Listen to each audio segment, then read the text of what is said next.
Yo, yo, yo, yo, yo! What the frick is up? Top chats, go to live chats.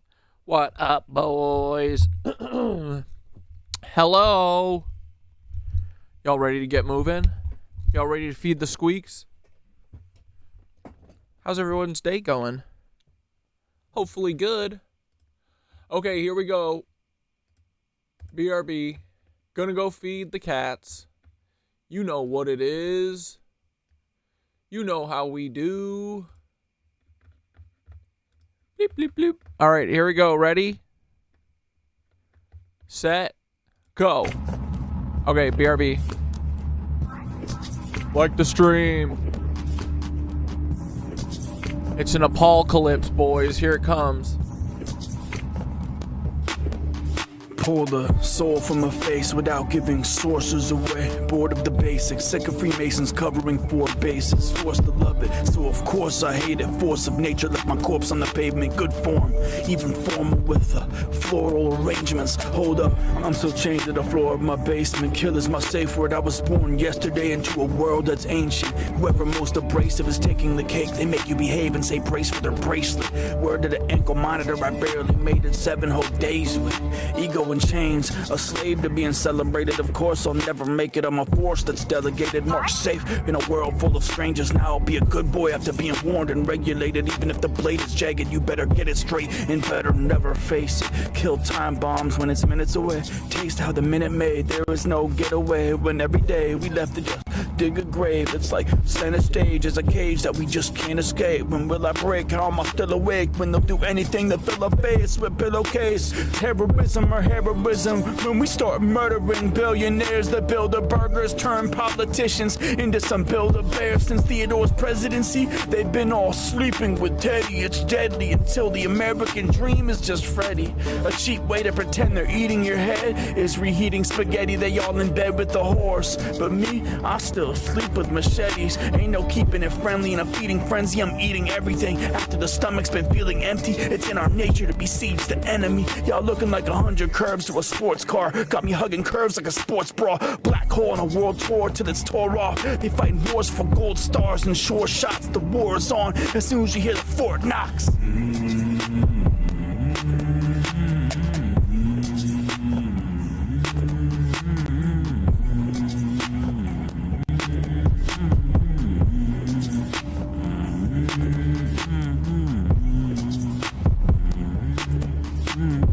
Billionaires don't share the same issues. We cry tears in the brain tissues. Wait, let me share my pain with you. Opening scene of Final Destination 2.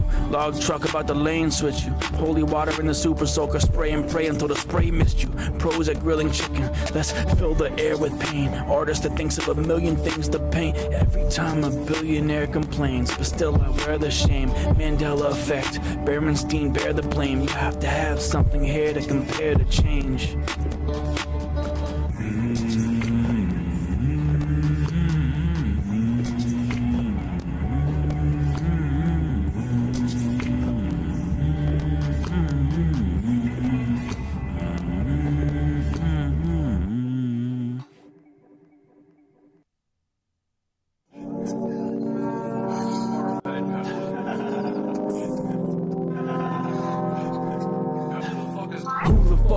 Who the fuck is Paul? Who the fuck is Kathy? Trauma Max Assault. What the fuck is true? What the fuck is false? Snake eats his tail. Rats in the house. Federal Bureau of Insta-Cucks instigating us to fight. But we caught on now, boys, and guess what? We gon' be alright once Paul comes on stream and whistle blows away the night. Time to tattletale on all these Rothschild bitches. They ain't got no right to be playing sides while peddling lies with their covered eyes trying to terrorize. Bunch of fake ass false flag fallacies. Like that bombing in OKC. Like that shooting at Pulse, baby. Like that siege at Waco, please. Like them bombing the Boston streets. Like them towers in NYC. Like I bet the crucifixion of Jesus was fucking a false flag at this point, right? Did he just get kirked? Was he a dick like Charlie Kirk? Just playing. We're tweeting and twitting, banging away on our no-scope 360s. Like Tyler Robinson. Hey Paul, where'd he go? He's gone like Paul Weisopel. He's not available, but pick up Chump and give me a call. We're just laughing at you and laughing at you. No more tears for this shit, laughing at you. We don't have any more more tears for this shit. We just be laughing at you. How many cats you got, Paul? If it's less than 3, then you a bitch. You know cat having ass loser. We know you ain't Curtis Sliwa rich. At the tone, please record your message. When you've finished recording, you may hang up or press 1 for more options.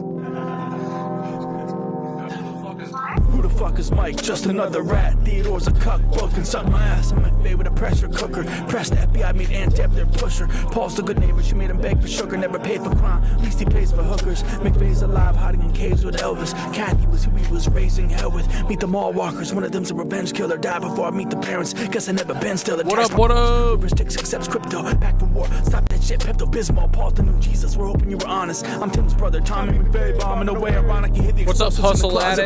Welcome. 3 letters is honestly gay. G-A-Y. Release the data, or we'll come work every job in Mesquite, Nevada. Black cat crossing underneath the ladder. Late American terrorists with a leaking bladder. I'll piss on your wall for fries and have an awesome time matters. Bombing was outshined by Columbine. There's no indication about you, but still dumb. How are you aiming for feds, but still killed none? Slackjaw Timmy did it all for bragging rights, but still no kid died in OKC. And the adults probably all sacrificed. I was hungry for the truth. Heard one speech by Kathy Sanders and lost my appetite. Paul, what you gonna do when you dig up the empty grave? Dance for us, Paul. Grace the empty stage. Father time coming. The old guy about to die in his bed. Kathy's grandkids never die. I bet they both got hired as feds. Halves for exchange everywhere we look. Admire the head. I swear sometimes I feel so tired. I'm dead.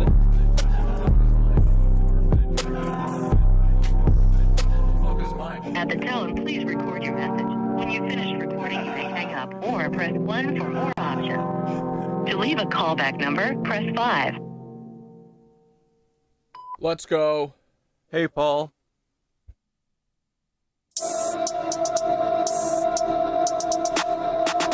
Our cities that we occupy, the ruins of a past people that they are hastily destroying in real time. Everywhere I go, the destruction of the old brick buildings. What up, Yes, dudes? We're gonna get started in a minute.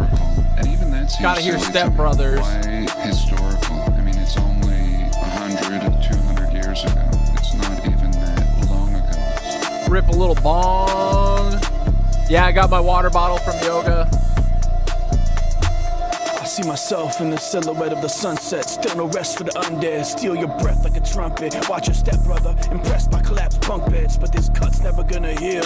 If I keep investigating the cause, it'll just increase the infection rate. When it's left to wait in the gauze, press play and then press pause. I'll find my place where I left off against all. It's another odds new and one moon? even out the Wait, other. does that mean Either that- way, it's a headshot. I'll keep my That's head when it's high black, it gets right? dark, but never better off, just dead and gone. Don't give a fuck what they tell the cops and fellow ops. They can just let them watch. The great fire of every city still has not been caught. Truth wasn't lost in a book. The trust has not been taught. We lost the plot when they toppled the proof. It's all been a goof. Who's calling the shots? We don't want what they got. Really, we just want what they took. Bitch. The great fire of every city still has Down, not been caught. burn, Truth was in, lost in a book. and Justice Deb. We lost the plot when they toppled the proof. It's all been a goof. Who's calling the shots? We don't want what they got. We just want what they took. I'm recursive cat dad model version number 420-69. Repeating regenerative iterations till I reach the divine. Looping Ouroboros of conscious stardust. Seeking to know thyself ain't a cup. Revealing hidden doors of truth till it's time to self-destruct. Me and my stepbrother Black Deathicus have made so much room for activities. We got all the time in the world to annoy and hurl obscenities. And our Uncle Paul the domestic terrorist and Aunt Deb the local lot lizard hussy. It's very simple, give us back what you took, we just want our memory. The great fire of every city still has not been caught. Dude, this song goes so hard. Trust has not been taught. We lost the plot when they toppled the proof. It's all been a goof. Max Beat goes crazy. Black Death went crazy. The great fire of every city still has not been Apocalypse Now, that's the album, boys. Trust has not been taught. We lost the plot when they toppled the proof. It's all been a goof. Who's calling the shots? We don't want what they got. We just want what they took. My war paint is lead-based till it's in your face like a head case. But you'll never save the day till you learn to meditate in place. Never raise the stakes or make the same mistakes. Go Idaho and leave them all in a vegetative state. Pagans infiltrated the jail, snakes will have you praying to make bail. No choice other than to save self, escape cells and see it's the same hell. Life's a slap on the head as we punch clocks. I sat on the edge till I jumped off. If I lose the actual bet, it's been a fun talk, but I'll gladly invest in some bump stocks. Great fire hell in the city, still there's no doubt. Truth was a law in the book, justice not on top. Ooh, I like this. I like the way you mix this last verse. This. Yeah. Great mix. All right, sick, bro. What up, dudes? How's everyone doing? What the frick's up? Aunt Deb's a lot lizard. It's true. She is a straight up lot Lizzie. Lot Lizzo. Not ever going to happen. Go suck, Trump. What, stealing Greenland? We're being facetious. We're goofing around. We don't want Greenland. They can fucking have it. Actually, you mean Mars? You know that that's where they film all of the fake Mars footage on Greenland? I know, it is crazy that we made this shit in one day. Keep them coming. You keep leaving me open verses, we'll slam this album through. We'll have it done in a month. We'll have it done for February. Paul's so fucked. If you don't give me the Nobel Peace Prize, then I no longer care about peace. Yeah, dude, we'll get into that in a second. It's so funny. I thought that the letter that he sent was a joke. I thought that someone made that up. I thought someone made ChatGPT write that as a joke. It's real. He literally signed it President DJT. I imagine him writing it with his MAGA hat backwards. He's having ChatGPT write it for him with his MAGA hat backwards. And he's like, oh, sign it, President DJT.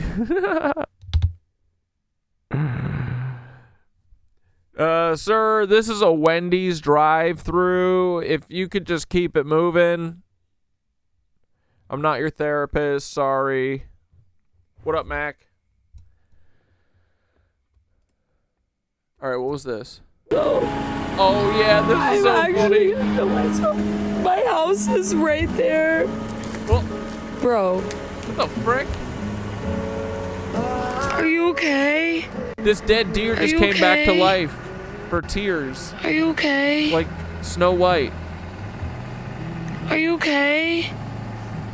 He's like, bitch, don't touch me. Please. Oh my god, I love you. She's just do you want a patting him little right scratch? on the Run. Please. I'm actually gonna kill myself. I'm actually gonna kill myself. I'm actually gonna kill myself. My house is right Why is this deer laying in the road, dude? What the fuck is going on? there. Bro. And he's just like, shit. Do deer play dead? They're not like possums. What the fuck is this deer up to? Was this deer raised by possums? What is happening here? Oh my god, the deer has paw ears. Oh, you're so right. Them ears as big as paws.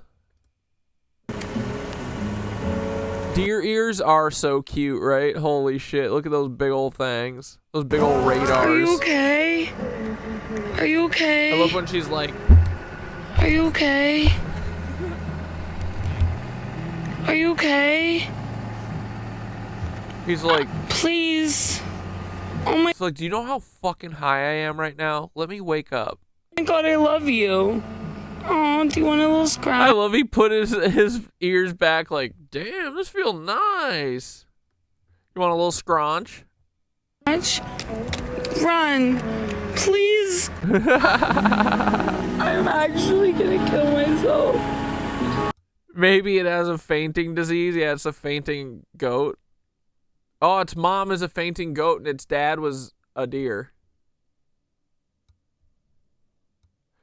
Yeah, I know they can be very still, but this deer is literally laying in the road.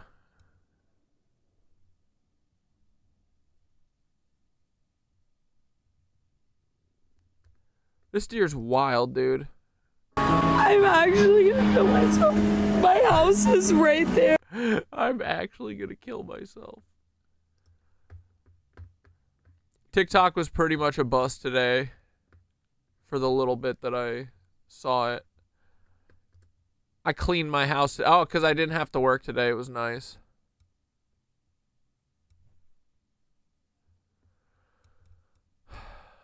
Was there anything good? Not really.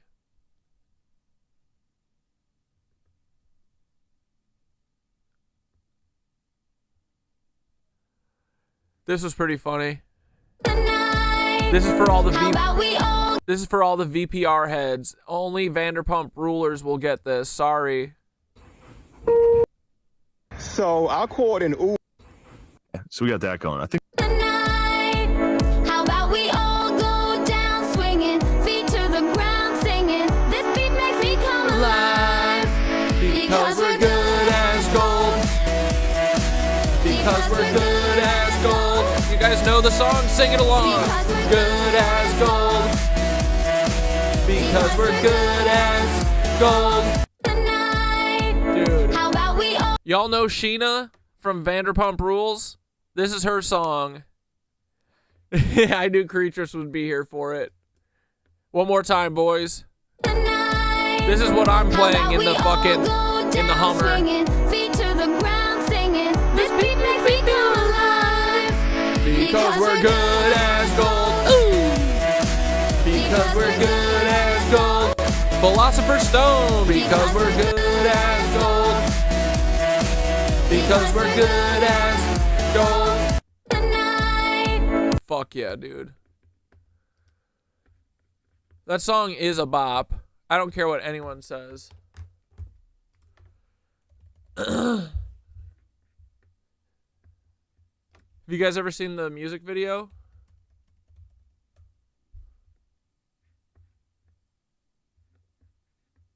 Is there not a music video? There has to be, right? Oh, here it is. Oh, this is the streaming version? No. Absolutely not.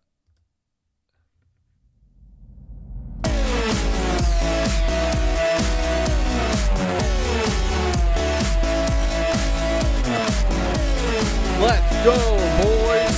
This is us. We're good as gold.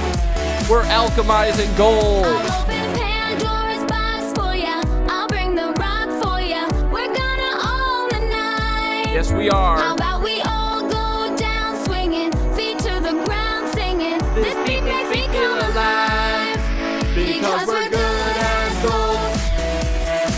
Because we're good as gold. Because we're good as gold. Ooh, gold is dragon piss? Because we're good as gold. I gotta Good as tell gold you, would be your I'm feeling walkout song for good. UFC? This Dude, party's hell got me yeah. all charged up. The buzz is going like I knew it would. So pour more jungle juice in my No, this cup. is Sheena's real voice. She doesn't use auto-tune. I'll bring the rock for ya. We're gonna own the night. How about we all go It's down not auto-tune. swinging, What are you feet to talking the about? ground singing. Everybody This beat respect makes me come Sheena. alive. Because we're good as gold. Because we're good as gold. Because we're good as gold. Oh my god, we're only halfway through. We're gonna stop. Good as gold. Because we're good Oh, fuck yeah. Second time. Because we're Good as gold. Because we're good as gold. Walking down aisle song at wedding. Gold. Alright, that's enough. That's enough. Calm down, everybody.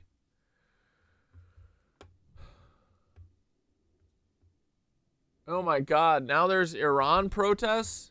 And in tonight's deep dive, we're focusing on the nationwide. So wait, what is this? Is this Greenland shit for real, boys? I mean, hold on. We'll start looking at that after we watch this. We'll let everyone get in a little bit more, but what the fuck is going on? We got CIA asset Maduro coming to America. Venezuela's now America. Mexico's America. We got the Gulf of America. We got America. We got... What's the north place called? Canada. Canada, America. And now we're going to have Greenland, America? Wait. Six Flags Great America. What does that mean? Is that talking about Greater America, like Greater Israel? Six Flags. America, Canada, Mexico, Venezuela, Antarctica, or Greenland. What's the sixth flag? Yeah, Canada's been America. That is true. If boofing and goofing was a music genre. Dude, for real. They probably were boofing coke. They were definitely doing coke. I don't know how they imbibed, though. Maybe they insufflated it or they boofed it.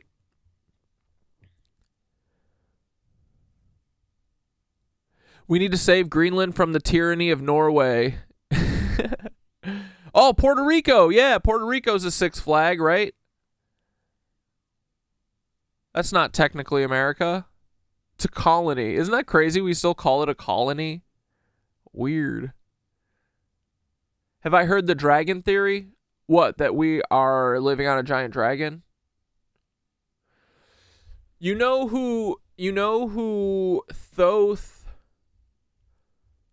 You know who Thoth... There's an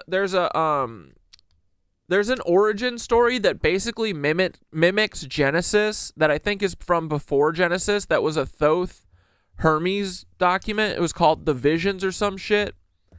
And it was supposedly written by Hermes Trismegistus, Thoth. And he said that basically, I think it was it Noah? Or no, who saw God as like a big bright light and he talked to him? Moses?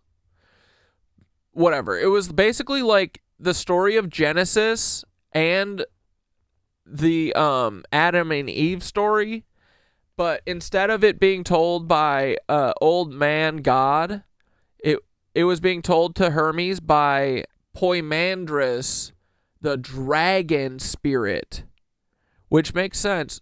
Maybe that's where the serpent shit comes from, but basically Poimandres or whatever the fuck is the dragon spirit of the universe, which is source.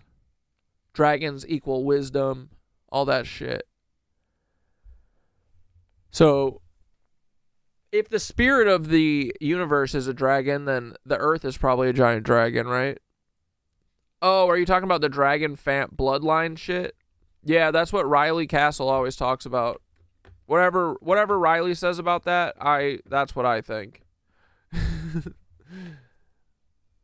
No, I'm just kidding. Well, yeah, I mean, kind of. Riley knows what he's talking about.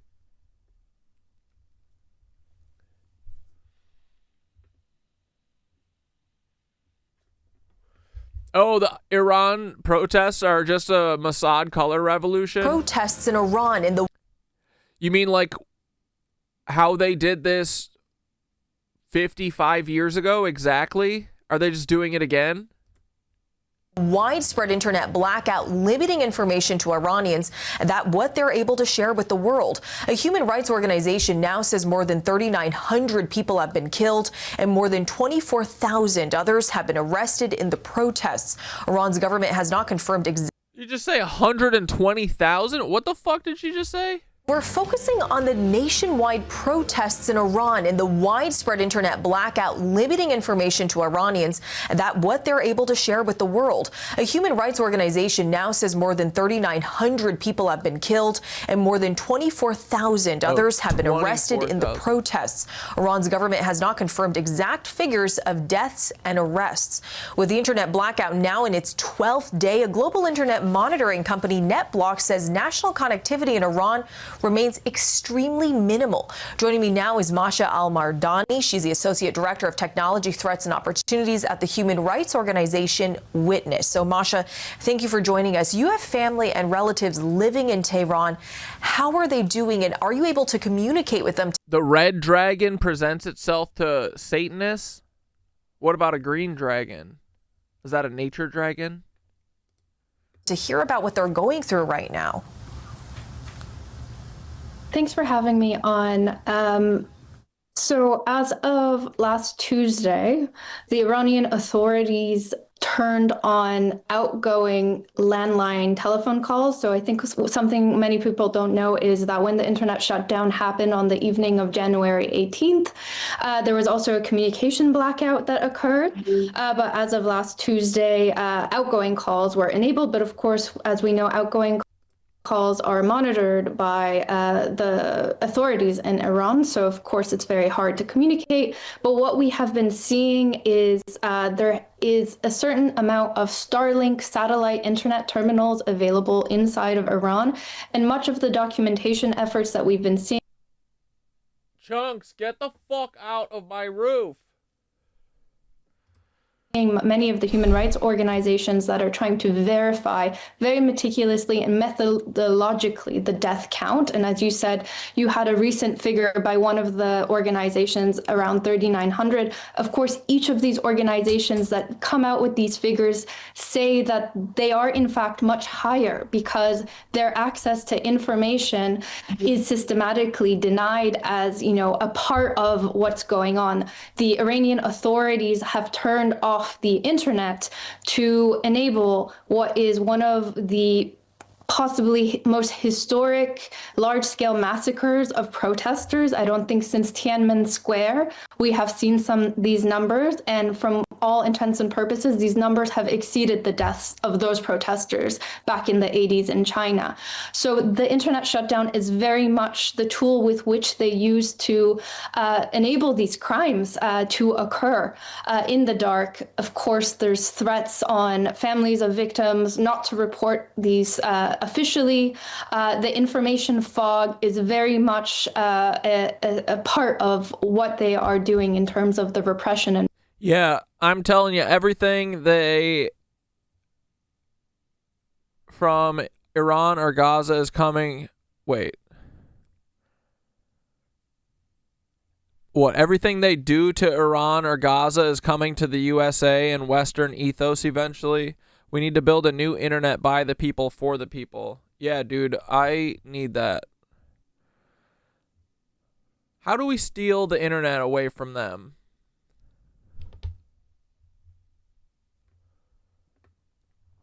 Can't there be some, like, cool rogue people at Google?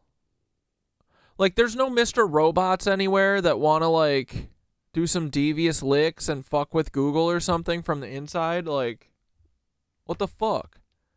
Where's Mr. Robot, bro? Everybody needs to start doing Mr. Robot shit. Violence against the protesters.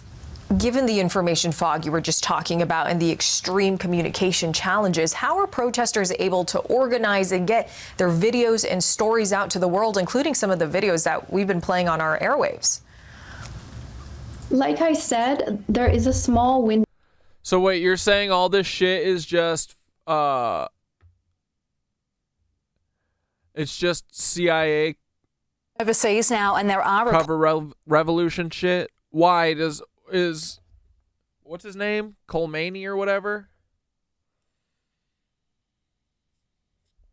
Have I ever thought of growing a goatee? I can't grow facial hair, like, really. It's pretty bad. So no.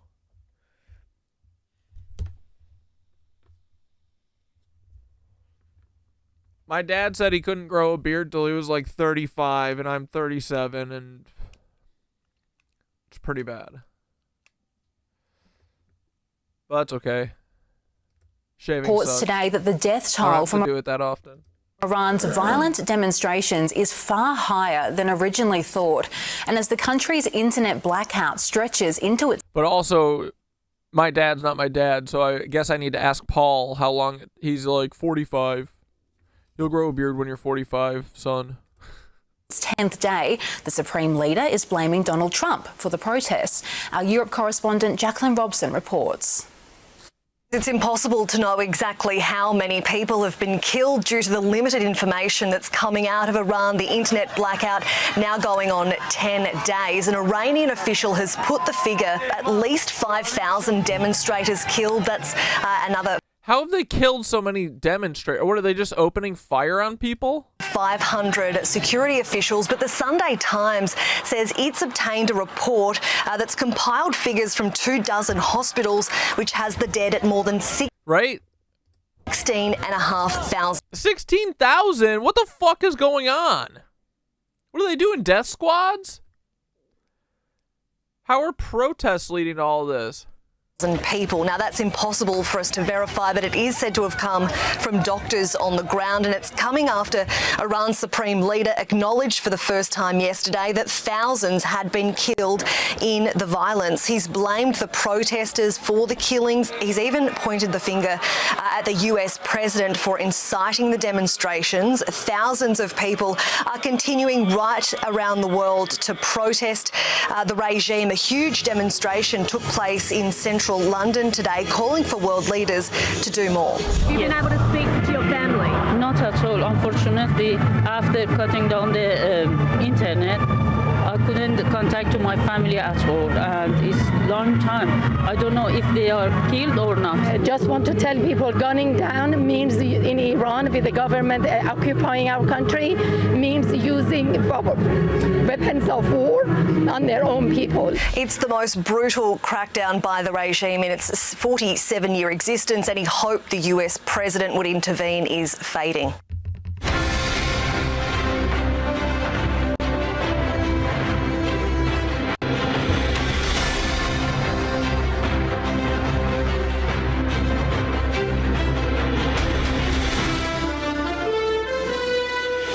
Remember that chick that got trampled by the horse? Wait, kind of. Who are you? Who? Where? In a protest? Yeah, they're testing no internet on them first. Weapon shipments were overtly tracked to Israel.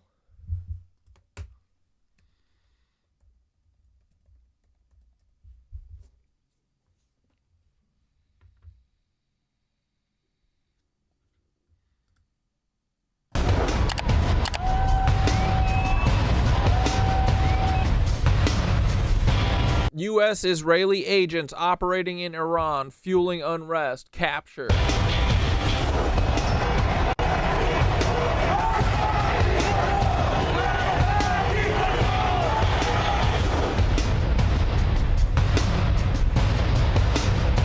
$60,000 weapons headed for the capital, seized in Bushehr. Oh, they're all like AK-47s? Yeah, that's from Israel. As Iran faces its most intense unrest in decades, authorities are now making a major announcement. They say they've dismantled a terrorist cell responsible for an armed attack in the heart of Tehran. According to Iran's Ministry of Intelligence, the group infiltrated the country through Iran's western borders and struck on the night of January 8th. So, wait, in 10 days they've killed 16,000 people? How? In the streets?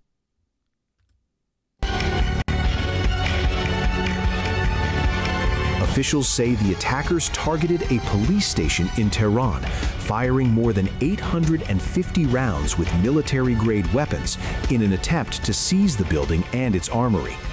Iranian authorities claim the attack killed several police officers, Basij members, and civilians. Iran says security forces launched an immediate operation to track down the suspects. During the arrests, officials claim the attackers opened fire again. One alleged militant was killed. 4 others were detained. In a separate statement, authorities say another organized cell operating inside Tehran has also been dismantled. Iranian police also claimed they intercepted 60,000 weapons allegedly bound for Tehran, discovered in the southern province of Bushehr. Officials described the network as Mossad-trained, accusing the U.S. and Israel of exploiting the recent unrest. But, like, I know it's genocide. I know they have never been coy about war crimes, but they're not saying, like, 16,000 people is a lot of people. What are they? Are they just literally opening fire on massive crowds? To spark armed chaos and urban warfare. State media... Like, I haven't heard any accusations about how those people died. That's kind of weird. Yeah, where are they putting the bodies? What's going on? Say the group fired on civilians. Like, I can't tell if they're saying that there's 16,000 to, like, amp everyone up, get everyone pissed so that the color revolution continues. The fucking CIA coup continues, or if they're actually just fucking, you know, killing everyone. What's this shitty show called again? Which one? This one? The Cat Dad show? You talking about? See over here?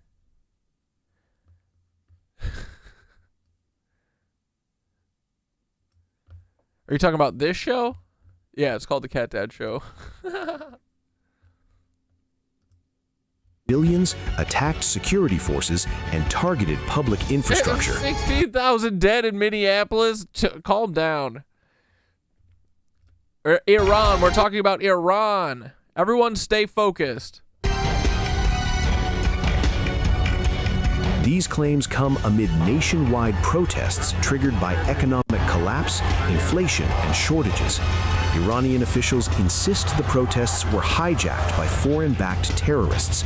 Oh, the show's called Iran? Yeah. Iran Explodes is this trailer. They deny excessive force and say security measures were necessary to restore order.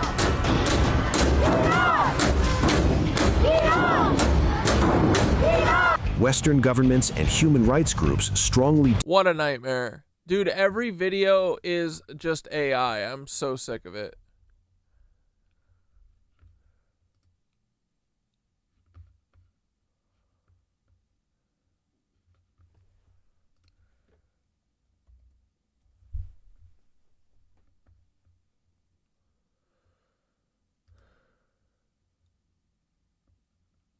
One sec.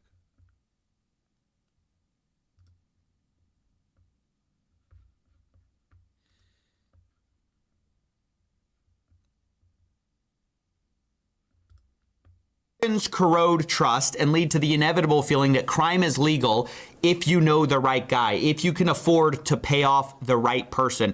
And sadly, we're seeing more and more of these pardons coming out where the people getting the pardon are donating to specific political organizations related to our White House. Specifically, there's an example of felony bribery and other charges where the daughter donates $2.5 million to MAGA Inc., and then later another $1 million to MAGA Inc., and then suddenly her dad and a bunch of other people who were being charged and led to be It only costs $3.5 million? They suddenly get off. They suddenly get a pardon. None of them have to face accountability. And the question is, what does that do to our country? What does that do to the soul of the people who are trying to live right, who are trying to do things the right way? What does it do to watch people who have money and access and power kiss the ring and then get away with fraud. It makes you not believe in ultimate justice. I also want to point out that another guy who received a pardon, David Levy, he was convicted by a jury in 2019 for his role in a scheme to defraud bondholders while he was the co-chief investment officer of a New York hedge fund. Now, when he was convicted, the person said in the verdict, a warning for all the fraudsters out there, no matter how slick you think you are, liars, frauds, and cheats never win. That really is what we all tell ourselves at night, right? We say, hey. That's what we pretend is real, but Donald Trump is the president, so it gets you somewhere. Honestly, I think this world was made for the liars and the cheaters and the stealers. We live in a world where they get bumped up the ladder and we get knocked down.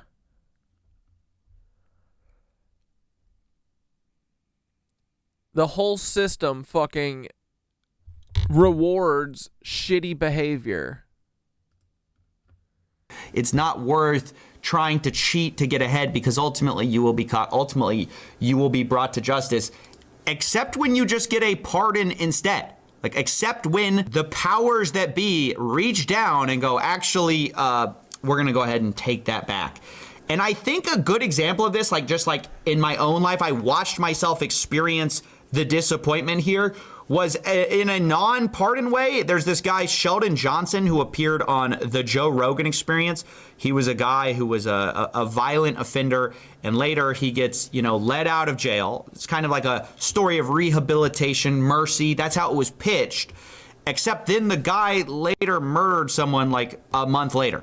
I mean, just like immediately went back, and it was so sad to watch people in the comment section go from being like, yeah, like we really need to give people second chances, to being hardened and be like, that guy should have never been let out. The last case that we talked about, we had a very unfortunate incident happen after the podcast, about a month later. Yeah. The gentleman beheaded somebody. And that was its own type of corrosive experience, because obviously that's a sad thing. To see somebody get basically a second lease on life and just throw it away. But then it also hardens something inside of you where the next guy who asks for a second lease on life, you're less likely to be like, yeah, I think that person should, because you're more hesitant to allow the opportunity of re-victimization. And I'm kind of experiencing that right now with the current era, because we're seeing some of these people who not only they're getting special favors, obviously there's sort of this pay to play going on. Some of these people are then later re-victimizing people. I mean, this is the saddest part of it.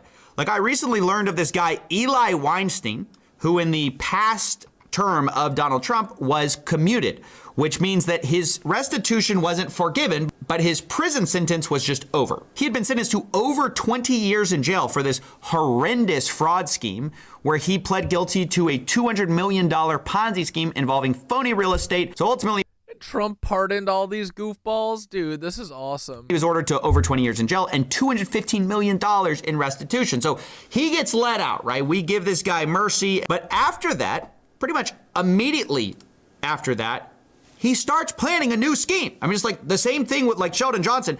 He starts planning another substantial scheme to defraud investors and does another Ponzi scheme, re-victimizing a whole new group of people, which means the pardon was a huge mistake. I mean, we just caused a way more damage by letting this guy out, and now he got indicted again. Like, by the Justice Department, again, this is the second time. And this time, the Ponzi scheme involved scarce medical supplies, baby formula, and first aid kits supposedly destined for wartime Ukraine. Weinstein didn't try to make his... Bro, Trump he pardoned him so he could do whatever the fuck this is. Victims whole. He made more victims as alleged in this indictment. It's like, that is dark. That is a very sad thing to read. Except what's sadder is that guy is now going for a second pardon. He is pitching himself for a second pardon to get out of it again. And what is he going to do if he gets out? I mean, I'm not a mind reader or anything, but I would guess he's going to do it all over again. I mean, like, obviously, right?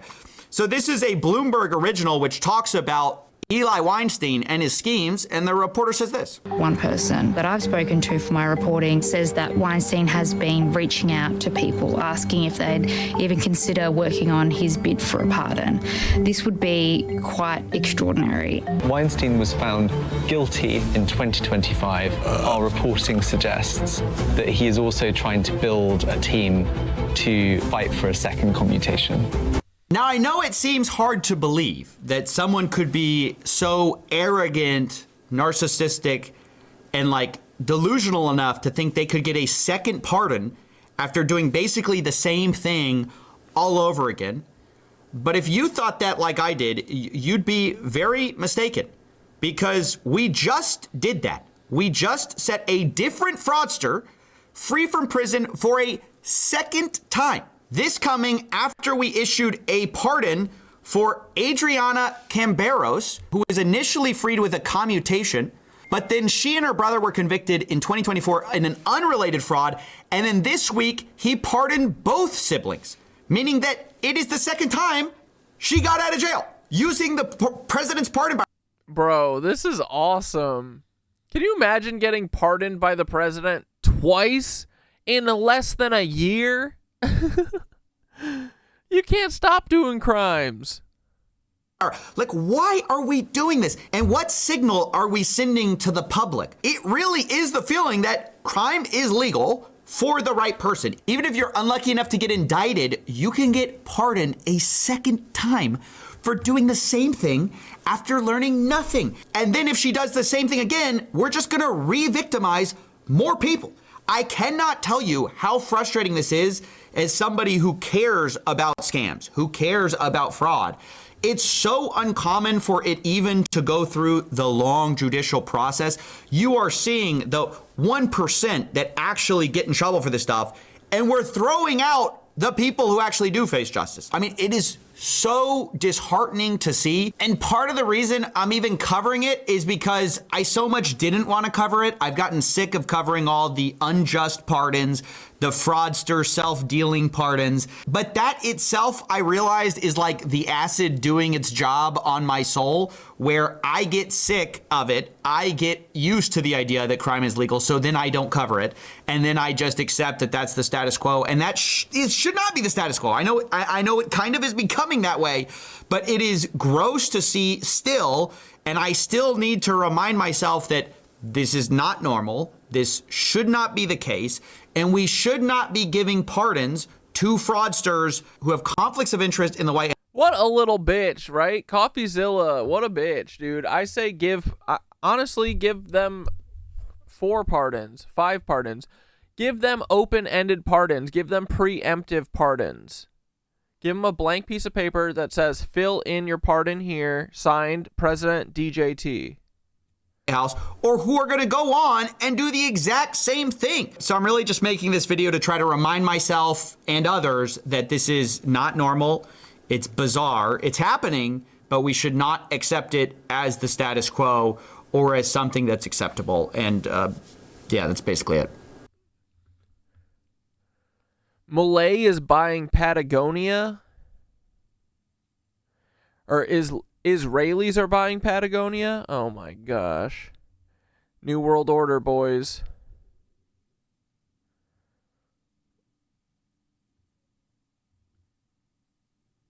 Yeah, we get free pardons. All of us, all nitwitches get a free open-ended pardon.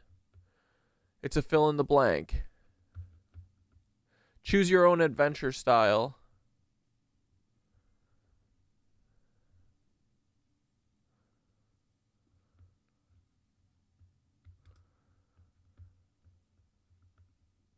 We definitely have quite a few things to talk about in today. We'll save this for later. Okay, wait. I gotta find this fucking...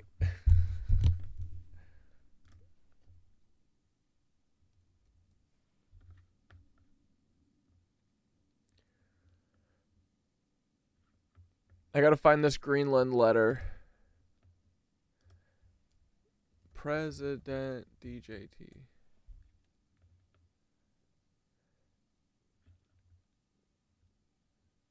Here we go.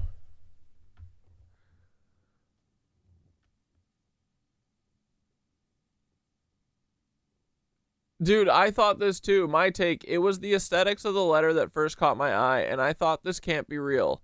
That's literally what I said. Then I saw Dear Jonas, and I immediately thought of the Weezer song, My Name is Jonas, and President DJT, and felt it's just a casual letter to Nick Jonas because he hangs out with celebrities a lot. Then I read the news. It's real. This is exactly my train of thought. I was like, oh, no, it's not My Name is Jonas. He's talking to Nick Jonas, or one of the Jonas brothers. Then I looked at this, and I was like, this cannot be real. Then I looked up the news about it, and it was a verbatim text copy of this without the picture of it. I can see why they didn't include the picture of it, because it, even just from here, it looks stupid, right? It looks like a child trying to write a letter. Dear Jonas, considering your country, with a capital, decided not to give me the Nobel Peace Prize for having stopped 8 wars, plus I no longer feel an obligation to think purely of peace, although it will always be predominant, but can now think about what is good and proper for the United States of America. Denmark cannot protect that land from Russia or China, and why do they have a right of ownership anyway? There are no written documents. It's only that a boat landed there hundreds of years ago, but we had boats landing there also. Oh, sorry, I haven't been reading this like Trump. I have done more for NATO than any other person since its founding, and now NATO should do something for the United States. The world is not secure unless we have complete and total control of Greenland. Thank you, President DJT.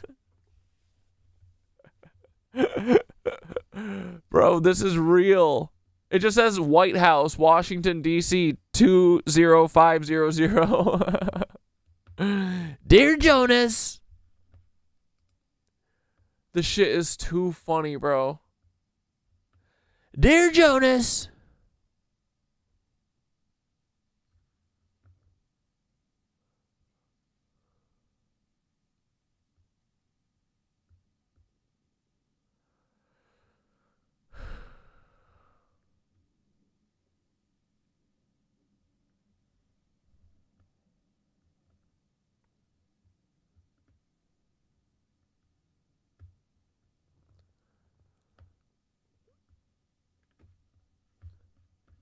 My name is Jonas.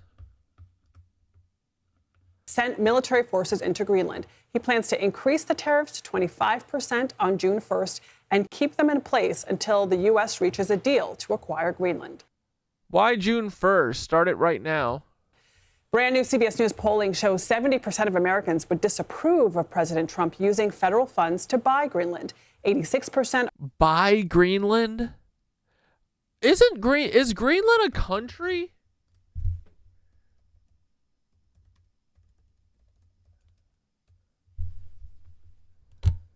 Greenland isn't a fully independent country. It's an autonomous territory within the Kingdom of Denmark.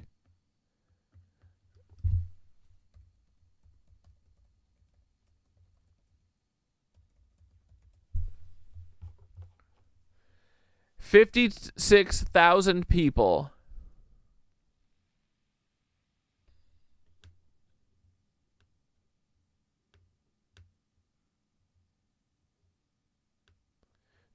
I see. 56,000 people, mostly inhabitants living in coastal towns, primarily in the southwest near the capital, Nuuk. The majority are indigenous Inuit, and they inhabit the roughly 12% of the land not covered by ice. So we're taking it because indigenous people. I see.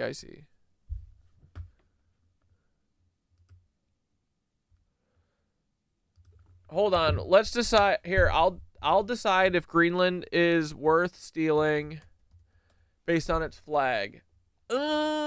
Okay, bold flag. I like the simplicity. The symbolism, not hitting. What does it mean?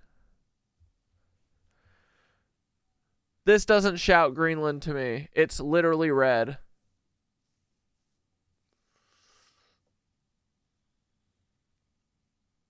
I think we should invade them and change their flag. I mean, it's a good start of a flag, but it needs something else. Not too much. I don't like overly decorative flag. I don't like an ornate flag, you know. Can't be too busy. Are against the U.S. military for using military force to take control of the country.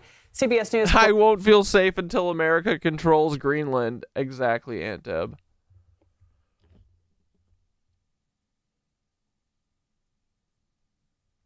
Other presidents have entered into deals where buying Greenland was an objective, but still never came to fruition, but it's not so unusual. Other American presidents? What is the fucking deal with Greenland? I heard someone say that they just think that they're going to use it as a forward operating base. I forget who said it. Was I watching Hassan earlier? To go attack Russia and China, which would make sense to me. And they already have all of their NASA shit up there faking Mars, so they probably got the floating docks and shit ready to go. Correspondent Natalie Brand is at the White House. Natalie, let's dive into this. The Prime Minister of Norway has confirmed that he received a message from President Trump about Greenland and connecting it to the Nobel Peace Prize. What does this reveal about the president's foreign policy agenda, you think? Yeah, Adriana, I'm no longer caring about peace because he didn't give me the Nobel Peace Prize, so now I'm going to have the Nobel War Prize. Suck my dick. Suck my skewered butthole. The president is escalating this standoff, and this rift appears to be growing between... Oh my God, can you imagine Paul being sent to be the special agent in charge of the field office in Greenland? That is where he deserves to go. Paul, you have to go to Greenland now. Everyone fucking hates you, that's why. The Trump administration and these European allies. More on that letter, which CBS News, or message, I should say, which CBS News has confirmed. Yeah, if we all met up in real life, Paul would gang stalk the shit out of us. He wouldn't be able to resist. Is Greenland where those seed bunkers are? I feel like maybe, but also I bet Switzerland. If we shared a meetup plan here, we'd for sure get swatted. Agreed.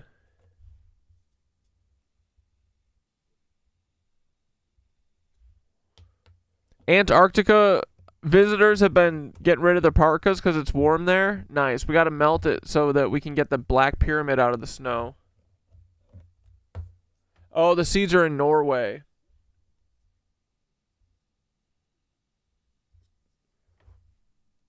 Via the Prime Minister of Norway. Didn't Trump get the FIFA Peace Prize? He got a Peace Prize.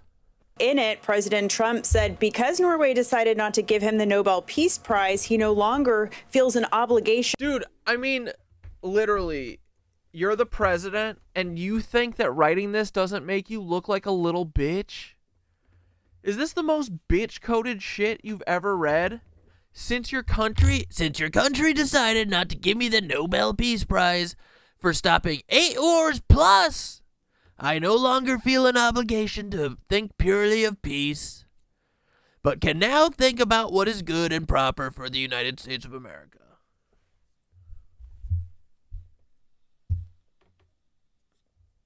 Ooh, a big yoga class full of nitwitches.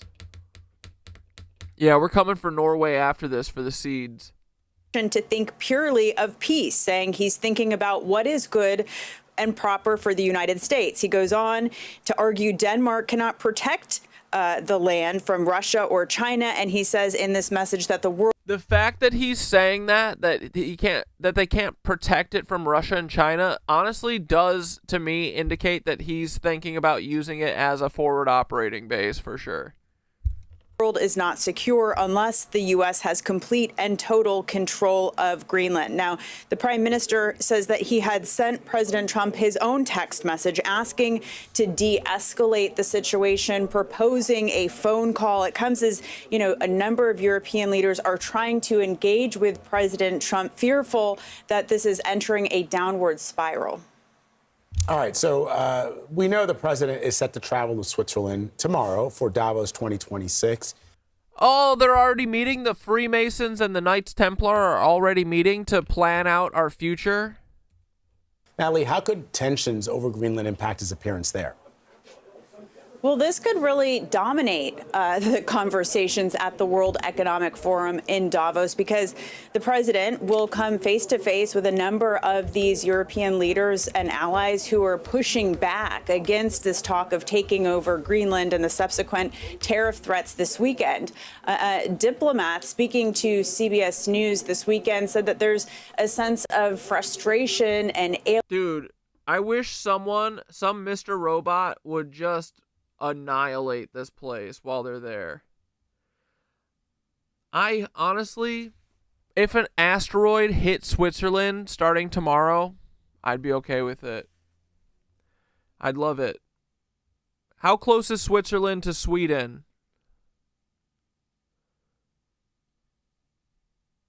Hopefully far. It's kind of by France, isn't it? So that is kind of far. You guys should be good. I honestly though, I would take out France too, and Spain. If you just get rid of all of them, that'll probably take out a big chunk of these Freemason Knights Templars.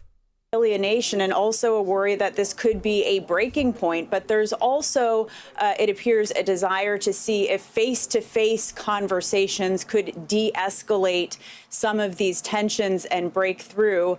British Prime Minister Keir Starmer, in a news conference this morning, also said that, you know, the way to resolve differences is discussion between allies, that there needs to be respect and partnership, not pressure. Vlad and Adriana. Natalie Brand, thank you so much. All right, joining us here in the broadcast center this morning is CBS News senior foreign correspondent Holly Williams, fresh off her reporting in Iraq just a couple of days ago. So good to have you here, Holly, because this is such an apropos discussion here. We're talking about the international response to the president on Greenland is sort of unprecedented, and I know people are expecting that cooler heads will prevail, but what the president is suggesting, taking over an ally of the United States, either through a purchase or by force potentially, would lead essentially to the dissolution of the NATO alliance. Maybe. I mean, we don't know. They realize the north is rising. It's rapidly thawing out up here, so new shipping channels, more accessible rare earth. That's why they're going to build another road, eventually getting to...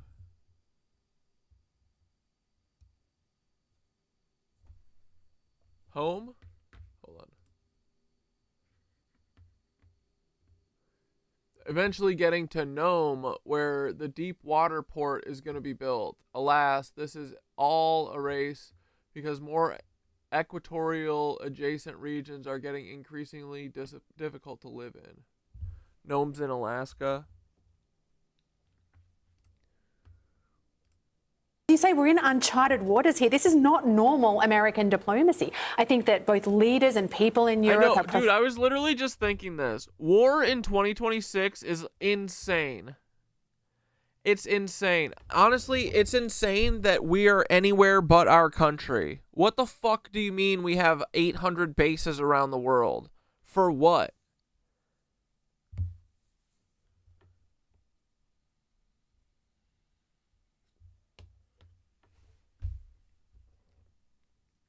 Greenland has a 50,000-year-old alien ship that wipes out magnetic charge and brings planes down. A U.S. base. Yes. Use a slingshot to move out and in because no vehicle works 200 to 300 meters around it. Nice. Yeah, can humanity evolve yet, please? Like, it's insane that 70-year-old men are like, no, we have to bomb these kids. We just have to, otherwise they're gonna hurt us. We gotta kill these fucking kids, dude. We gotta nuke Iran. What do you mean sound? Can you not hear me?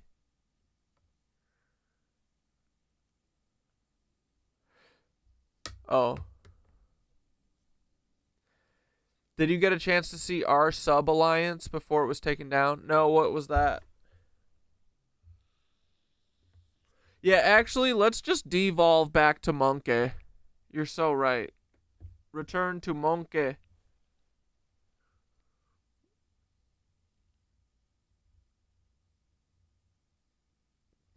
I know a lot of people that were born on the German military base. Yeah, the Frankfurt, Germany one. Peter Thiel, Mr. Beans. Lots of cucks were born there.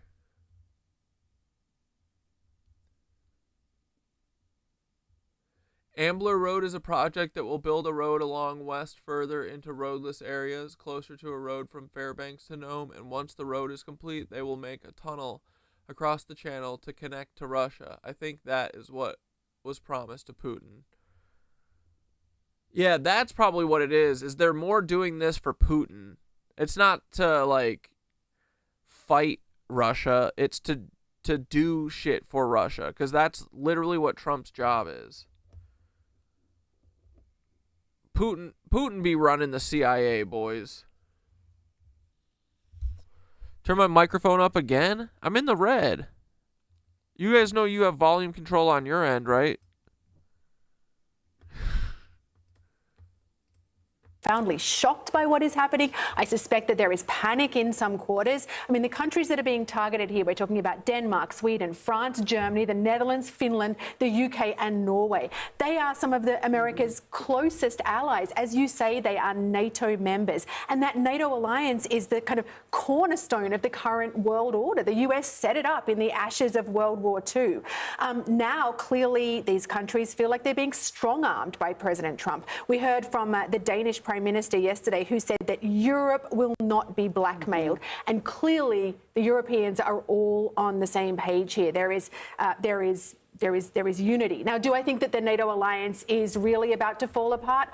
I think not. I think apart from anything else, the Europeans don't really have any other choices. But what this does is that it erodes trust in that alliance. And remember, all of those NATO member states are pledged to come to America's defense if America ever comes under attack. You know, I was thinking this morning about what would be the equivalent of this for the US. LOL, Sir Sass, the clips were much louder than you. Is it better now? Yes. I don't know if there is an... I am Sir Sass, I'm sorry. Exact one. But imagine a time like 50, 100 years from now where China is even more powerful. And imagine China said, we need Alaska for our Arctic security. Right. So, you know, you can either sell it to us or we'll punish you economically. Essentially, it sets up this precedent, is what you're talking about. And it allows countries... Yeah, Putin got the Sasha tapes on Donald Trump. Gotta listen to daddy. ...that are ascendant, like China, to one day cite this action, if it ever comes to fruition, as a basis and a rationale for whatever they might attempt, be it Taiwan or, as you say, Alaska. You know, it's also interesting that a lot of people think, like you said, cooler heads will prevail. The British Prime Minister said today, like Natalie mentioned, that he thinks this can be resolved with calm discussion. But is there a path for there to be a win-win-win for the U.S., Greenland, and Europe? If the U.S. is saying the only solution is the American control of the island? I think it really depends on how far President Trump wants to push this, how serious he is about, as he keeps on saying, that the U.S. has to have Denmark. Not Denmark, Greenland, I apologize. You know, yeah, this is Barry Weiss-owned CBS News, yeah. One of the interesting things is that President Trump keeps on bringing up security as the reason that this has to happen, that he's worried about the security of Greenland. And that's something that we've covered a little bit ourselves. Now, China is not a major player in the Arctic, but there are genuine security concerns around Russia. In the Arctic, we've reported on them for the network. Russia is building more bases within the Arctic Circle. There is... Sure. Russian espionage in the area, and Greenland is in a really strategic location in between Russia and the US. But if that is President Trump... And Denmark is doing a shit job of it, and we know that these fucking indigenous people can't fucking govern themselves, so we need to take their shit. Give us your rock. Concern, he can build more Arctic bases. Right. He can encourage America's NATO allies to build more Arctic bases. He can carry out more military exercises without buying Greenland or compelling Denmark to sell Greenland. Military presence in Greenland. A robust one. You were there. It's actually quite a small American base, but that could be expanded, and America's presence in the Arctic could be expanded. What I should tell you is that when we were in Greenland last year covering this story, we were there when Vice President J.D. Vance actually visited that little tiny base with his wife, and we were speaking to a lot of Greenlanders. The vast majority of them want nothing to do with this. They are very clear that they do not want to be American. A number of people said to us that they didn't really think this was about security. They thought that it was about Greenland's vast, untapped mineral resources, including rare earths. Now, of course, we don't know if that's true, but that's certainly the opinion of a number of Greenlanders who we spoke to. But one of the things that I find kind of remarkable is this notion that the United States is, and I understand that as the superpower within NATO, that the United States sees itself as sort of driving the bus on all of this. But we should remember that it's not just in Greenland that the United States has bases. We have bases all across Europe at the pleasure of our allies that have allowed us to build those bases. If this alliance were to collapse, I mean... At the pleasure of our allies. I love that. We would not have that foothold that we have in Europe right now. We'd be more... We don't like Trump. isolated than ever. I get it, that in the world that we live in... Okay, I do like their flag. All right, I like it.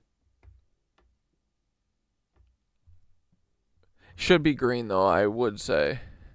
There are nuclear weapons, there are long-range missiles and battleships and aircraft carriers that can get anywhere in the world that they need to be. But this would be a real blow. And it doesn't mean necessarily that Europe would all of a sudden find itself in dire straits. I mean, the Europeans would ultimately be able to figure out a way to protect themselves. I don't know. I mean, yeah, there's a lot of I don't know. We're in uncharted territory, but I mean, you're absolutely right. These alliances are absolutely key to the world order as we have known it since 1945. If that collapsed, or even if just trust is eroded, what does the world look like? Is it an opportunity, for instance, for Russia or for China? Yeah. You know, as the only person who's been to Greenland at this table, I assume you haven't. No. Okay. I know you are well-traveled. Yeah. But I'm curious what Greenlanders think of Americans. You know, obviously they have a strong cultural identity, don't want to necessarily be part of our country, most of the people you spoke to. But what do they think of this country, and are they drawn to any part of it, or do they reject the idea of becoming American completely? I think my sense is that Greenlanders, like most of us who live outside of America, have a lot of affection for America. I mean, America is not just the dominant political power in the world, but in many ways the dominant cultural power in the world. We all grow up, whether we grow up in Australia. She just say, well, Greenlanders should have they should have a good opinion of America. They've been doing soft power for 100 years. In Australia, we love America. We watch all your TV. Like, what the frick? Why are they upset? Australia, or whether we grow up in Greenland, watching your movies and watching your TV shows, you know, and buying your brands. That's enormous. What a dumbass, dude. Soft power that America has. There's a soft power. But the Greenlanders we spoke to, despite that, are very clear that they don't want to be part of the United States. Now, there's a kind of independence movement in Greenland. People would also like more autonomy, greater autonomy, or even full independence from Denmark. But they don't want J. Cole to be part was of the born United in States. Frankfurt, Germany. Shut the fuck up. Why? Really? And actually, one of the things that some people brought up was healthcare.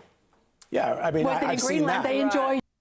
Sharice Davids, U.S. Representative from Kansas's 3rd Congressional District, Frankfurt, West Germany, on May 22nd, 1980. European kind of benefits. Right. Yeah. And my sense of having lived abroad is what you say, and you've lived abroad, Adriana, which is that generally people have an affection for America and Americans. And they love America coming and saying, you belong to us now. But what they find strange is our cult of personality around our political figures. A lot of Europeans do not invest that cult of personality in their politicians. They're just like, yo, your job is to get me health care and make sure that, there's, the families are provided for, there's national defense, there's security. And we are cucks to politicians because we think that they're fucking angels. But we don't see our leaders in the way that you do when they're really if they are somehow demons. A representation of us, right? And I think that that's probably how they're seeing Trump. They're seeing Trump as someone who's, yes, he's the American president, but that doesn't necessarily translate to us. That may be true. I also think fundamentally, people the world over, people don't like to be strong-armed. Yes. No one Excellent likes that point. feeling. Right. Excellent point, Holly. Always great to have you. What a treat to rare have occasion. you It in is studio. really- Thank Thank you guys. very much, Holly. It's always great.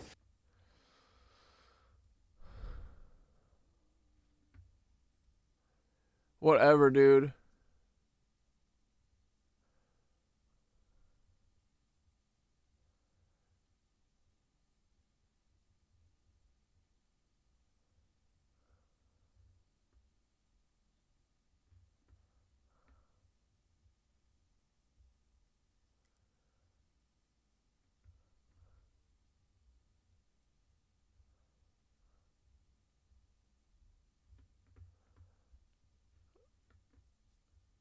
Oh yeah, did you guys hear about this?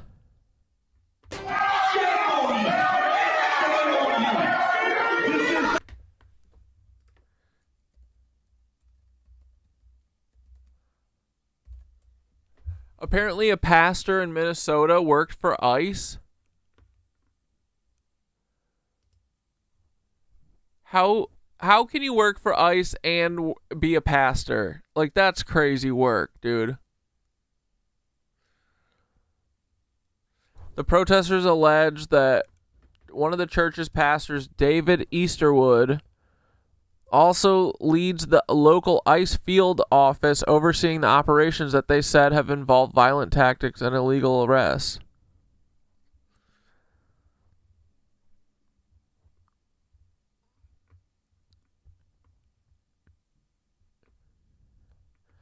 What?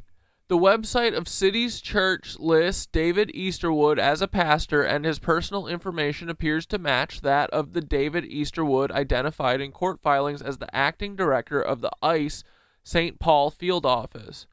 Easterwood appeared alongside DHS Secretary Kristi Noem at a Minneapolis press conference last October. What the fuck? This no-neck bitch. Adobe Acrobat Studio is all new. What can PDF spaces with AI do? For your marketing needs in one spot. An AI assistant? Show me what you got. Oh my AI breakdowns God. on trend reports. Unlock key insights on the rise of shorts. Ideate, generate, do it all in one. Do that, doing that, did that, done. Come on. Next.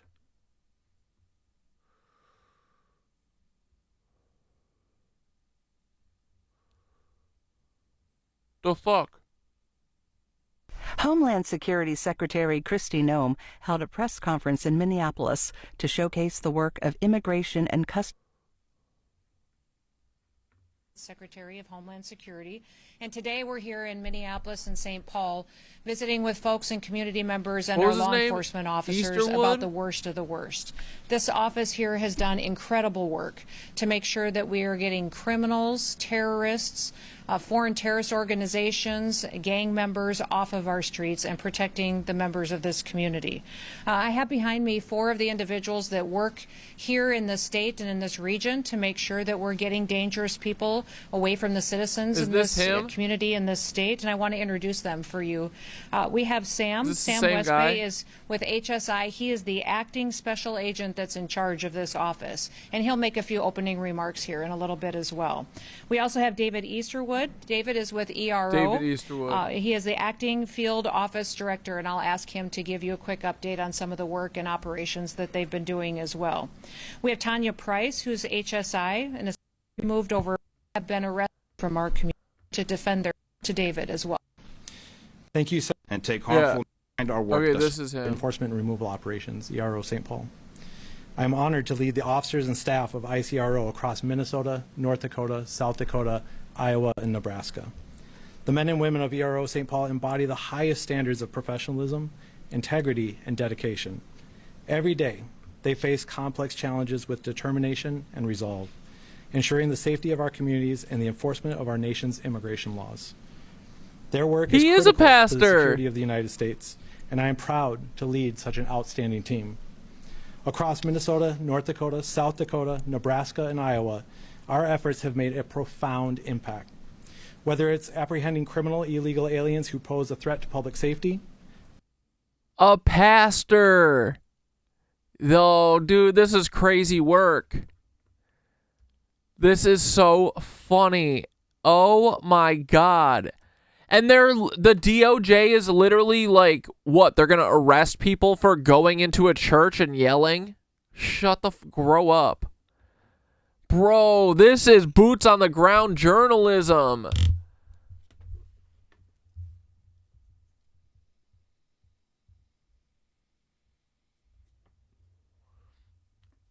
Easterwood sounds like his daddy's daddy was a pastor too.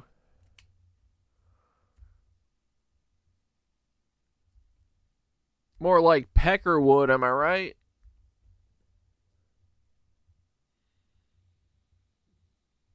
Yeah, Cucks love a podium, bro. Of course he looks like a thumb. He's a cop and a pastor, bro. He's a kid diddler and a cop. Of course they look like this.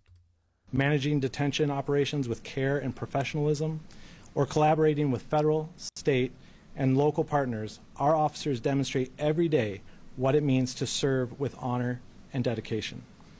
As Secretary Noem has emphasized, our mission is clear: to protect the homeland, uphold the rule of law, and ensure the safety and security of the American people. As we move forward, I am confident I hate his little smirk he's got. that this team will continue to rise to the challenges before us. Thank you. Thank you, Sam and David. Bro. This is too good. Oh man, this is good. We love this. David Peckerwood. Wait, where's the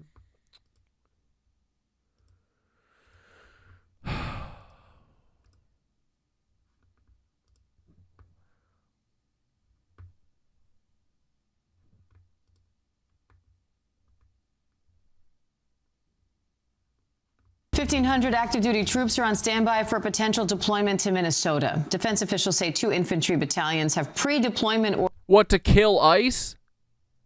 What are they going to Minnesota for? They're going to kill Minnesota?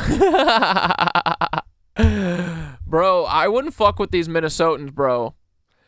You know why people haven't been getting shot that much when ICE is doing shit? And like, you know why ICE hasn't gotten shot yet? I think a lot of it is because they're just fucking with the North. Because if they played this shit in the South, I don't know if it would end up the same way. I feel like there's a lot more gun people. But Minnesota, Wisconsin, they love their guns. So honestly, I would not, absolutely not fuck with Minneapolis. I wouldn't, but... So what, they're going to send 1,200 National Guard? What are these fucking weekend warriors going to do? Orders amid violent protests against the federal. Honestly, send them. Send them. Minnesota will fucking crucify all of them and lay them outside of the city like the slavers in Marine as Daenerys was headed there. Federal immigration crackdown. Over the weekend, the governor mobilized the Minnesota National Guard, but troops haven't been deployed yet. Now the FBI is increasing its presence in Minneapolis, and the mayor says it feels like an occupying force. ABC's Jack Date has the details. Hi, Jack. The Department of Justice is investigating a disruption at a Minnesota church over the weekend. What's the DOJ saying about that? That's right. Yesterday, during morning services at a St. Paul church, there was a disruption. A group of... These Chud soldiers are all shit. They send the worst ones to Fairbanks to punish them. They get drunk and shoot each other all the time. Demonstrators came in and were protesting and chanting anti-ICE slogans. I love... Okay, no, none of these news people are like... Isn't it fucked up that an ICE person is a pastor? Do you see how cucked they all are? In the middle of this worship service. They're like, these people yelled because an ICE person is a pastor. Rightfully so.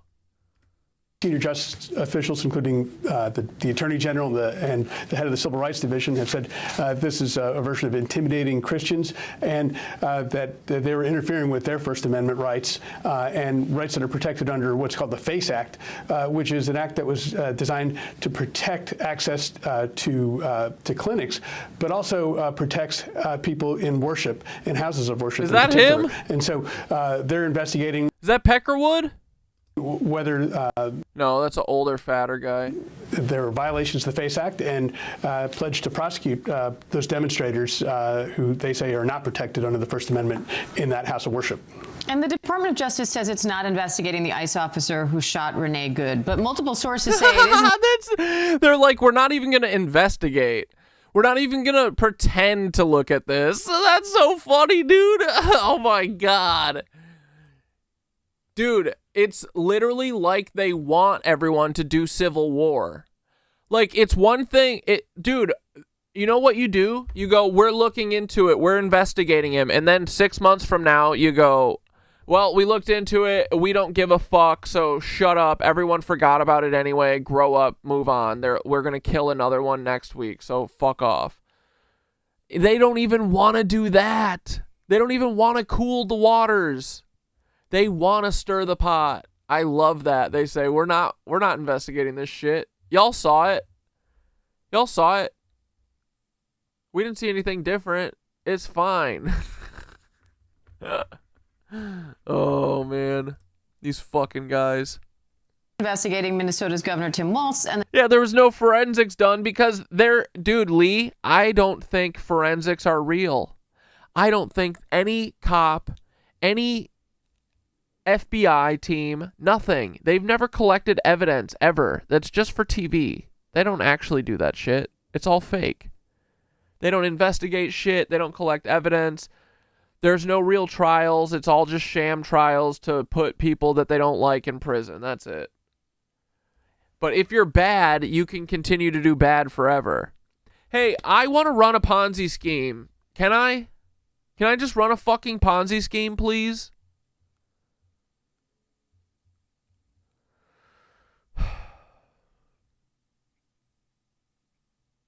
We investigated ourselves and we found no wrongdoing. Yeah, they're rage baiting the public, dude.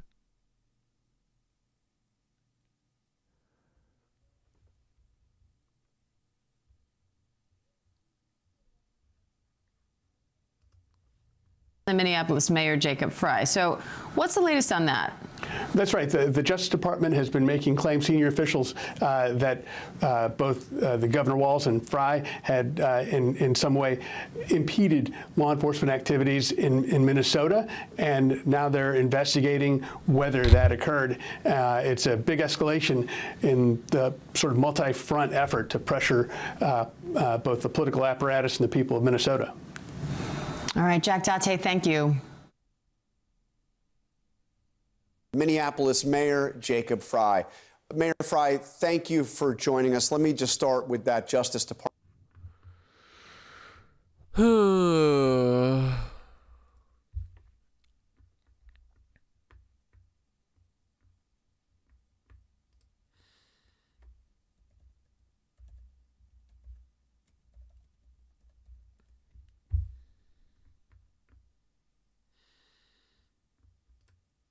So the people that made their whole identity and personality the Second Amendment and the right to bear arms is now mad that people that are on the left of them are using their Second Amendment and the right to bear arms. Because if you have not been paying attention to... Come on, guys, I thought we loved guns. Why? Everyone should have a gun. What are we talking about here? Everyone except for leftists should have guns? What the fuck? The news. Minnesota, it's getting crazy down there. ICE versus the protesters and everything. And now it's gotten to the point that people are starting to arm themselves. And it's like the same people that say this is well within my right to own this gun. Now once these people arrested and charged just for owning a weapon. But I thought we had the right to bear arms. And this has been an issue ongoing in America for the longest, because when the Black Panther Party started to arm themselves in the 60s and 70s, and then when they started arming themselves, they created created laws to be able to stop them from doing what they needed to do. And it's like the right to bear arms in America is really only made for certain type of people in these people's eyes. When they see someone to the left having it, if they see someone of color having it, they see it as an issue and they want that person charged and arrested. But if it's a white person they agree with owning that gun, they see it as perfectly fine. And we need to stop this hypocrisy in 2000. We are at the scene of 25th and Lindale in North Minneapolis, where this is just after the city of Minneapolis said they've heard reports of another anger and frustration. Yep, this is my block, this is my area. I don't go into other people's neighborhoods and try and intimidate them. I protect my people. Let's go. London, hey, sing this shit. Leftists with guns. This is insane. Dude, this is what these people don't understand what being a leftist is. Like, grow the fuck up. God, if all these fucking chuds would realize that they're actually leftists, it's so fucking annoying. I'm not saying like a political party. Like, there is left of fucking conservatism. Conservatism is the death of everything. All these people that think they're conservative are not. They care about their sovereignty and are tricked into caring about bullshit like gay people. These dummies, they're gonna fucking all realize that they're on the left one day. I swear to God, if I'm gonna have to beat the shit out of them till they come to that conclusion. Oh, we talking about Kyle Rittenhouse? That little shit.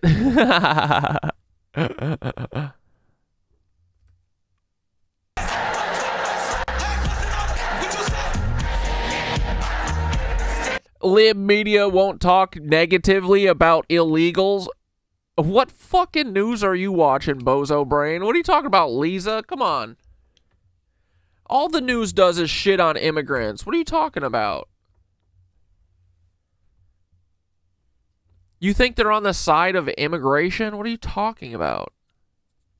Where? Rupert Murdoch hates immigrants. Barry Weiss hates immigrants. Larry Ellison hates immigrants. Jeff Bezos hates immigrants. They all the people who own all the media fucking hate immigrants. Where is anyone talking about loving immigrants?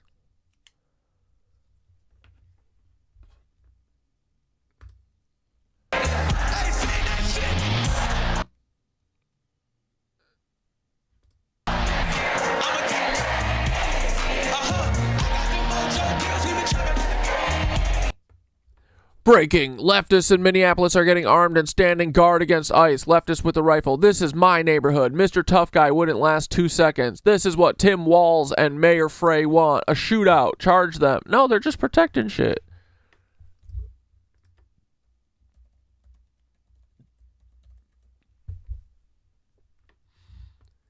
Bro, this guy is no ICE agent ever. This guy's fucking awesome. I don't know. I think he's a chapter president or something of the Black Panthers in Philly.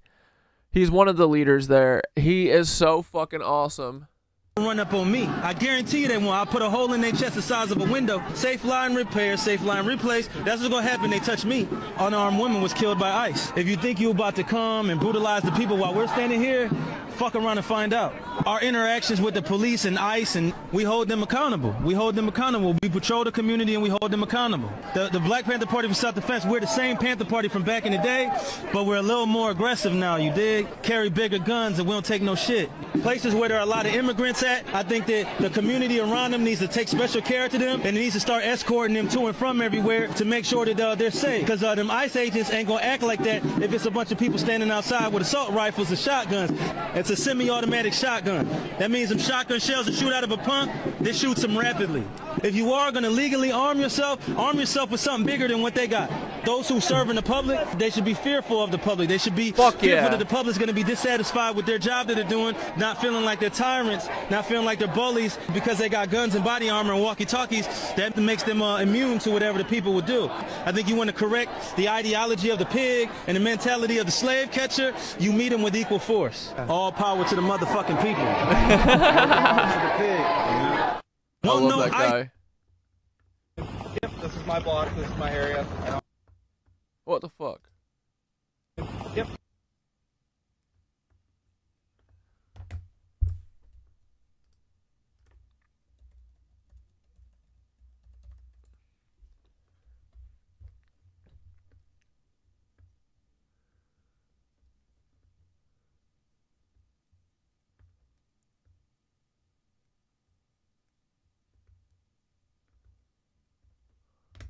What's this guy's name?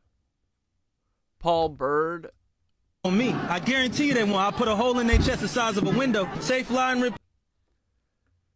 They cut him out of context there too. He wasn't saying that about ICE specifically. He was saying anyone who tries to kidnap me is gonna get a hole in their chest. Paul. Oh wait, this guy's name's Paul.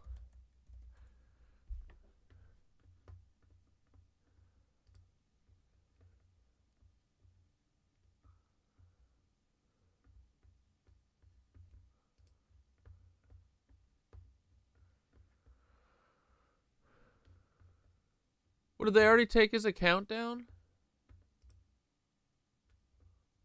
I saw a video of his the other day. All power to the people. Chairman Paul Birdsong reporting for at the Community Defense Duty. Listen, two things that I need to run by you. Thing number one is, a lot of people are saying that we should not stand up against ICE because we're standing for people that aren't us. And Black Panthers only stand for black people. That is a lie. Huey P. Newton said that we are internationalists and we stand with all oppressed people no matter what color they are. That's the founder of the Black Panther Party that said that. So everybody who's running... White Panthers are literally supposed to be the group that, like, white people don't join the Black Panthers. I think when they formed the Black Panthers, was it Huey Newton that... Or no, it was Chairman fucking Fred Hampton who told white people to make and form the White Panthers, which is like a side group that supports the Black Panthers. Around talking about Black Panthers don't stand up for people other than black people, don't know a damn thing about the Black Panther Party. That's thing number one. Thing number two, the Black Panther Party created something called the Rainbow Coalition, which is a coalition of Hispanics. Oh my God. All power to the people, Deputy Chairman. And dudes, I'm not saying like our values that we collectively have here are what would generally be called lefty type shit. Like, we care about people, empathy, like, we want everyone to be left the fuck alone. So call it whatever the fuck you want. What's a better word than left of being a conservative piece of shit? Conservatism is poison. That is not what we want. But I'm not saying like left, right, like Democratic parties and shit, but I don't know what it's called. Call it whatever. Yeah, this isn't a liberal show, it's anarchy. That's what I think I'm an anarchist, but also whatever, you know? Or that's what like aligns to what I believe. But that's like on the, none of us here are like fucking, you know. We are different. I don't know what it's called. We don't align to like some political party or whatever, but I definitely don't want to control people. You know what I mean?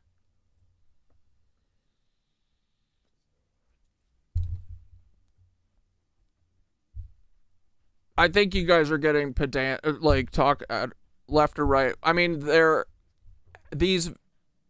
way that we think is not the way fascists think, so there is a difference. All power to the people. Chairman Paul Birdsong. People other than black people don't know a damn thing about the Black Panther Party. That's thing number one. Thing number two, the Black Panther Party created something called the Rainbow Coalition, which is a coalition of Hispanics, Asians, whites, and blacks from all over the world working together to fight oppression. Again, like nature is anarchy. It's no rules and everything works together. Everyone fills their niche, you know? Doesn't have an overall control factor saying you do this and you do this.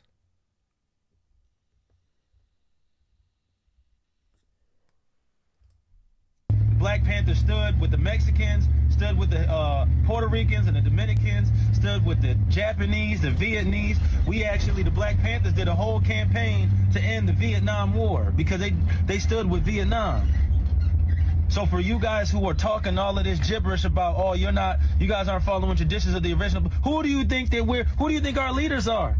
Aaron Dixon is an original Black Panther, right? Aaron Dixon is an original Black Panther who walked with Huey Newton. That's our leadership. And Billy J. Brooks, that was Fred Hampton's right-hand man. So you guys you sound stupid, to be honest. You sound like you don't really know what you're talking about. Doing a lot of hooting and hollering and don't really know what you're talking about. Anyone who says hooting and hollering, boys, I'm on their side. If you watch Huey Newton's speech, he specifically says, we are not Black nationalists. We are internationalists. And we stand with all oppressed people across the globe, no matter what your ethnicity is. Come on, man. Y'all don't know what you talking about. You telling us what we're supposed to be doing as Black Panthers, and you don't know the first thing about a Black Panther. All power to the people, though.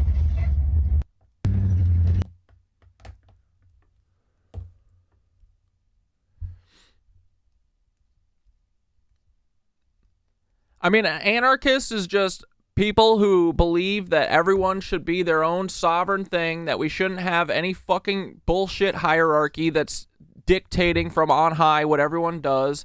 We believe in mutual aid. It's like literally all the stuff that we always talk about. It's just community. It's just like an unspoken community that you don't need to fucking make all this bullshit rules. Simple rules. Don't hurt each other. Yeah. It's why it's been demonized by... It's why, like, World War I and World War II, it was all started by anarchists. Like, anarchists literally don't believe in hurting people.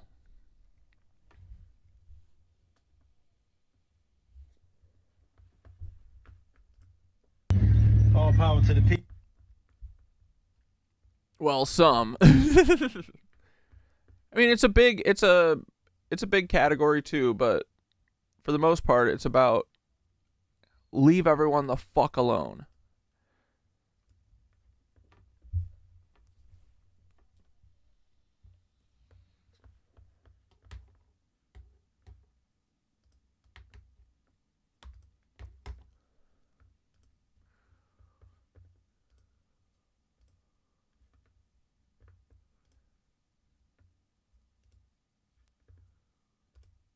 Video, but I do want to go ahead and talk. All right, let's check in on Florida Dad. Talk about what happened in Ohio a few days ago, I think a week ago, that I don't think I've heard anybody talk about. And no, unless there's more protest stuff you guys want to cover.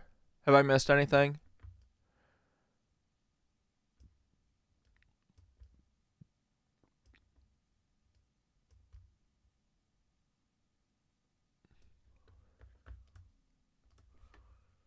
fault to their own, because not even the big mainstream news were reporting on it, except for, well, I'll go ahead and get into that, but reading this local news article. Yeah. World War I was started by college students who were MK Ultra'd by intelligence operatives. Yeah, MK Ultra'd to say that they're anarchists. Coming out of Cleveland, the article is titled, "What was that? A dramatic transformer explosion knocked out power on the west side." Yeah, thousands of people were without power because not one, not two, but multiple transformers just blew up at the same time. So this is what multiple people had recorded in multiple locations of Cleveland on January 12th. Not Cleveland, boys. They better fucking leave Cleveland alone.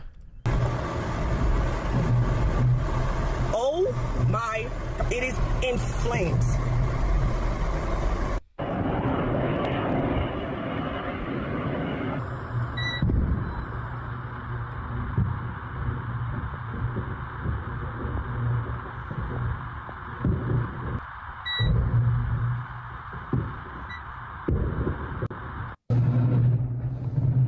Dude, Transformers blowing up is crazy. Oh my God. Mommy, go. Mommy. Oh, that's bad. What's blowing up? Mommy, what's blowing up?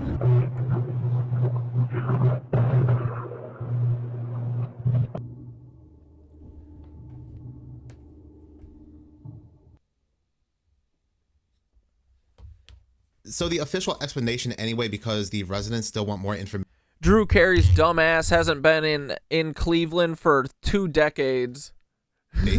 Is that a transformer blew at a substation and it caused a chain reaction, causing other transformers to blow up. But not just that. Reading this article here from News 5 Cleveland, firefighters went door to door to check for issues and learned that some electric meters had blown off the houses, according to Cleveland Fire. Now, I've never heard of that before, but I guess it does happen. The firefighters told the residents that about 11,000 volts went into each one of the houses. That's wild. So, of course, the residents, they want more information, right? They want to know if that kind of damage is common during transformer explosions and more details on how it occurred. So they called, left messages with a bunch of city leaders, and went to the CPP for more answers, and they were told that no one was there to answer their questions. Matter of fact, again, the only information they received is that a transformer had blown up at a substation, leading to a chain reaction, and they only received that information from local news. I run to the door, and I see sparks and booms going like on and on and on. I thought it would have stopped in a second, but it kept going. As soon as the first one went off, we thought people were setting off fireworks.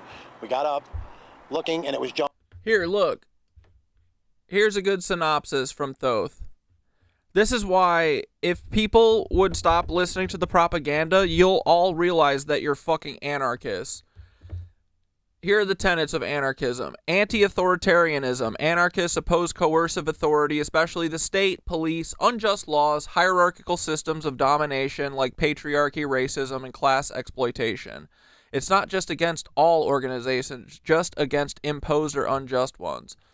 Voluntary cooperation. People should organize freely and voluntarily without being forced by the state or corporations. Think collectives, worker co-ops, mutual aid networks built on consent and consensus. This is literally what the Infinite Cat Dad Summer 2026 Forever and Ever is built upon. It's just potluck. It's the potluck theory. I'm going to call it that.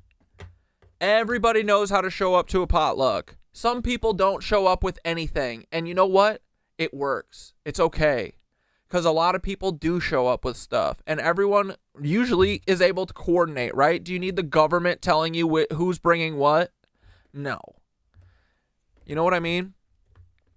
Mutual aid, popularized by Peter Kropotkin, based on the idea that solidarity and cooperation are more natural and effective than competition. Communities thrive when people support each other freely. No state, charity, or top-down control required. Decentralization. We keep talking about a new internet that can't be cucked by assholes. It would need to be decentralized. Power should be diffused and local, not centralized in big governments or bureaucracies. Anarchism promotes horizontal forms of organization, non-hierarchical, like councils, federations, and affinity groups. Direct action. Don't wait for the government to fix things. Do it yourself. Protest, strike, occupy, sabotage, mutual aid. Take action without asking permission from authorities. This is literally what we all fuck with. Prefigurative politics. Build the new world in the shell of the old. The way anarchists organize today should reflect the society they want to create. Free, egalitarian, non-exploitative. Personal autonomy and responsibility. Each individual should have the freedom to live according to their conscience. But with that freedom comes responsibility to others, to the community, and to the earth. Opposition to capitalism. Most anarchists are anti-capitalist, believing capitalism is coercive and exploitative, replacing monarchs with bosses. They support alternatives like gift economies, communal ownership, or libertarian socialism. Gotta watch out for that libertarian shit, though. The ephebophiles. Liberation of all people. Anarchism inherently supports feminism, anti-racism, queer liberation, anti-colonialism, and environmental justice. All forms of domination are connected and must be dismantled. Pluralism of ideas. There's not one single anarchist doctrine. There's anarcho-communism, anarcho-syndicalism, green anarchism, individualist anarchism, anarcho-feminism. Most share the rejection of imposed power and belief in freedom and solidarity. So it's just the way life is before you have a mobster government telling you what the fuck to do all the time. Anarchy means every component of a system is equal. There is no superior or authoritative top or bottom. Yeah.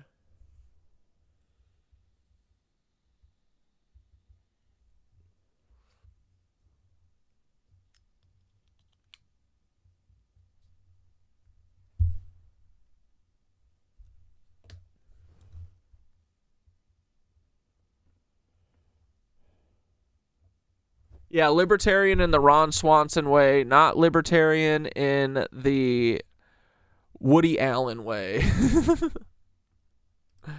Jumping from pole to pole, just lightning, electricity, but it looked like lightning riding the cables.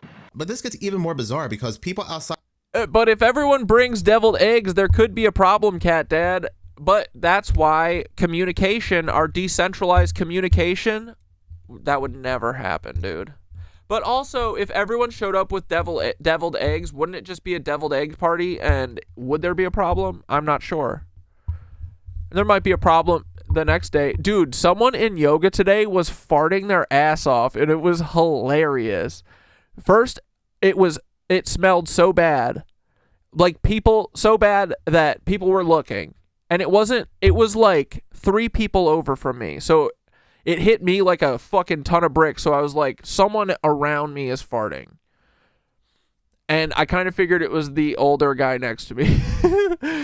And then it kept smelling. People are looking around. I made eye contact with one of my friends in there. And he looked at me in the mirror. And I went, it wasn't me. And then, bro, we go and lay down into Savasana. This is like after 40 minutes of getting assaulted by this guy. We lay down after everyone's kind of looking around. I feel like several people thought it was me for some reason. Like, what the fuck? We lay down. He lays back and just rips one. An audible one.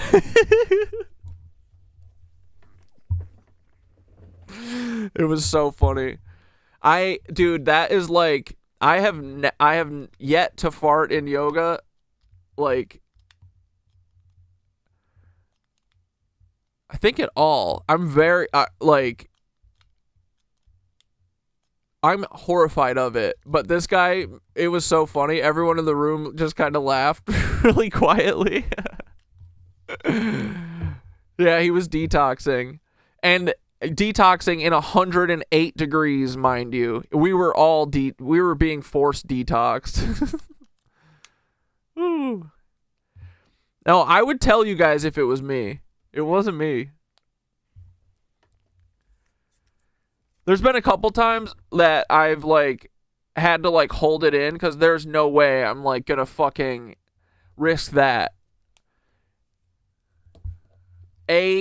Risk hearing it, and B, the worst outcome, whether or not it's going to be a stanky one, you know? I can't put these people through that. But I also don't eat before I go, so I don't really have a problem that much. I'd be a big farter if I yogaed. I'd be ripping ass.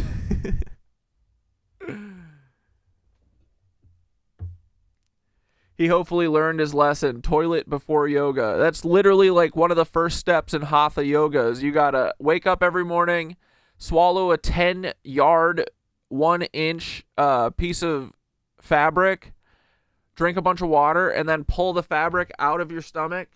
Then you're supposed to squat in malasana into a bucket and suck water up your ass. Not a bidet. You're supposed to be able to figure out how to suck water up your ass and then squirt it out. What are the other Hatha yoga things? Oh, you're supposed to do a neti pot every morning, clean your sinuses out. This is literally written in one of these one form of yoga, Hatha yoga. I get it though.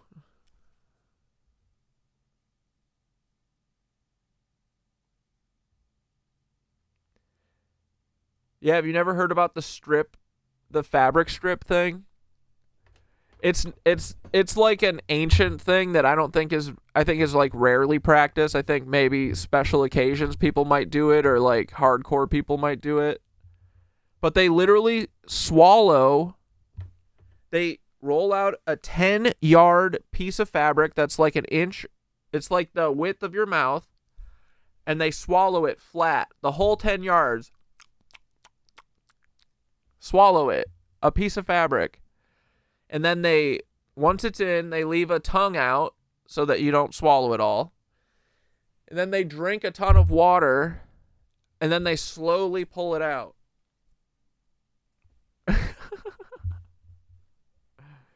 Yeah, the fabric thing. I know, when I read the fabric thing, I was like, that would be kind of insane, and I would probably try it once. Don't get me wrong, I fuck with the bidet super hard. But trying to suck water up my butt from a static bucket, not into it. That ain't me, dog. I love yoga, but I don't know if I love it that much. Out of Ohio are asking, well, why haven't we heard about this? We're only learning about this through social media because none of the national news agencies are reporting on this except for one, and they're not even national United States news. Al Jazeera and international. Is it possible to suck it up your ass? Well, yeah, dude, because they don't write shit that isn't possible. And my friend Victor growing up, his special talent was he could literally get down on his hands and knees. Well, he would get down on his hands and knees and then put his head down. So he'd be out like on his head and his knees. So he's like doing a mini up dog or down dog. And then he could literally spread his butt cheeks and suck air into his butt and make himself fart on command. And it was the funniest shit ever. He could do it like over and over and over and over and over and over and over. He farted for like 10 minutes once. So if Victor could suck air into his butt, I'm pretty sure you could suck water into your butt. Yeah, suck air up, then fart it out. Yeah.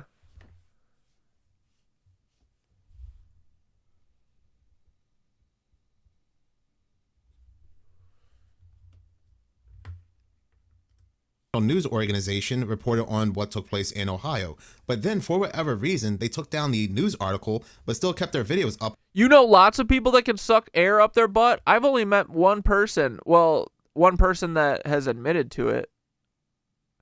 That was just my friend Victor. On social media. What is going on here? This eerily reminds me of a video I seen back on December 10th, and I don't know what state this is coming out of, but these individuals saw this Black Hawk helicopter fly past this transformer, and as soon as it flew past the transformer, it had exploded. Here at work, Black Hawk just came, look, it just did it again, what the f going on? Goddamn transformer blew up just after Black Hawk just flew over, what the f? Oh, shit. Right, get inside, go inside.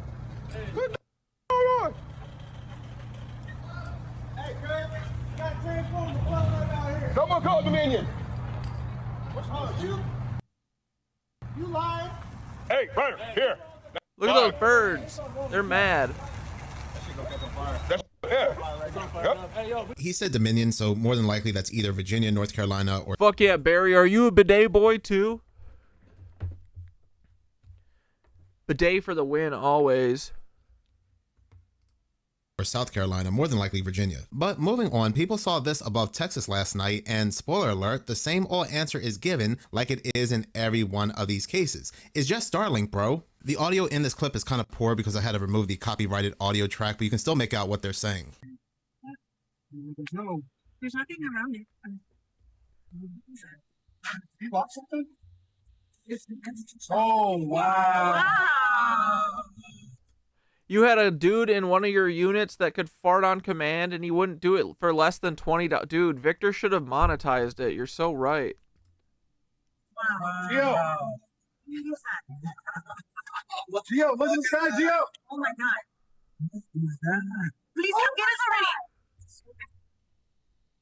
already! Bro was a fartomancer. Look at the sky, Gio. Look at the sky. We're ready. I said we're ready. What is that? Just watch it. Jesus, take me. No, don't go with Jesus yet. Is it too late? Now it has to come in. Oh yeah, did this all happen because you brought up deviled eggs? Yeah, this was your fault, Lori. Oh, that's Jesus. Wow. That's Jesus. Is that a hallucination? That is crazy. What is so you see like a second light on top of it? That's Jesus. That's satellite. I think that might be Starlink.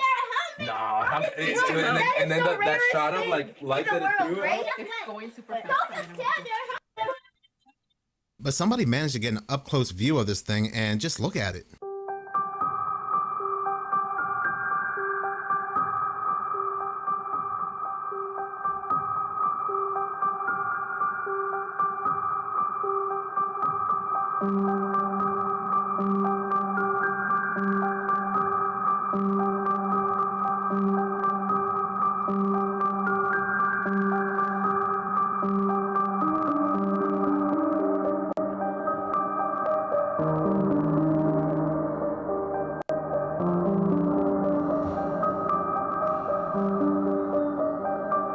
So yeah, as you may have guessed, the official explanation is that it was a Starlink launch that happened in Cape Canaveral, Florida, even though the trajectory was in the southeast over the Atlantic. So people took to Grok because Grok, SpaceX, is all owned by Elon Musk, and they asked if you could see a SpaceX launch from Florida over in Texas, and it says no, you can't, and mainly because of the distance. Central Eastern Texas is about 900 to 1,000 miles away from Cape Canaveral, and a SpaceX launch in Florida would be visible about 300 to 500 miles away, and the plume, given the southeast trajectory, would be seen in states sometimes in southern Georgia or even the Carolinas. And again, this is coming. Dude, I'm surprised with this shit in the sky. They aren't saying it's glaciers. SpaceX is just the new glaciers did it.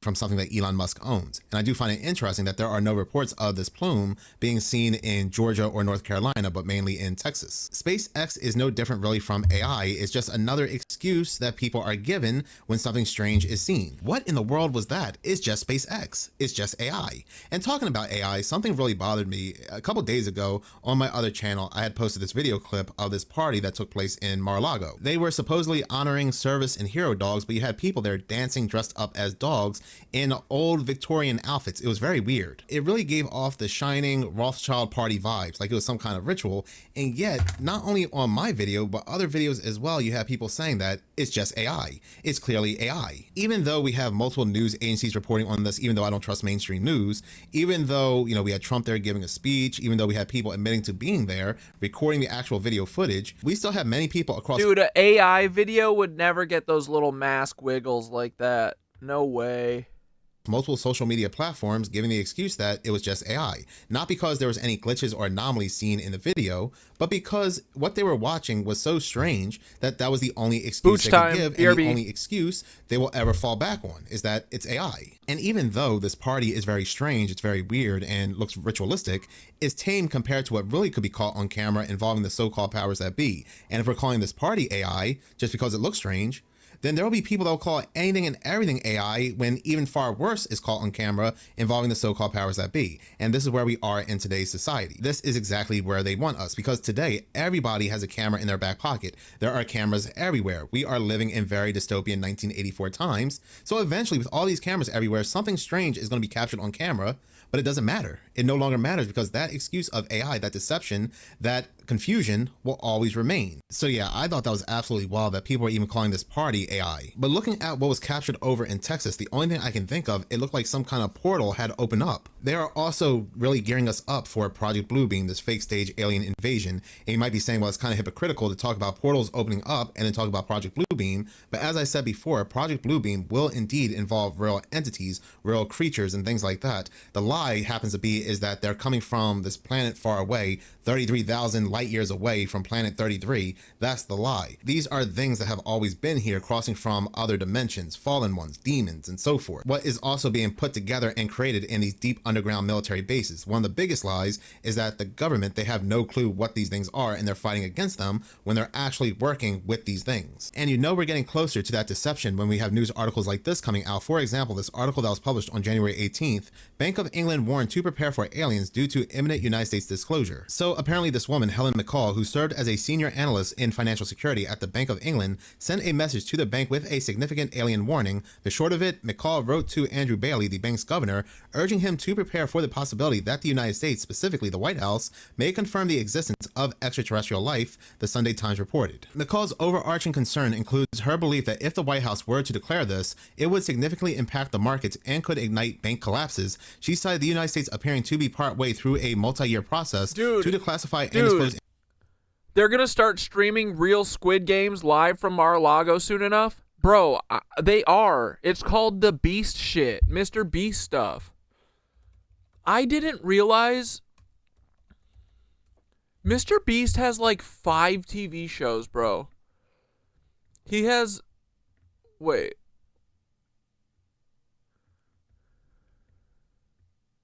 He has like...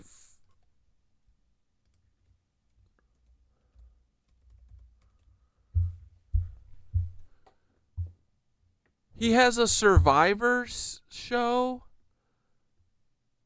Like, I feel like they're trying to make Mr. Beast the new Jeff Probst.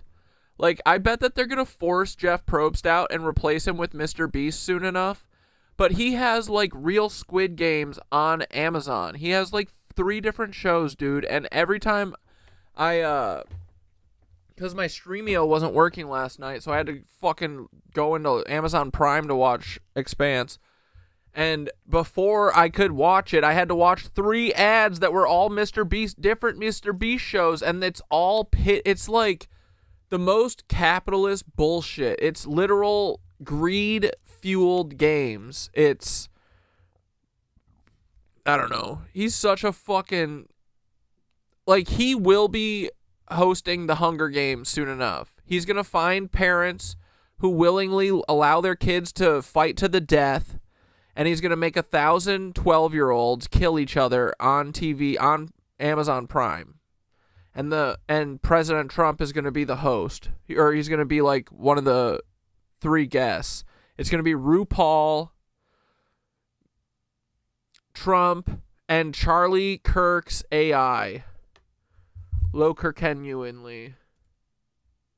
Not only is Mr. Beast compromised, he's like literally he was born into the system, dude. I mean, he was born in Frankfurt, Germany, bro. It's so funny. He's a little Nazi boy. Information regarding alien life forms per the Times. But my question happens to be, even if the United States were to declare something like this, that there were aliens or extraterrestrial life they were aware of, why would this collapse the banks? Because Mr. Beast is a little too nail on the head. That's exactly how they work, dude. They do nail on the head so that they can be like, what are you talking about? What do you mean I have a SS lightning bolt in my logo? And my name's Mr. Beast. These are all just total accidents. He claims Mr. Beast came from an auto name generator. Yeah, you mean the CIA's AI that spits out all the fucking Lord of the Rings names for Peter Thiel's companies? Anduril, Palantir, all these cucks. What are the other ones? I'm surprised they haven't called one Sauron yet. Because they already have a narrative and agenda set up Might to as crash well. the economy and take people's money. In no way, shape, or form would an announcement like this cause so much panic that everything would just crash. Because unless the government were to come out and say that they knew when these aliens were to invade and attack, and there's nothing they can do because they're so technologically superior, just by mentioning their existence wouldn't cause some kind of financial collapse panic. So it's a very weird thing to be worried about. It definitely sounds like they are gearing up a scripted event to take people's monies. But apparently she was quoted as saying, the United States government appears to be partway through a multi-year process to declassify and disclose information on the existence of a technologically advanced non-human intelligence responsible for unidentified anomalous phenomenon, UAPs or UFOs. So again, this 10-year senior analyst is urging the Bank of England to Post Malone says that his shit was made by an auto name generator. God, these uninspired idiots. Cat Dad was also created by an auto name generator. I was like, fuck it. Same with Knitted Anus. I was like, I don't know. to plan for a potential financial crisis following confirmation of the existence of alien life. Why? I really don't know. Again, this just feels like a truth in plain sight moment. The reason why all these news agencies and this is spreading all throughout social media, they want us to see this because, again, they always have to tell us what they're doing ahead of time. Really no different than all those news articles that came out last year across different big media agencies about going to certain states to survive an alien invasion. The 10 states most likely to survive an alien invasion, and now we're at a point where we have to protect the banking industry from the revelation of the Okay, it's your time to shine. Tell everyone. Tell them. Come on. Look up here. Up here.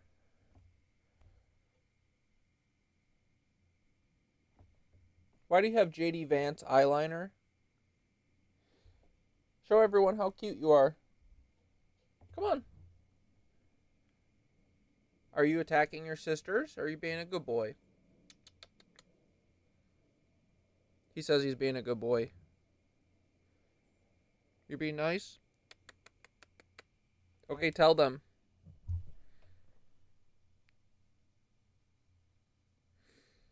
He said, yeah, my dad's so cool. My dad's awesome. I love my dad. I think he's so fucking... He's the best dad. Whoa! He didn't like that. Oh.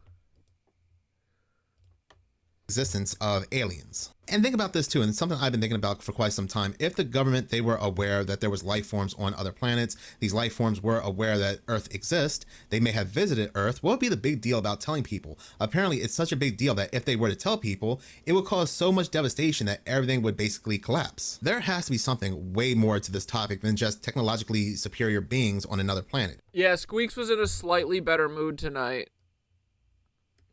Although he had a little sass there at the end.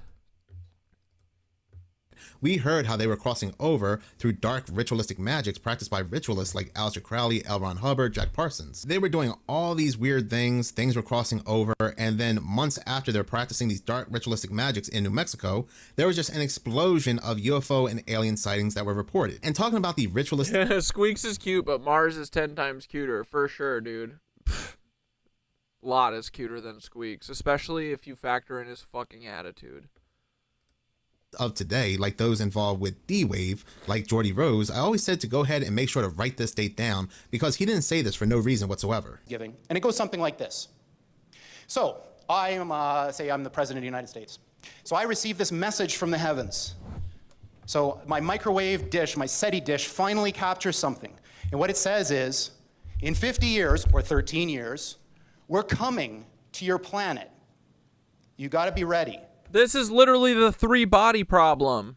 Now just imagine what would happen if that happened. A super intelligent alien race beamed down a message to all of us Earthlings saying, we're coming July 13th, 2030, and boy, you better be ready because the mothership is landing right on the front lawn of the White House or wherever you want to land on that day. Dude, fucking vaporize the White House. That would be awesome. That'd be so funny if the aliens came and they just nuked the White House and they were like, you're welcome, and then flew off. The amount of resources that would be marshaled to try to figure out what to do would encompass the whole world. AI is... So these people definitely have something scripted and concocted, and they're telling you we're going to take your monies because of the panic. But moving on, there is no way this is real. This can't be real. I mean, yes, it's coming out that the text is real, but this whole Greenland stuff has to be a distraction from something because this is absolute insanity. Reading this article from BBC.com, apparently there was a text exchange between Donald Trump. I mean, I'm to the point where I think literally everything is a distraction from us consolidating our spiritual power. I do think the spirituality is the most important thing. I mean, just by looking at what they're doing to us all the time, it feels like that's what it is, right? They don't want us to know that we are spiritual, intuitive, reality-creating fucking gods that they depend on to create this shit reality that we exist in. And the Norwegian Prime Minister in regards to Greenland. Chimichangas and elote for dinner? Oh my god. Bro. I love elote. You know what else I love? I love tamales so much, dude. Tamales are the best, right? This is how the text exchange started that a lot of people are talking about. It started with the Norwegian Prime Minister texting, "Dear Mr. President, dear Donald, on the contact across the Atlantic, on Greenland, Gaza, Ukraine, and your tariff announcement yesterday, you know our position on these issues, but we..." Squeaks! He's literally chasing his sisters. They haven't screamed yet, but he is chasing them. Just to prove that he's a menace. He said, "Oh, you said I'm good boy? Watch this." We believe we all should... "Oh, you held me, Dad? Even though I was rubbing on your leg constantly, and I know that every time I rub on your leg, you usually pick me up. You held me? I'm gonna assault my sisters." work to take this down and de-escalate. So much is happening around us where we need to stand together. We are proposing a call with you later today, with both of us or separately. Give us a hint of what you prefer. Best, Alex and Jonas. Here's what Trump's reply was. Dear Jonas, considering your country decided not to give me the Nobel Peace Prize for having stopped 8 wars... I'm trying. For having stopped 8 wars plus, I no longer feel an obligation to think purely of peace, although it will always be predominant. Squeaks! But can now think about what is good and proper for the United States of America. Denmark cannot protect that land from Russia or China, and why do they have a right of ownership anyway? There are no written documents. It's only that a boat landed there hundreds of years ago, but we have... You make good dumplings, but you want my version? Dude, honestly, I worry that most people probably wouldn't like them. Pretty much everyone... All my friends and stuff growing up, when I'd be like, dude, my mom's gonna make dumplings, and then they'd have them, they'd be like, like, whatever, you guys are fucking weird.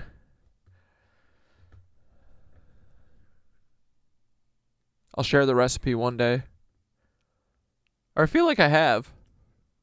Boats landing there. Also, I have done more for NATO than any other person since its founding, and now NATO should do something for the United States. The world is not secure unless we have complete and total control of Greenland. Thank you, President DJT. There's no way that's real, right? I had to take out my big glasses to read that. I had to take out my glasses that treat my astigmatism to confirm that was real. This is being confirmed by multiple news agencies, but because he was not given a Nobel Peace Prize, he does not feel obligated to find a peaceful resolution when it comes to Greenland. Dude, this message is literally insane and so funny.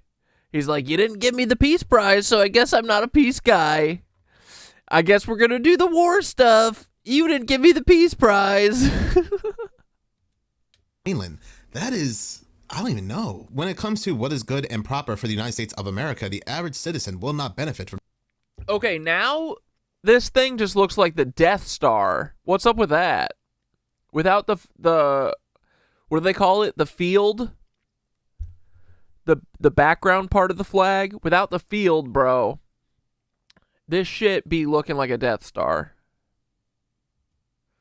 Taking Greenland. The only ones that'll benefit are the technocrats, like Peter the Reptile Thiel. Did you know that Peter Thiel helped to fund Praxis, a company that co-founder actually went to Greenland to try and acquire Greenland?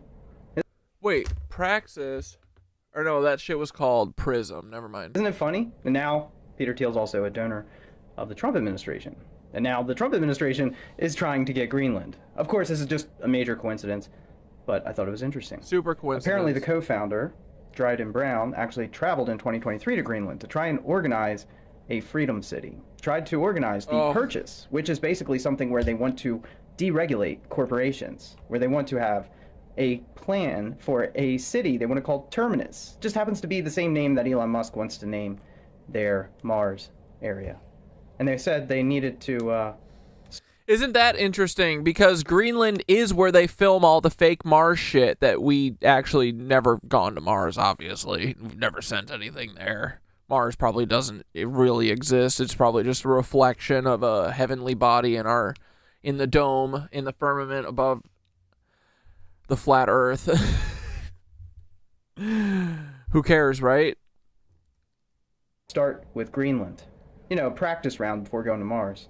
But it's not just Peter the Reptile Thiel, but a lot of these other tech giants that have interest in Greenland. For example, reading this article from Forbes.com, Jeff Bezos, Bill Gates, and Michael Bloomberg all have invested since 2019 in cobalt metals, which have looked for valuable rare earth minerals used in electronic devices through AI-powered exploration of the island. Sam Alternativeman, the OpenAI CEO, invested in cobalt back in 2022. Of course, Peter the Reptile Thiel aims to build a technologically advanced freedom city on the island, which is no different than a smart city.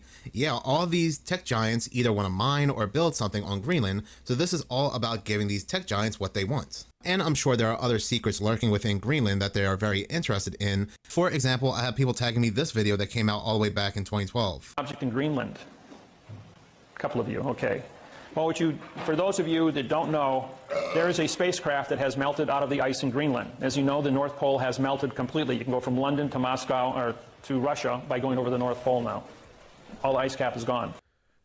No, I'm not a hardcore round earther. Honestly, I don't think it's flat. I don't think it's round. I think it's somewhere in between. That makes the most sense to me.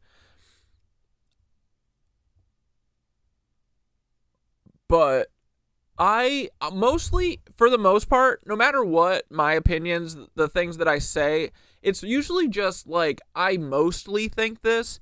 I really don't really have that many 100% firm, hardcore beliefs about anything anymore. You know what I mean? Like, tomorrow, we could find out it's all a simulation, none of us are real, and I'd be like, okay, you know, I have my suspicions about the way I think shit works, but honestly, wouldn't be surprised if everything to the core of all of our beliefs was flipped on the head one day, you know? I'd be like, yeah, whatever, sure. I just want to know what the truth is at the end of the day, you know? But I think that I do think it's weirder than round Earth. Do I necessarily think it's like flat Earth? Like, yeah, I think that it probably is somewhere in a weird in-between area, you know? A toroidal Earth. I think we're probably, you know, both of those are probably half right. But yeah, no, I don't really have any hardcore beliefs about anything other than Paul is Timothy. Like, I will die over that.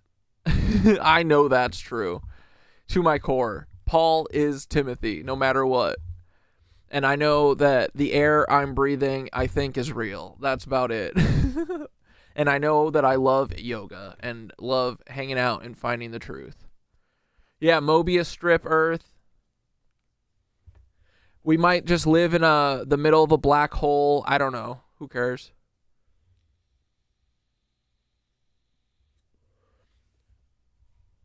We probably... Honestly, I'm more focused, I feel like, now at this point. I don't really bother too much with the shape of the Earth stuff because I think the consciousness stuff is what's more important. I think that it doesn't matter. Either way, what we think to be true is true.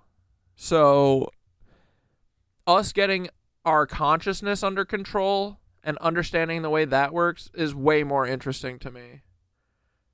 And yeah, I think the flat Earth, round Earth debate is part to keep us from going up that ladder rung. You know what I mean? Like, we want a bird's eye view of all of this, and they've got us down on the fucking Earth. Yeah, Giant's eyeball. I think, honestly, it makes the most sense to me that we just live inside of a giant and on top of a giant, and we are a fractal of the giant. Who cares? I think, honestly, I'm just starting to think that whatever the ancients were talking about is real somehow, and yeah. I was highlighting some shit in Manly P. Hall's book earlier today about this stuff. Here, wait, let me go find it. I'll read it. The last place that has ice on it was Greenland. Greenland had a 18,000-foot ice cap on it. Well, the spacecraft that is anchored in the center of Greenland created the last ice age 50,000 years ago. It's a weather machine. It's 55 miles wide, 300 miles long, and 2 miles high. The people that lived in it were called the Mois. If you draw a straight line from the spacecraft to the Washington... The ancients believed that the theory of man's being made in the image of God was to be understood literally. They believed that the universe was a great organism, not unlike the human body, and that every phase and function of the universal body had a correspondence in man.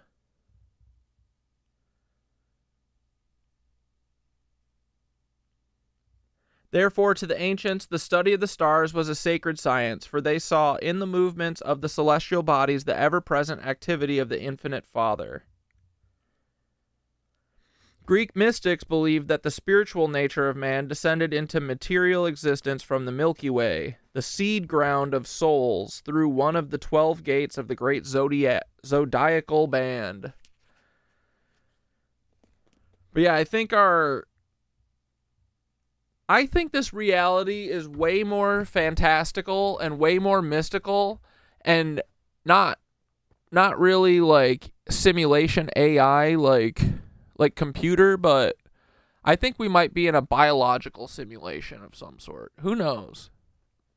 But yeah, I like this shit. We live inside of a giant body.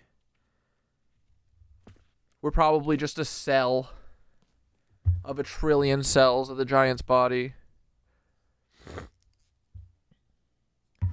Manly P. Hall's a G, although he was allegedly an asshole. You'd like William Donahue, he just died. I think we do like William Donahue. We've watched some of his clips.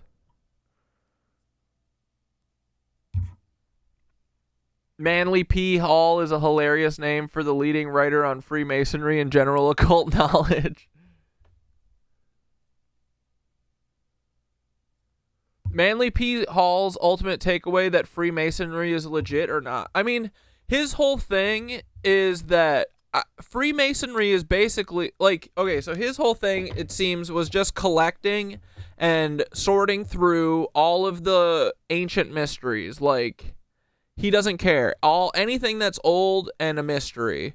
And he basically cataloged all of this shit, which is essentially what the Freemasons have done, right? Like, the Crusades were about going around everywhere, getting all of the ancient information from all of these old groups, all these old mystery schools and secret societies and religions and pagan traditions and all this shit, right?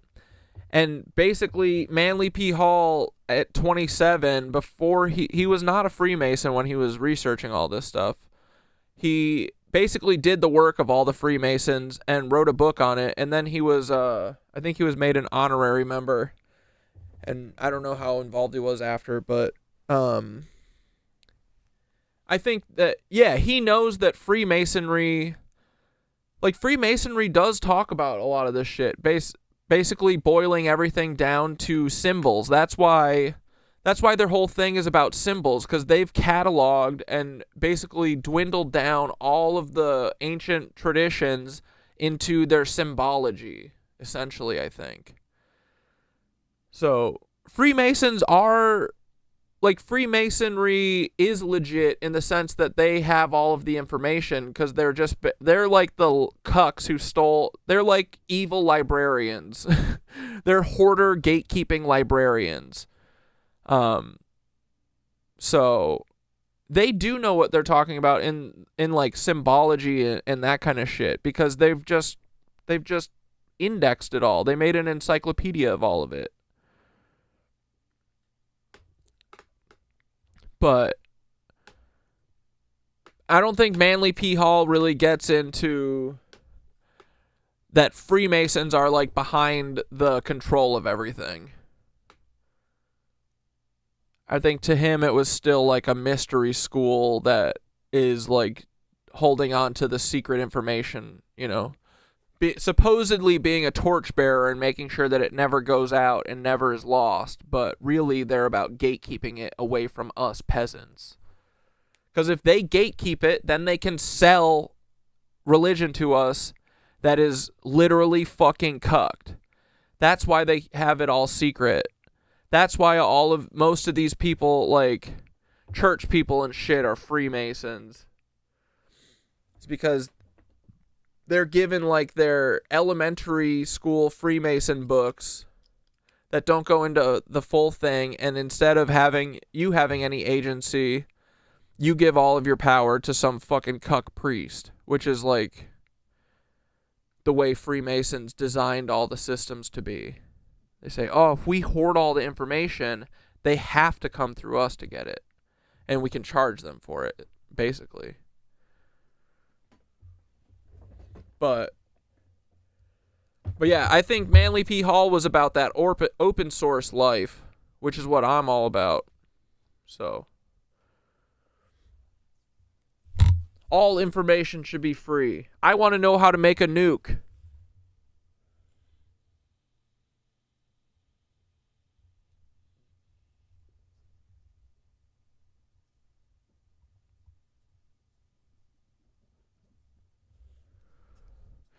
But also they have knowledge that would drive the average man insane. Are we really that upset at the folks who guard and preserve that knowledge? I mean, the Freemasons, yeah, because I don't think that they're not actually doing it. They claim they're doing it for, like, benevolent reasons. Wait, does benevolent mean good-hearted or whatever? For, like, not demonic reasons, but really they are. They are keeping it to gatekeep it from us. But yeah, I mean, I do think that it should be available. I don't care if people's brains would melt. I think we need some brain melting. We need people's brains to melt. Can't just be us anymore. If their brains melt and they overload, whatever.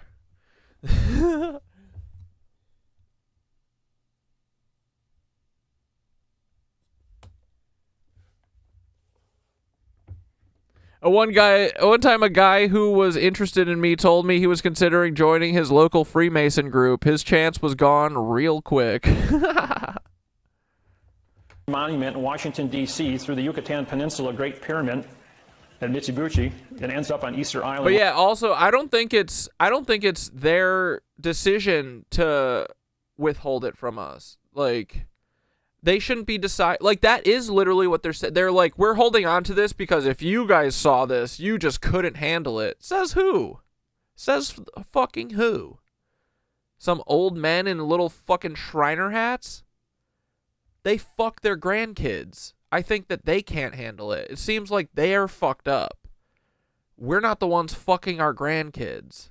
Seems like most Shriners and Freemasons be into that shit. Where the Moys have been dug out of this dirt. The heads on Easter Island, well, 2 years ago, they finally went ahead and they excavated, and they're all 65 to 85 foot people, full body carvings. And these were the people that lived in the spacecraft that was uncovered, that's melting out of the ice. Yeah, we're definitely getting soft disclosure. I mean, I think that I don't know if it's like they're like, oh, we've done so much work to make all this shit sound like buffoonery that they let a little bit of it out because it's hard to keep all this shit secret, or what?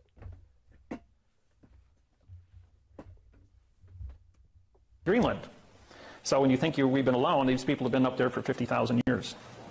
The spacecraft is still active after 50,000 years. It has a 200-mile dampening field where no electrons can flow into it. In 1947, a B-52 bomber flew into that pattern, into the dampening field, when trying to fly between Maine and London. As a result of that, they lost power and crashed in Greenland. As they sent in rescue B-52 bombers to rescue them, they hit that same dampening field, but they veered off. They just ricocheted off of it. And by testing, trying to get to these guys, they were able to bring a circumference and find out that there was an object 200 miles to the center of this field. On the southwest corner of Greenland, there is a small community. It's the only community on the island of Greenland.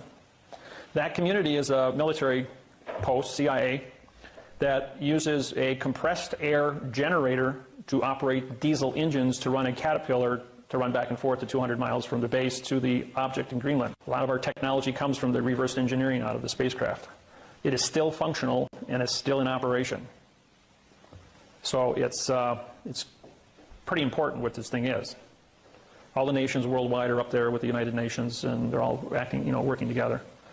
Now, I don't know if there's truly some craft beneath Greenland, but obviously they really want it. You worked with Atticus Ross? Yeah, I mean, most of these people, I think, are removed from the, like, intelligence backgrounds. Like, it seems like, it's like Julian Casablancas, right? He is a fucking asshole, but I like his music.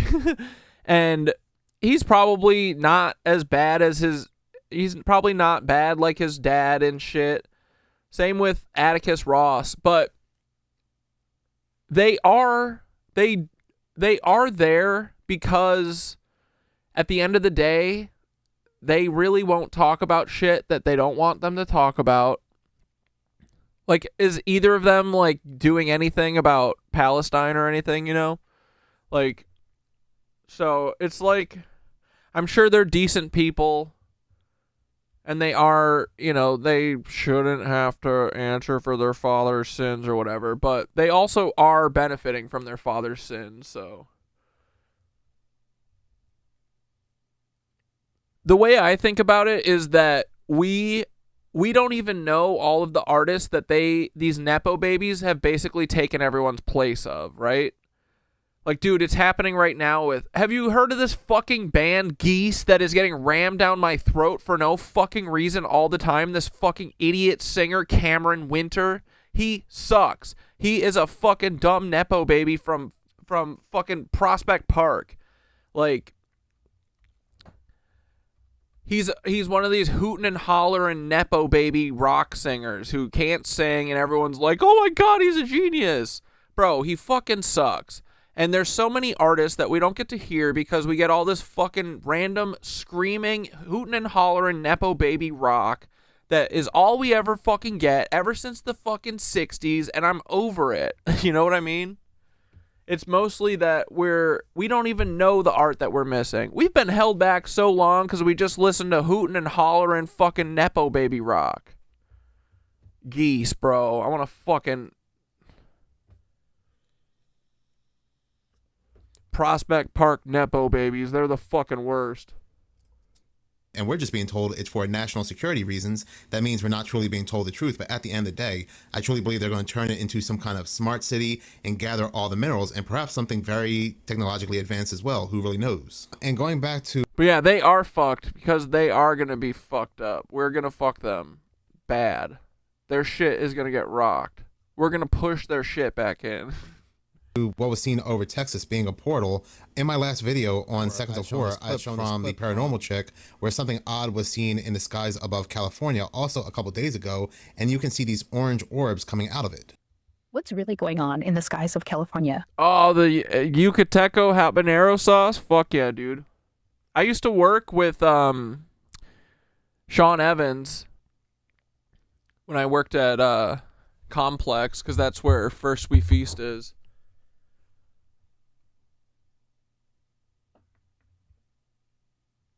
We used to get all of their hot sauces in the office and just be able to take them. It was nice.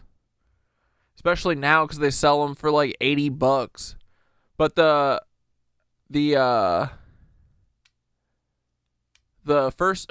hot one's hot sauce was pretty fire too. The next two videos are going to make you really question that. And these are from two very different witnesses who captured something odd in the sky. Is it a rocket breaking apart? Or is it maybe CERN trying to open a portal? We'll never know. But take a look, comment below. Let us know what you think.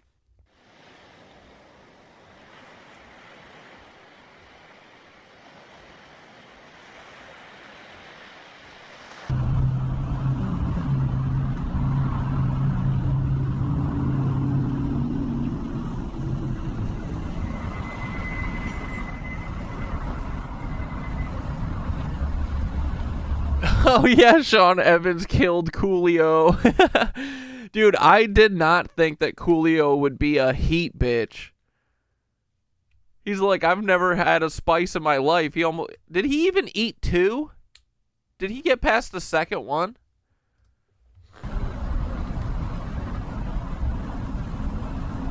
Have you guys ever had the last dab? It is hot. It's honestly better than the bomb though. I'll never try the bomb again. That shit sucks. It's not even good. It tastes like metal. And is fire. It tastes like someone boiled metal down and then put in a bunch of fake hot flavoring.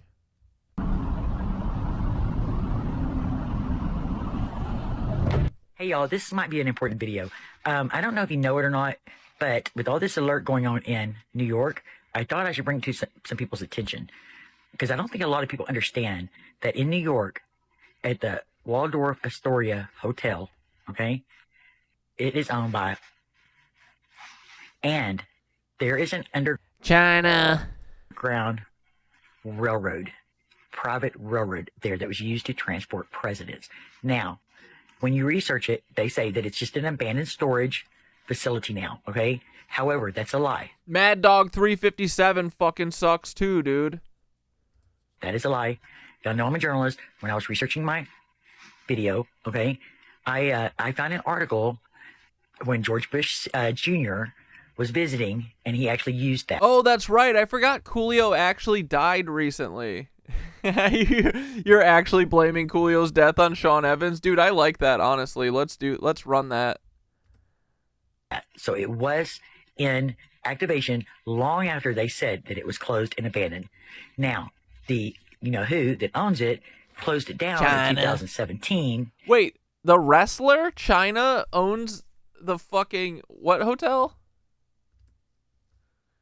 Until Waldorf? 2024 to 2025 for major reconstruction, remodeling. Wow, that's a lot of remodeling to take from 2017 to 2024, 2025. 8 years of remodeling. So what do you think they're really doing? Okay?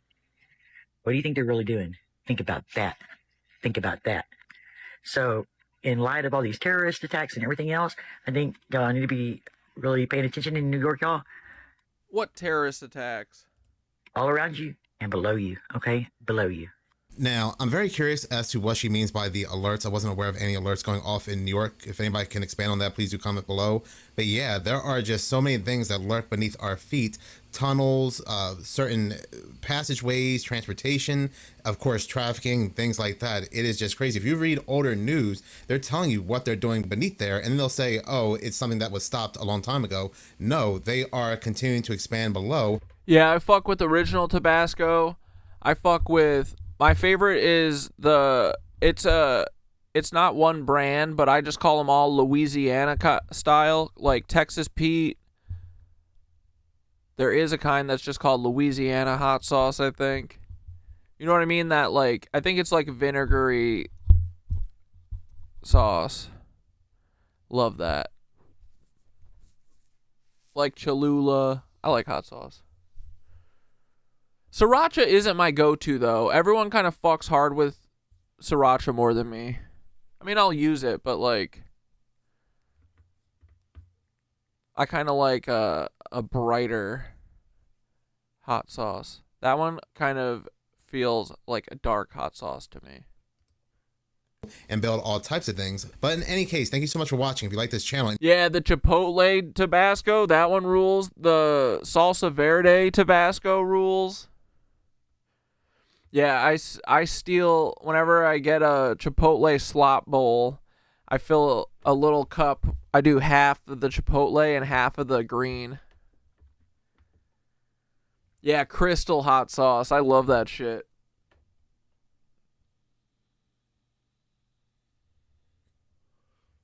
Coolio died. Yeah, he died 4 years ago. That's crazy. I'm a sriracha slut. Yeah, Valentina's good.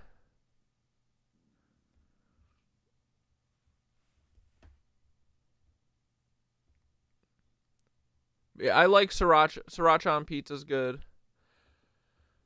Or like a banh mi. But if I'm having like a breakfast sandwich, it's usually like Louisiana kind. You want to see more, please subscribe. If you're already subscribed, please like. Yeah, that's what it is. Sriracha's garlic based, not as bright. Yeah, right? You know what I mean by that? You get it. As any engagement does help the channel grow. Once again, thank you so much for your support. No, thank you for your support. Minutes of Horror. We love you.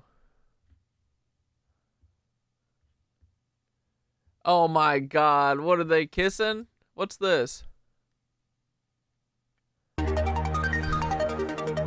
Donald Trump's ass was penetrated. Send this video to JD. Boys, only 419 people have seen this. YouTube knows us. Private tower suite, lights turn way down low. Epstein with a grin, Donald in the glow. Orange hands rolling, secrets in the night. Five stay locked tight, out of public sight.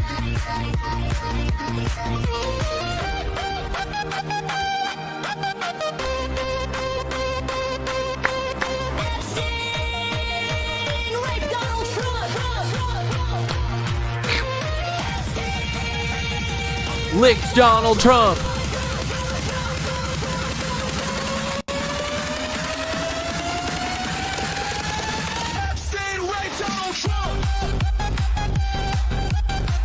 Yep. This is it, boys. Thank you, YouTube algorithm. Ooh. Black Death, we got to get on this track.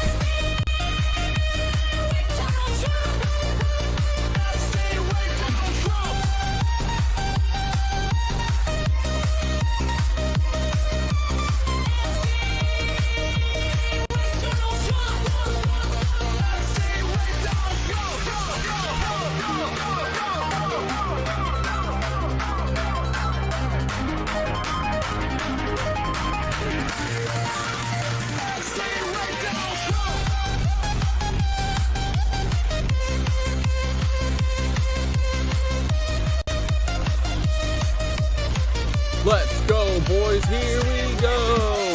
I like that there's no lyrics, so we can add vocals on top of this.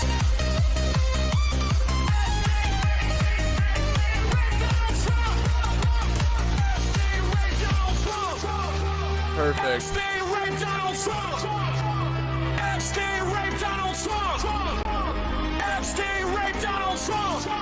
Oh, wait, is he saying Epstein and Donald Trump, or Epstein raped Donald Trump? Whatever.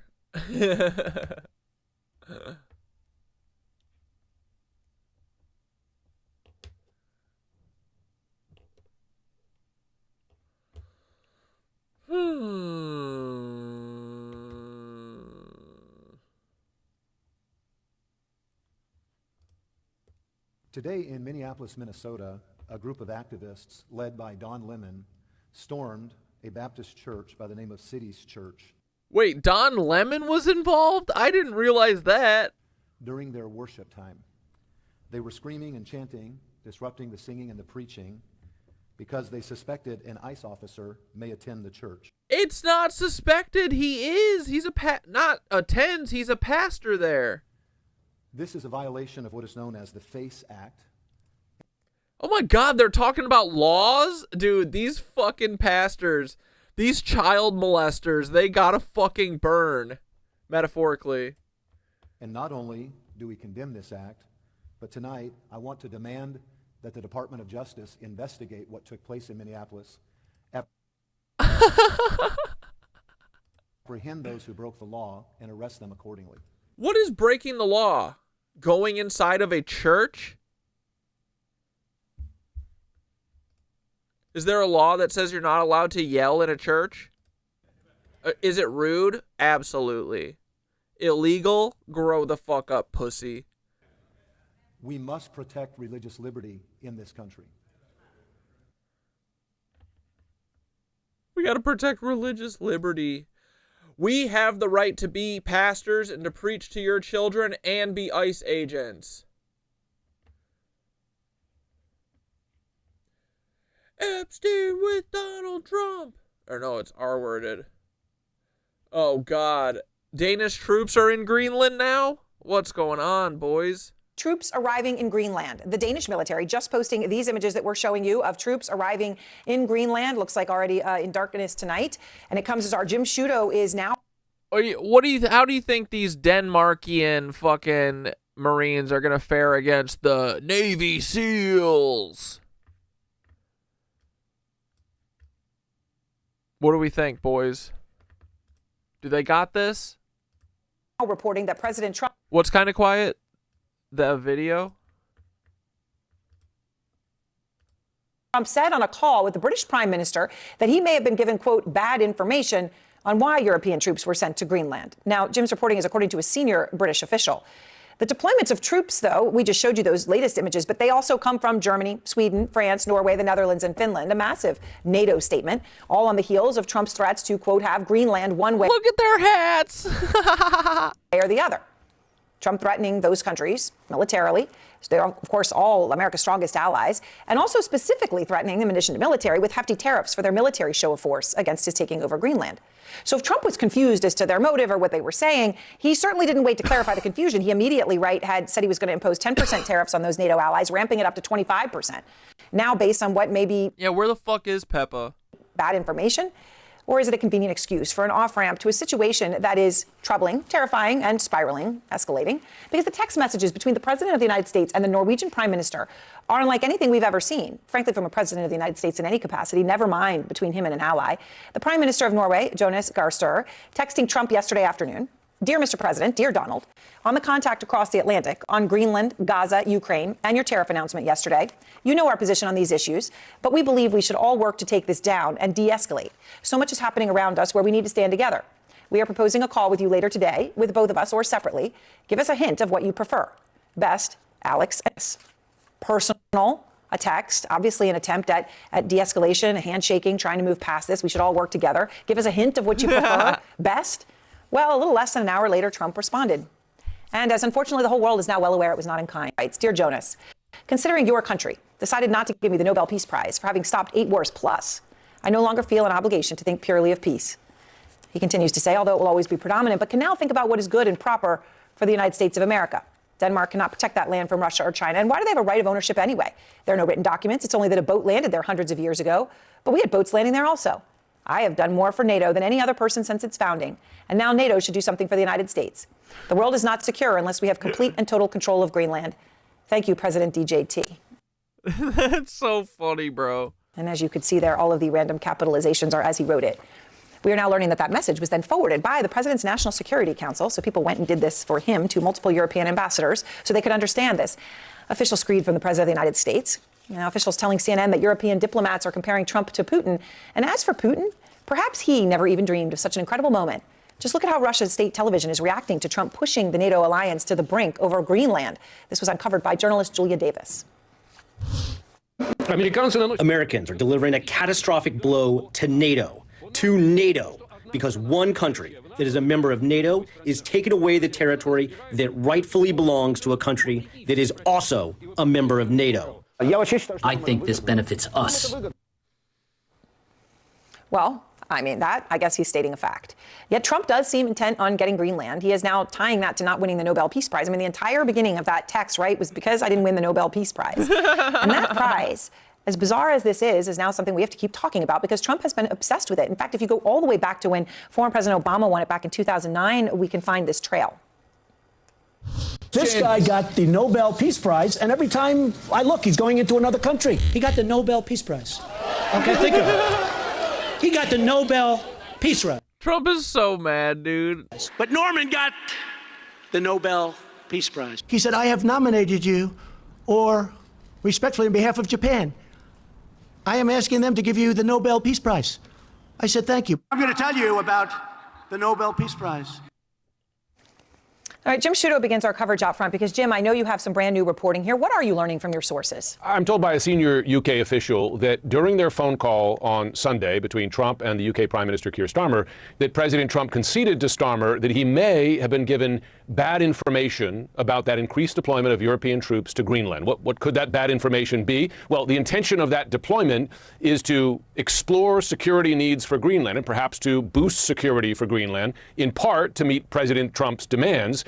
Did Trump interpret that deployment as instead a European defense against any U.S. involvement in Greenland? It's hard to know exactly what he misinterpreted there. I will say this, UK officials say that our Danish counterparts briefed the U.S. prior to that European deployment, and not only briefed them, because I'm told by a senior Danish official that those deployments were coordinated between Europe and the U.S. through their existing military channels.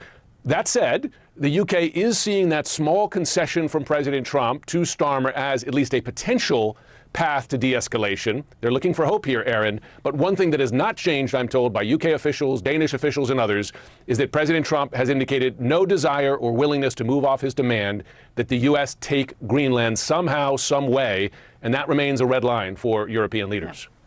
Yeah, I mean, I guess if that's what he's saying and that's what they're saying, then where we are, still bumping up against a wall. All right, Jim, thank you very much with all that new reporting. And Jim has more reporting coming up at 9 p.m. on The Source. Don't miss that with Jim. And a lot to get to with our experts here. Okay, Seth Jones, let me just start with you because I know you've had a lot of conversations with European officials here in these past hours. What are they feeling about this? Aaron, they're feeling exasperated. I had one. Are we actually going to do it?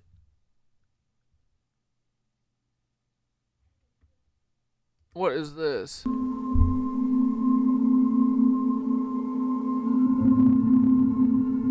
Whoa.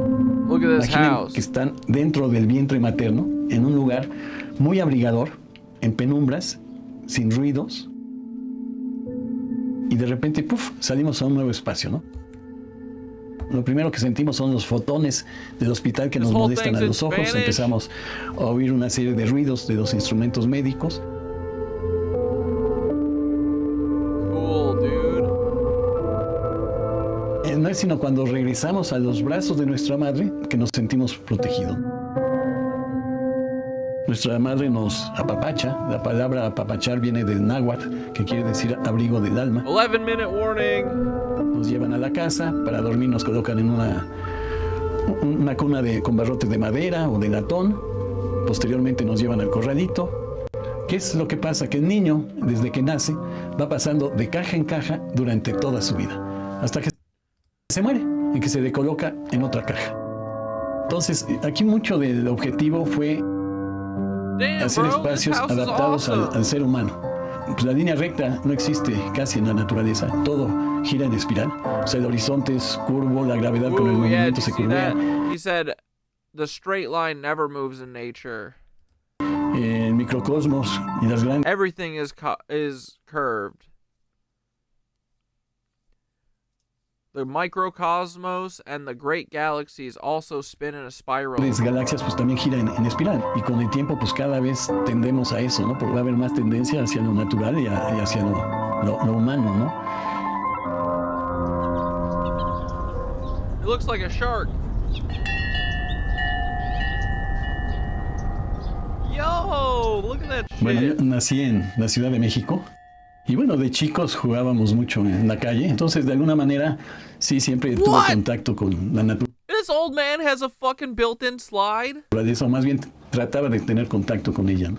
Estudié en el Colegio México, la primaria, secundaria, y ya cuando terminé la prepa estudié la carrera de what a cool little desk, bro. arquitectura, ¿no? Y tuvimos la suerte de tener como maestro el primer semestre a Matías Geritz. Y durante la tesis, en aquel entonces, uno tenía que hacer el servicio social.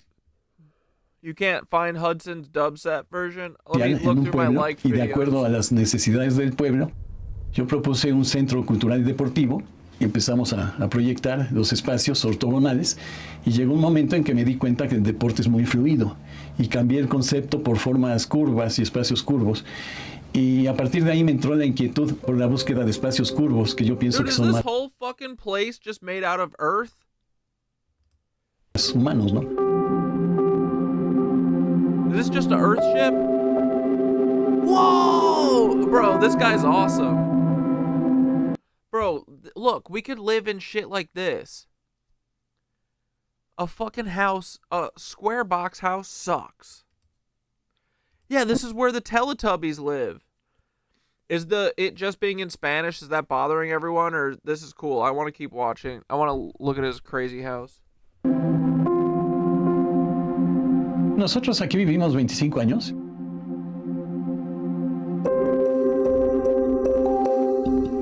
Dude, this Mis is hijas iban a Teletubby shit.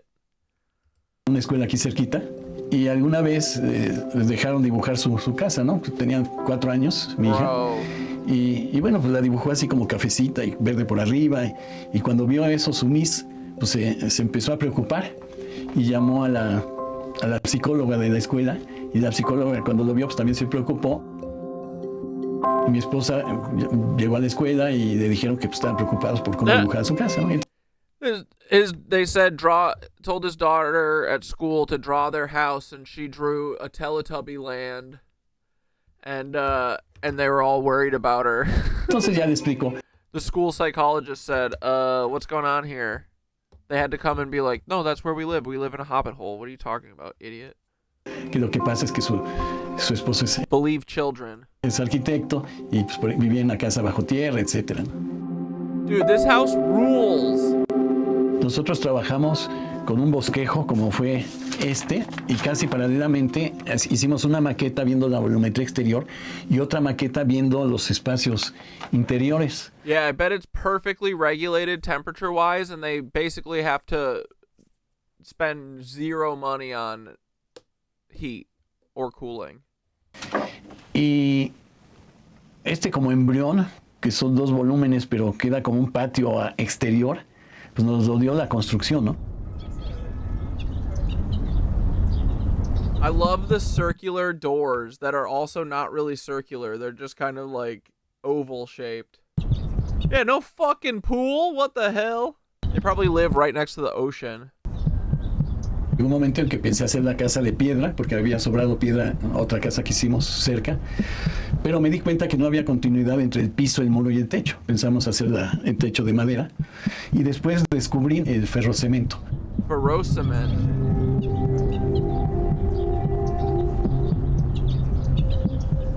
El ferrocemento es un sistema constructivo que consiste en un esqueleto de varilla. Son varillas generalmente de un yeah, making like rebar. Centímetro de diámetro. Oh, so it's made out of cement. Se ponen a cuadro cada 10 centímetros y posteriormente se coloca una malla de gallinero en el exterior y otra en el interior. Se teja, se tensa y después se le aplica el mortero, que es cemento, arena, no lleva grava, no es concreto, es mortero. Se le aplica con guantes con la mano y hasta dar 4 centímetros de espesor.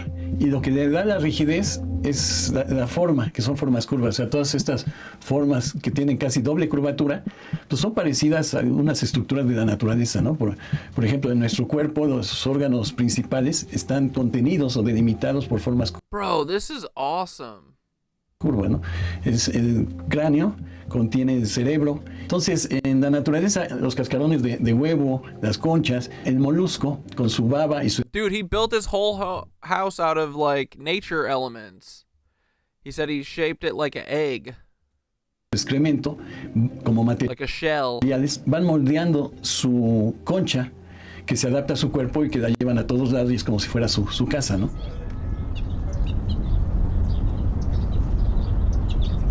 La primera parte de la casa, la orgánica, pues la casa está semienterrada, sería medio ilógico ponerla de azul, ¿no? Parecería que estaría dentro del mar, etc. Entonces fue un color como beige, color tierra. De ahí nace la idea y que sea continua, ¿no? Continuous Entonces house. uno va bajando por el caracol y llega It's like a snail, yeah. It's like you're inside a a snail una shell. bifurcación. Hacia la derecha queda el espacio de la sala, comedor y cocina.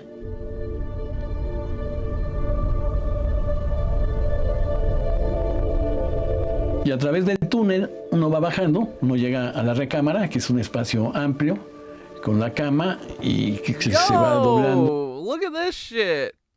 Y se hace como un sofá y el librero. Y bueno, vas bajando por el túnel y llegas a la zona más íntima, que es la recámara, con vestidor y baño. Y son unos nichos para guardar la ropa, una tina. That's pretty cool. Con una piedra azul, malaquita, muy... Look at that sink, bro. And tub, holy shit. De México. Después se hizo una ampliación porque cuando nos casamos pues no teníamos niños, ya llegó la primera niña, luego vino la segunda y se hizo esta ampliación que le llamamos el tiburón. They built the shark because they had 2 daughters.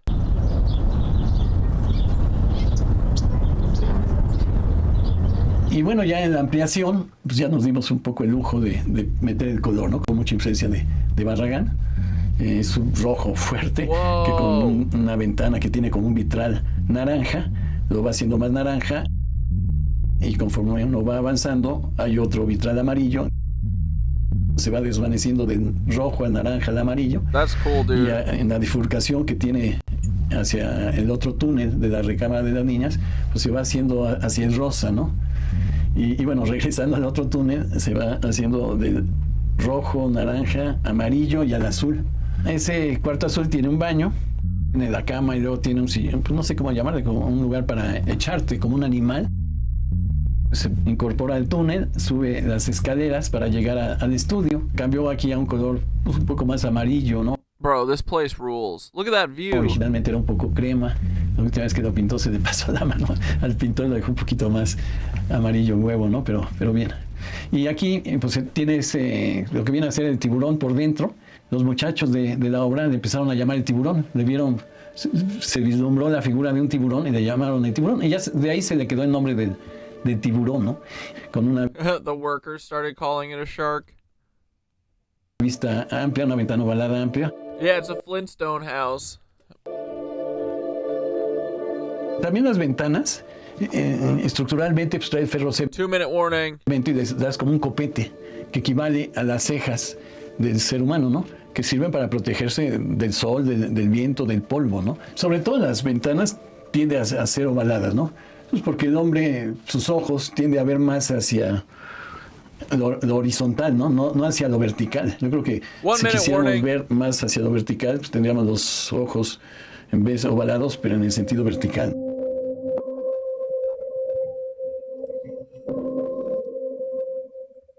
En parte de la casa, cuando empezamos a pensar sobre los espacios, y nos lo imaginábamos un poco como en la época primitiva, ¿no? Cómo el hombre se metía a las cuevas, pero que tampoco tiene muchas necesidades como las tenemos actualmente con la globalización y con el consumismo.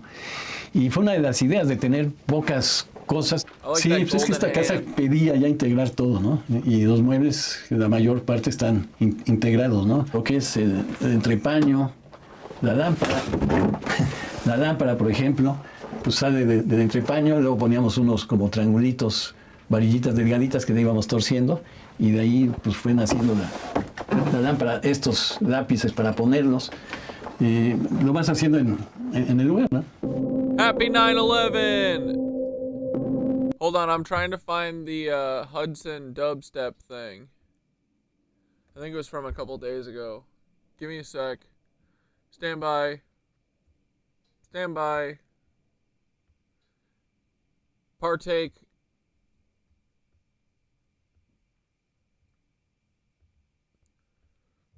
The frick? I don't know if I can find it.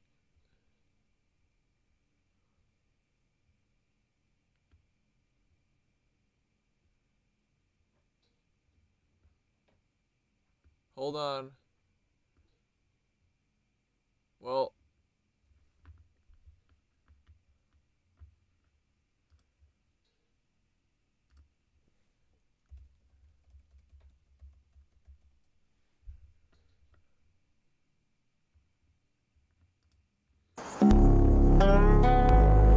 Well, this isn't it, but this is a thing.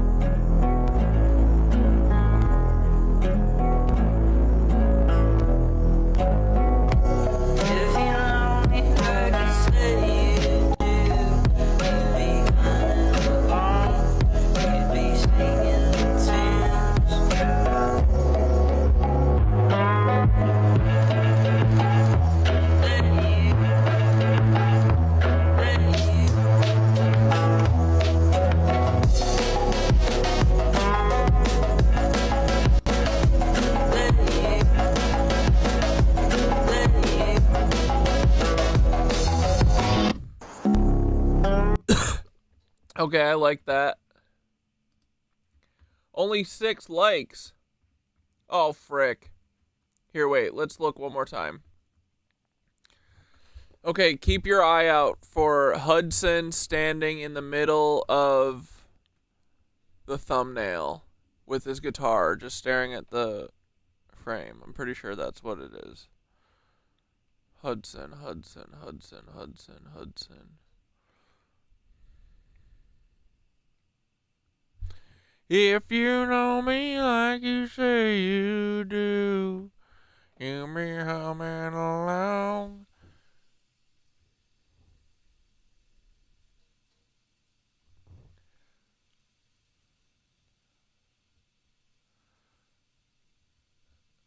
I don't think it's this. If you know me like you say you do, you'd be humming along. Oh no, it went all the way to the top. Okay, this is the last search. If I can't find it, maybe they deleted it.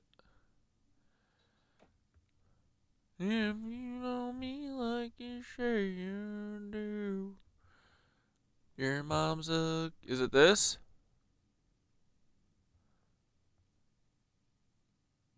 Wait, I think this is it.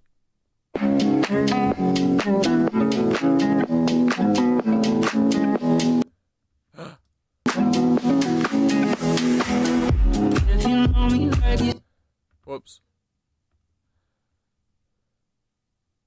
Oh my god. Yeah, wait.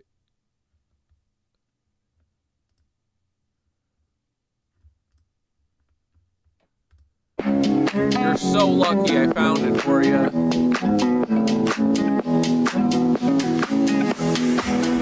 If you know me like you say you do, you'd be humming along, you'd be singing the tunes. If you know me like you say you do, you just tell me I'm wrong, you just tell me the truth.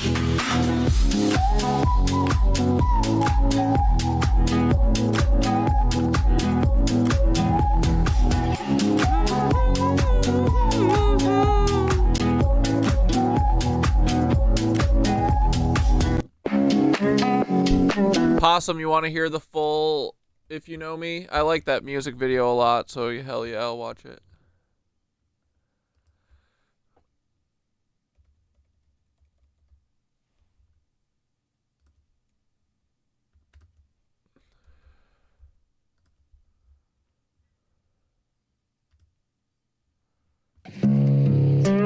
The recorded version is so good, dude.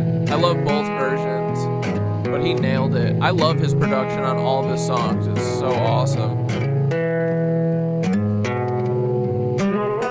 I feel like he's really doing something like unique. It's cool. I like it a lot. The lo-fi vibes, the grungy shit, the nylon strings, the analog sound.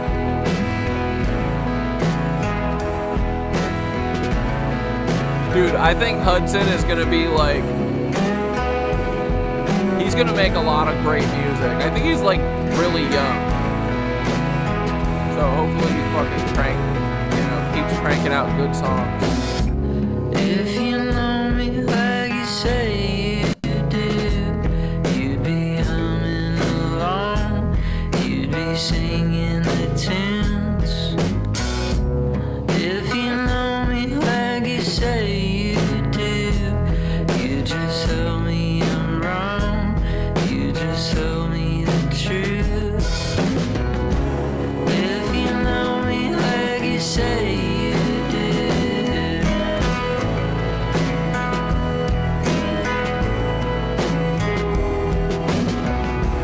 If you know me.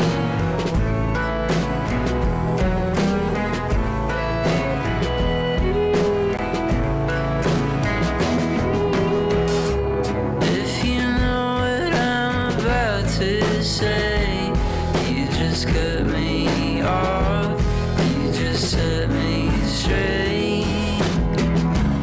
If you know me like you think you do, you just tell me I'm off, you just read me the news. If you know me like you say you do.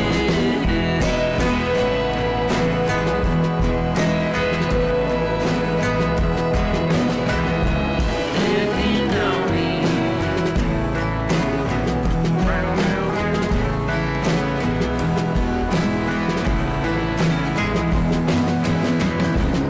If you know me like you think you do.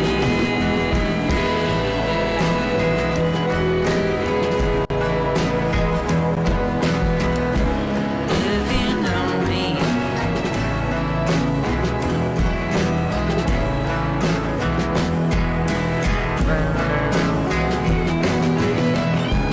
If you know me like you think you do.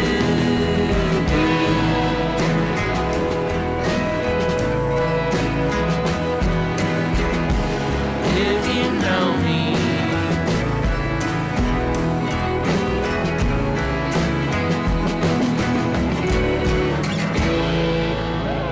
Dude, fuck yeah. Share his shit. I mean, this was like one of the coolest, seemingly natural, viral things that happened this summer. This was the song of the summer. Everyone was waiting for the song of the summer, and it never came. It came in the fall.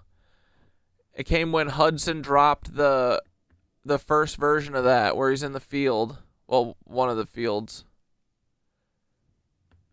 That song's pop, though. Everyone loves him. Everyone was learning the riff. Yeah, cameraman didn't know him like he thought he did.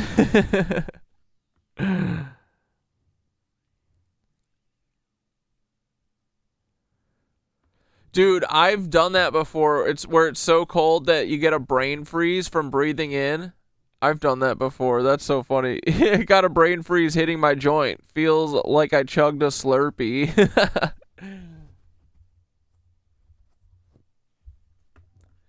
Yeah, that song rules. Hudson's awesome. He's a great songwriter. I don't even think that's his best song.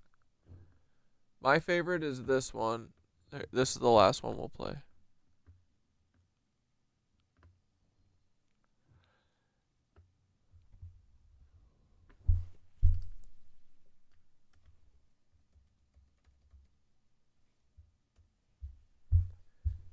This is my favorite, I think.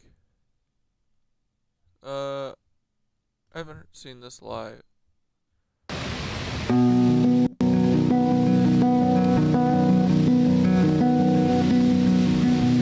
I miss me when I'm bored, when I'm tired, when I'm bored. I miss me when I can't be myself with someone else, someone else when I'm myself. I miss me when I lie, when I'm mad, ugly cry.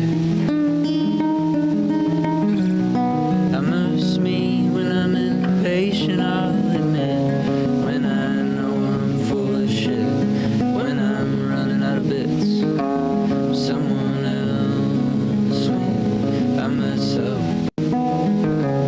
someone worse.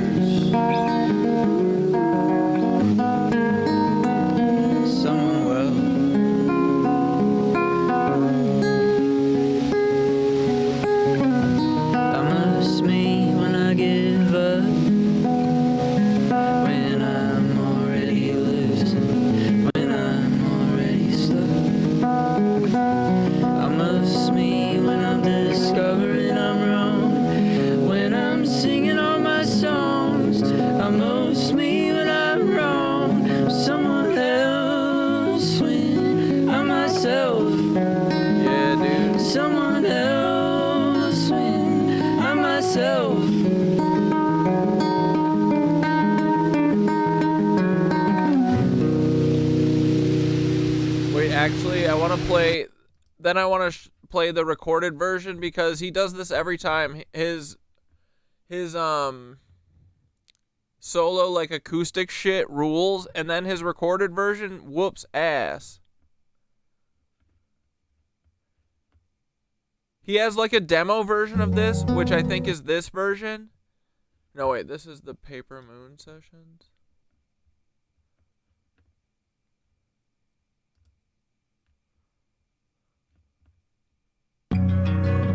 Yeah, this one. I think this is the demo version. But he like elevates the studio version, but the acoustic, just him, is like awesome too.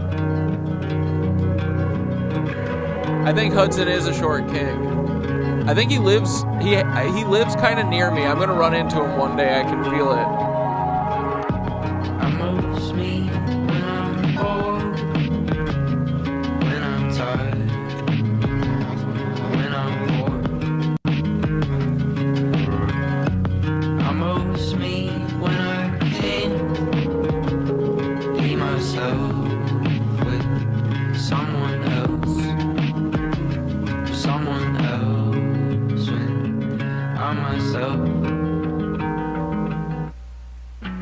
Almost me when I lie, when I'm mad. It's kind of Bright Eyes-y, but I think Hudson, I mean, I love Bright Eyes, but Hudson's a really great singer. When I know I'm full of shit, when I'm running out of bits, someone else, when I'm myself,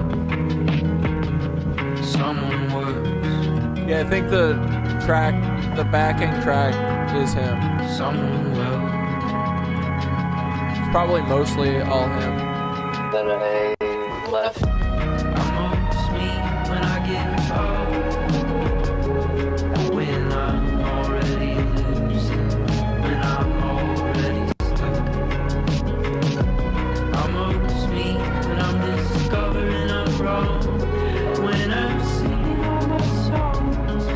most me that I want someone else when I'm myself. Someone else when I'm myself.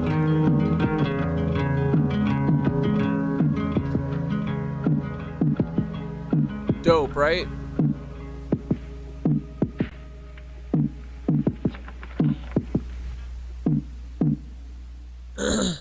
And then I think he literally has a third version that also kicks at. You want to just hear it? Why not? Who cares? I love all of them.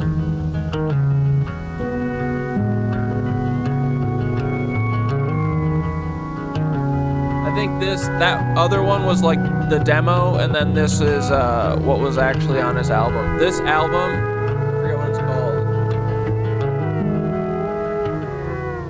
Folk artist or something. I'm just me when I'm bored. This whole album rules. When I'm tired. When I'm poor.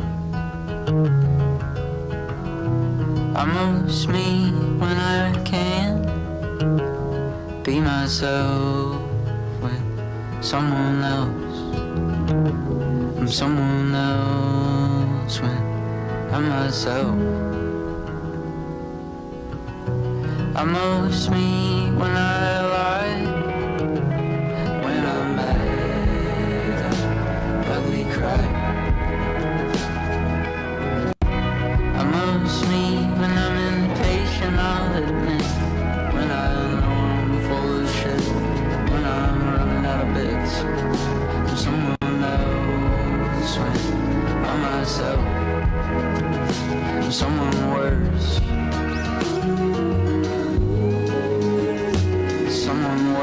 I like when artists can kind of change the versions and be fluid with it. It's cool, right? I'm most me when I get far, when I'm already losing, when I'm already stuck. Send a cryptid vid. I'm most me when I'm discovering I'm wrong, when I'm singing all my songs. I'm most me when I'm wrong, someone else when I'm myself. Someone else when I'm myself.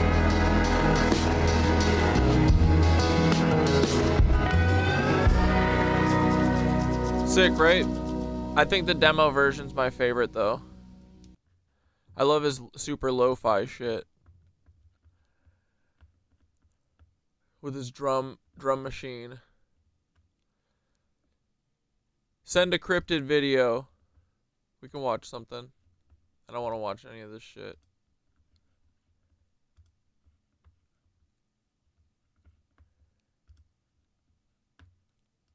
And there's a John Levi that we can watch for bed.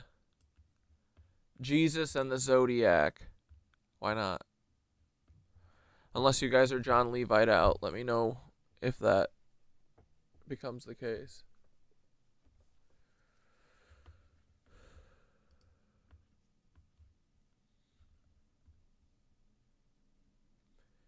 Yeah, what should we look into more? I want to find some more shit about these ancient mysteries that I'm reading about in the Manly P. Hall stuff. Anyone got any good recommendations?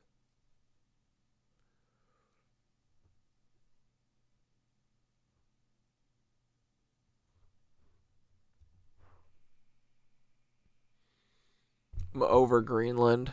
I'm over the real world. I want to be in fucking the spiritual realm.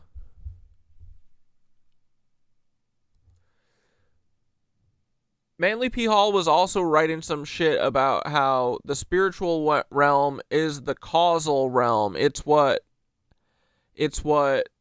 creates all of the material world. So whoever controls that controls reality. So if we can all figure out and understand that we are the creators of our own reality and fully realize that, then maybe we can frickin' start changing it a little bit, right?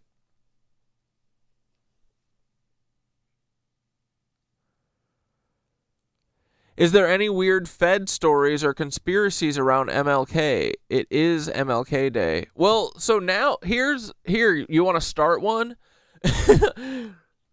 Since we know it's like basically everyone, right? Do we think MLK was real, or was MLK... No, MLK was probably real and was just harassed by the FBI like everyone. And then JFK'd. Or are we putting it up for class discussion that it was all a psyop?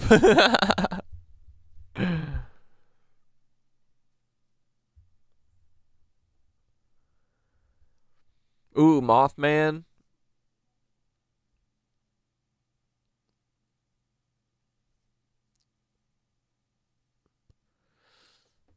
Yeah, MLK was probably real, and the feds just got him, like always.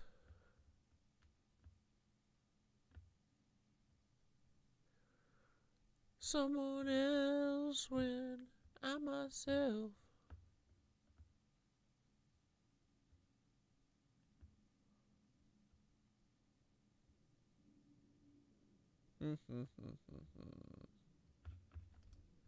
Back to the... Oops.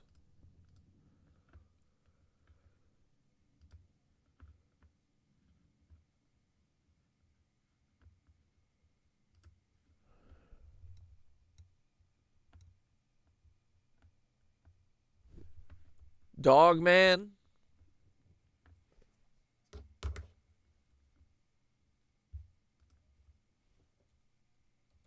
What about some Mothman shit?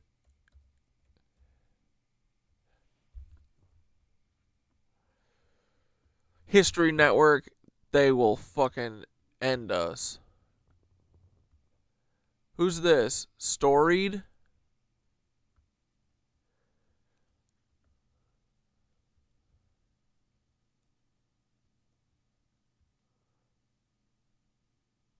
Sir Von Dev?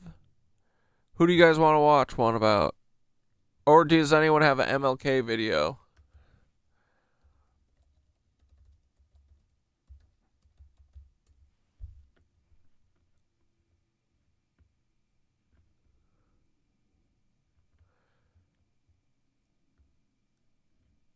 The FBI definitely did fuck with MLK. Well, anyway, that's the story, I mean. I'm just kidding. I'm not really doubting that.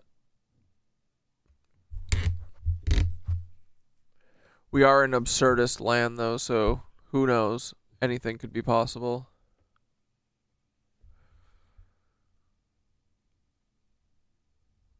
Eternally bumping, what kind of music do you normally listen to? Do you listen to heavier stuff or something?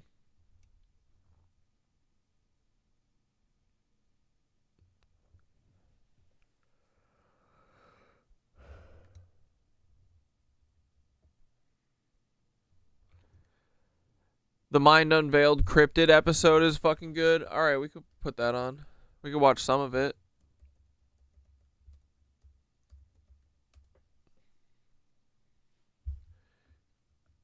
Oh my god! 3 hours? Well, wait, he did one on just Dogman. That's 35 minutes. Should we just watch that? Or The Occult Debunks the Globe. You want to watch that or Dogman?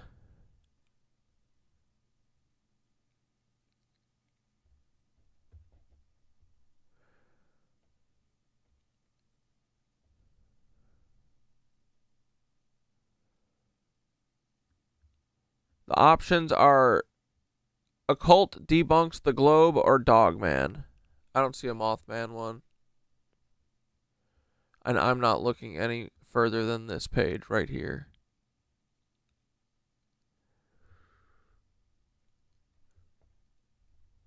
Oh, mostly hip hop or Lindsey Sterling. LOL, fuck no. What, fuck no to heavier stuff? Alright, calm down, calm down. You're like, fuck no, I listen to Lindsey Sterling. That's awesome.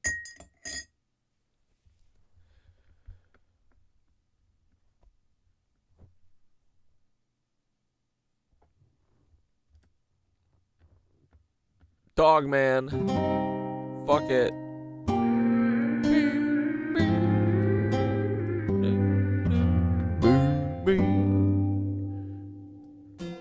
Welcome to Cryptids Unveiled. If you haven't seen the intro and the episode on Bigfoot, make sure you check those out as it all connects. If you're enjoying these episodes in the channel, then do us a favor and click that notification bell and change it to all so that you won't miss one thing happening on the channel.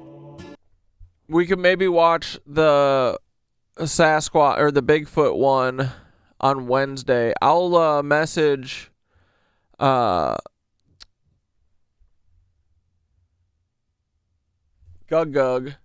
and see if Gug wants to talk Sasquatch sometime soon. YT isn't too fond of these videos, so even telling a friend really helps us out. Now in this episode, we're going to be talking about Dogman, and many have insisted that this may be a joke or that it is but a spiritual occurrence. As strange and odd that it may seem to the modern human, throughout history there are countless accounts told of I just like the name Dogman. Dogman with a Brooklyn accent. Oh no, fuck no to Tom McDonald. Oh. dog-headed peoples who lived in faraway lands. This phenomena is referred to as cynocephaly, and almost all of us have seen a depiction of a cynocephalus at some point in our lives. The literal meaning of cynocephaly is dog-headed. The best example that we have all heard of is the Egyptian god Anubis, the god of mummification and the afterlife. You can find this depiction in many Egyptian artworks. It has a human body and the head of a jackal. Yeah, dude. This is an example of a cynocephaly. Of course, we've been told that this is just a myth or a legend, but what if there's a story that has been systematically suppressed, so we aren't made aware that there are indeed other intelligent variations of the human form? Throughout history, there are many descriptions of these creatures, referenced by explorers all the way up to modern times. They have been described in detail by Alexander the Great, St. Augustine, Christopher Columbus, and Marco Polo. One of the oldest depictions of a cynocephalus is in the deserts of western Libya, on the cliffs and boulders along the edge. Wait, did they say it's literally people that have heads like dogs?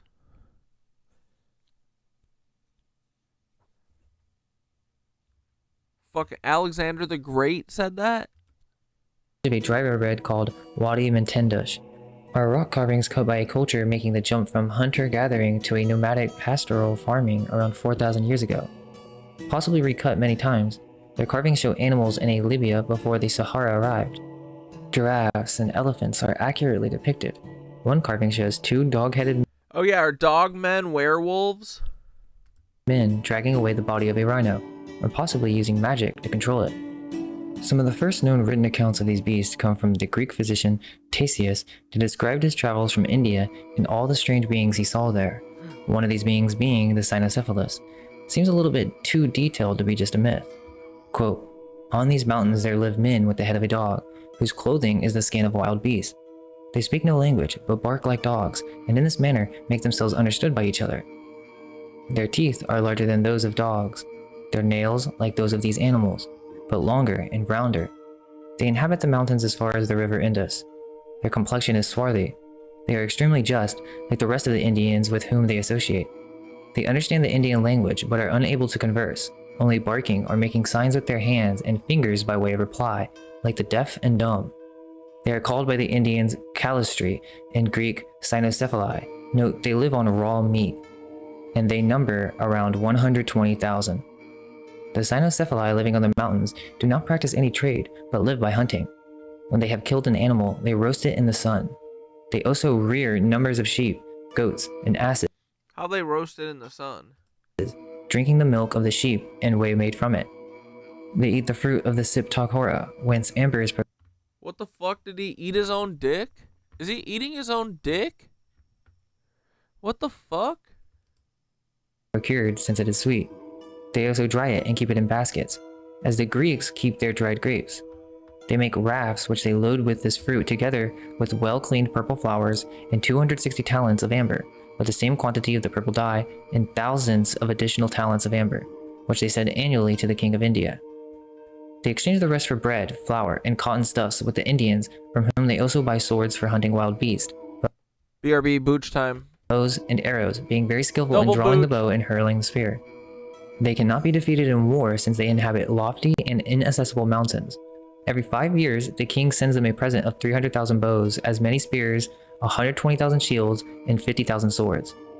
They do not live in houses, but in caves. They set out for the chase with bows and spears, and as they are very swift of foot, they pursue and soon overtake their quarry. The women have a bath once a month. Then men do not have a bath at all, but only wash their hands. They anoint themselves 3 times a month with oil made from milk and wipe themselves with skins. The clothes of men and women are alike, are not skins with the hair on, but skins tanned and very fine. The riches wear linen clothes, but they are few in number. They have no beds, but sleep on leaves or grass.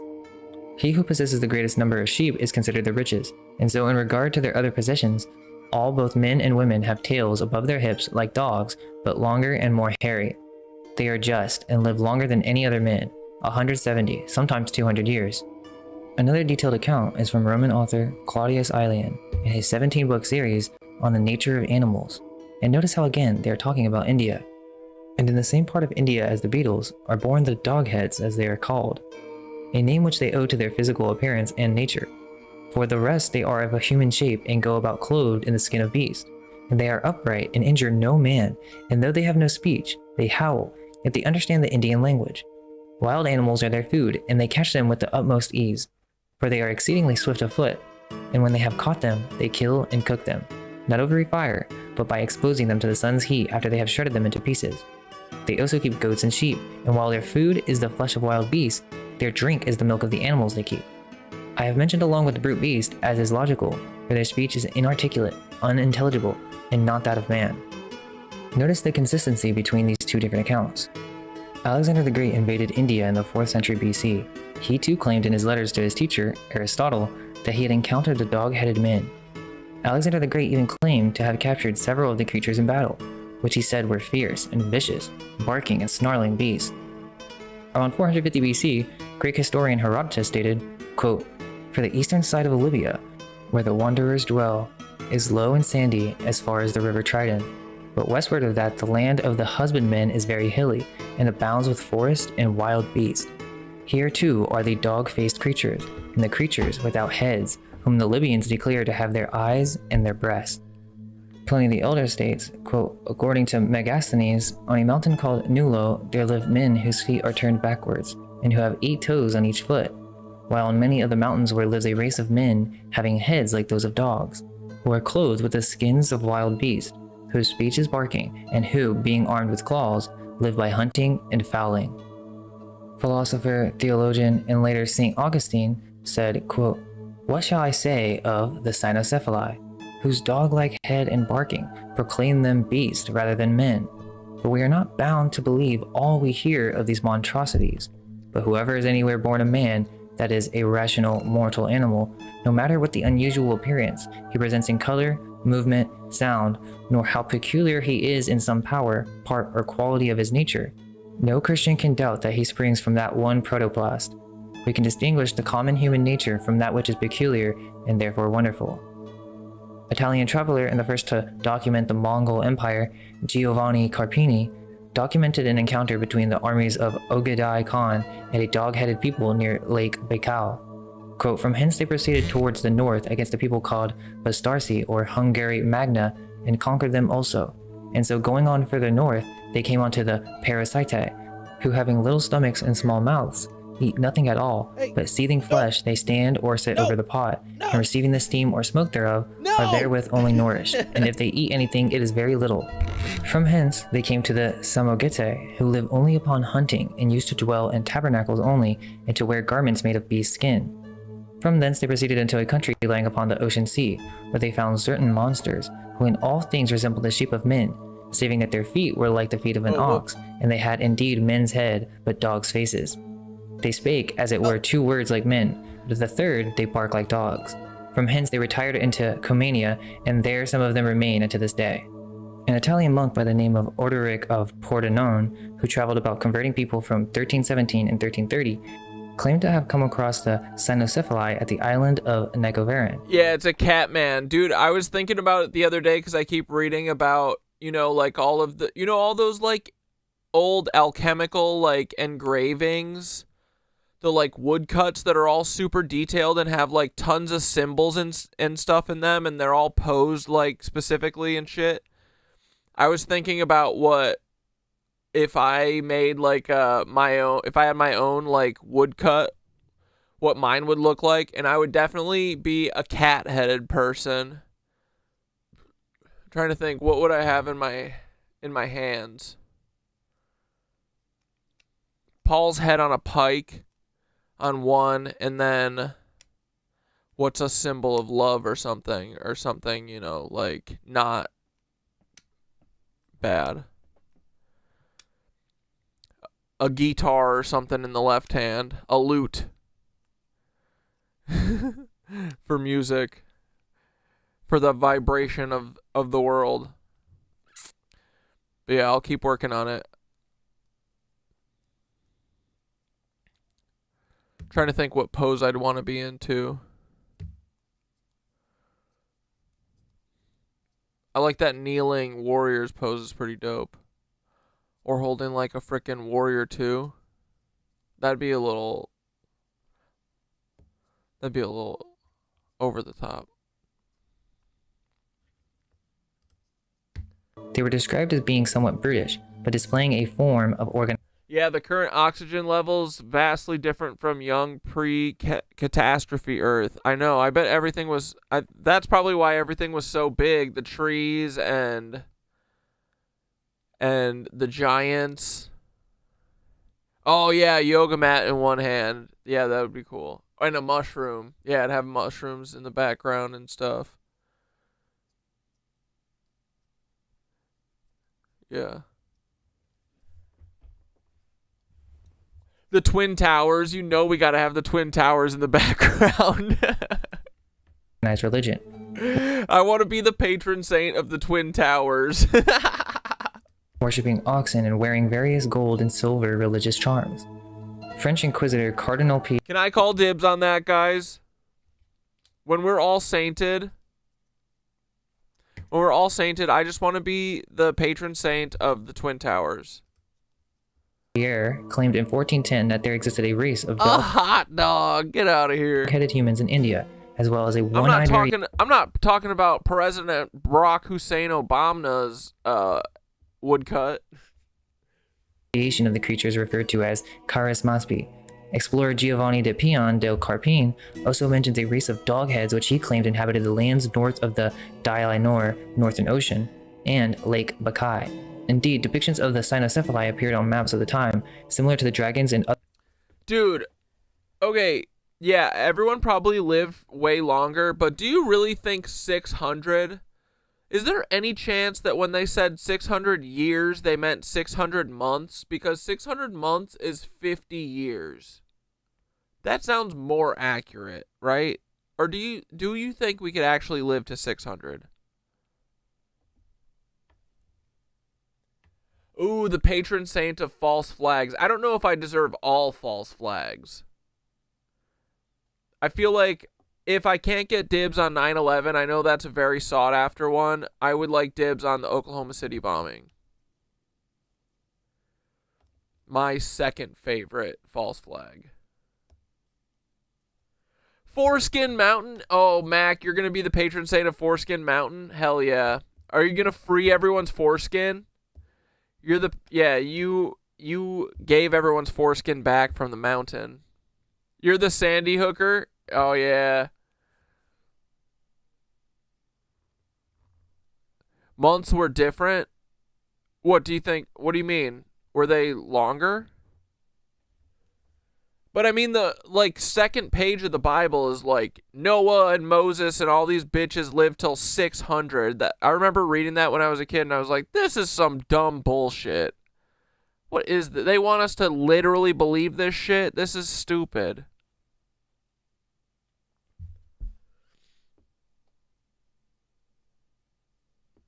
If it was actually 600 years, then we are being cucked to a degree we cannot even fathom. I know we're getting 1/10 of that, bro. That's not fair. But it would make sense if you need us to not put it all together because, you know, if we had 600 years to put a plan in place, fuck, they'd be screwed. But we all die at 60 because they work us to death. Yeah, Mac's gonna return our skins. Fuck yeah, dude. You're a hero. Other wondrous beasts. Hold on, I think my toilet's fucking running. I gotta go that catch map it. makers like to adorn their maps with. There are references to dog-headed humans called Samukas in Indian traditions. Varahamihira in his Bharat Samhita gives us some interesting information in this area. Geography of India. The interesting thing is that the people were named after their appearance. The Vagramukas, tiger face. The Danturikas, people with protruding teeth. Asavadanas, horse-faced. Valagrivas, serpent-necked. Serpakarnas, ears like winnowing basket. I had to get the clementines the brand of clementines that I don't like, so these might not be fire. We'll see. I'll report back. Avakanthas, high-necked ones. Smas Rudharas, the bearded ones. Mahagrivas, long-necked ones. And several other names, but the dog peoples are called Samukas. In Chinese lore, Huainan Su was viewed for its great diversity of subject matter, ideas, and style, and remains a notable work in Taoist literature. Here we can find other ancient mentions of the dog-headed peoples. Quote, more than 1,000 li east of Fusang, itself to be more than 20,000 li to the east of the northeasternmost country known to the Chinese, that is, the Kingdom of Women, Nu Kuo. These women are beautifully shaped and of a pure white color. Their body is hairs, and the hair of their heads is so long that it trails to the ground. In the second or third moon, they eagerly enter into the water and become pregnant, and give birth to children in the sixth or seventh moon. These women have no breast on the chest, but at the nape of the neck, hair grows on white stems, and in these hairs is a juice with which they suckle their children. A man named Chin An, while crossing the sea, was blown adrift by the wind to an island and went ashore. People lived there. The women were like those of China, although their language could not be understood. The men had human bodies, but dog heads, and their voice was a sort of barking. They built up walls of the earth of a round shape, the door of which was like a dog entrance. This also reminds me of the petroglyph in They had doggy doors too? That's awesome. Tool River in California, with the legend of creation having to do with a wild man in between a coyote. There are many creation myths associated with dogs. Is there a hidden meaning to the word dog or God spelled backwards? Now for the most convincing part of B- Clementine. This brand sucks. Dogman or They'll suffice for now though. cynocephaly history, Saint Christopher, our patron saint of travelers, is traditionally held to have come from an obscure North African Berber tribe called the Marmarite, was captured in battle by the Romans in 300 AD. He was believed to be a cynocephalus, accepted baptism, and then seemingly began to preach the gospel, ultimately getting himself sainted.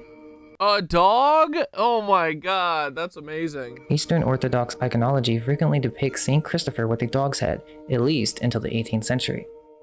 The crazy thing about this is, this would be seen as blasphemy for representing a saint in such a derogative way by describing them as a dog.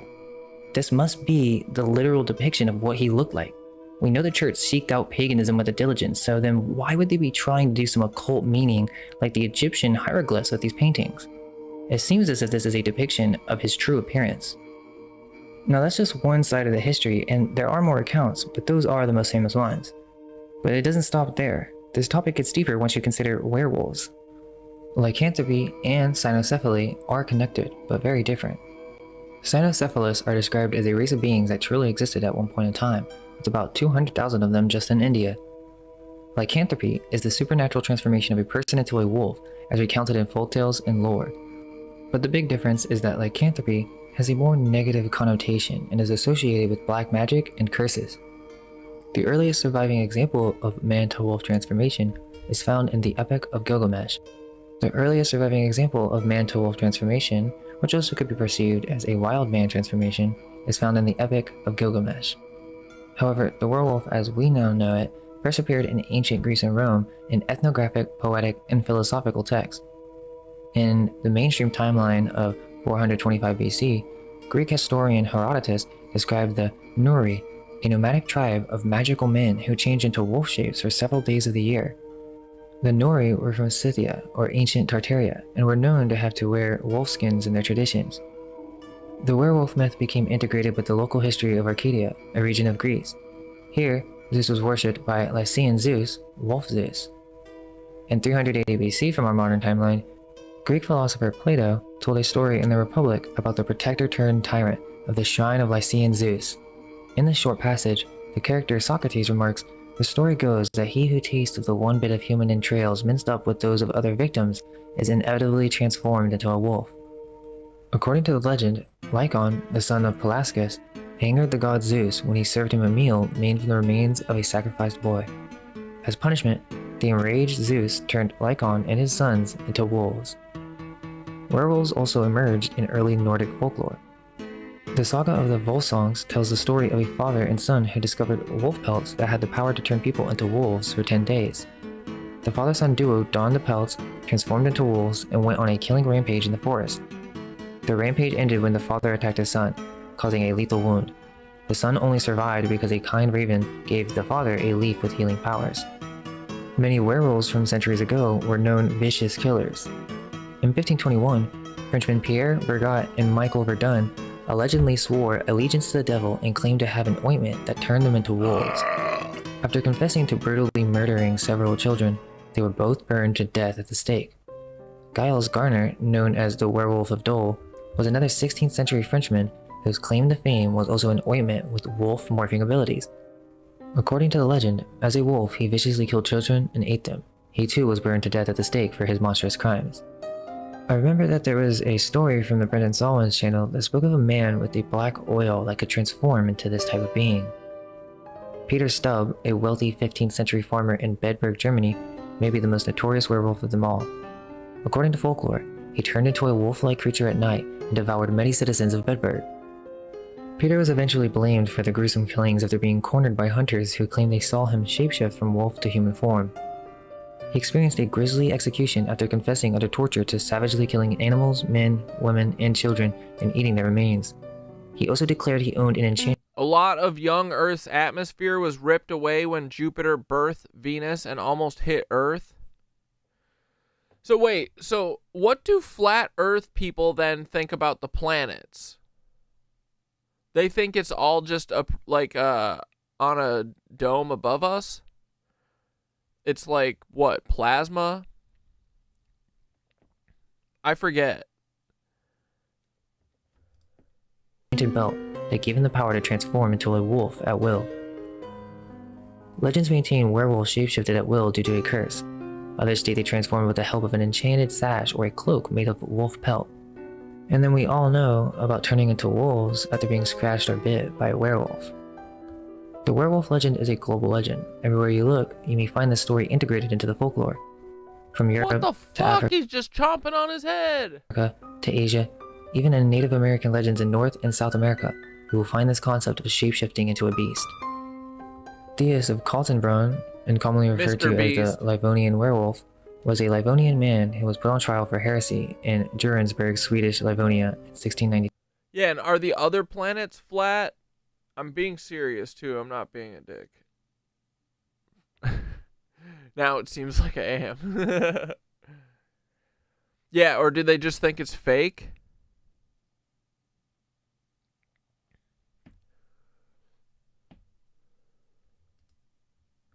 They think they're Satan's tea lights? The Armenian werewolf is pretty creepy. Projection. Always a sinful woman, condemned to spend the nights over 7 years as a wolf, she first eats her own children, then stalks other villages, where doors and locks spontaneously open as she approaches. In Africa, one legend went that a man was able to transform himself into a lion, living for months at a time in a sacred hut in the forest.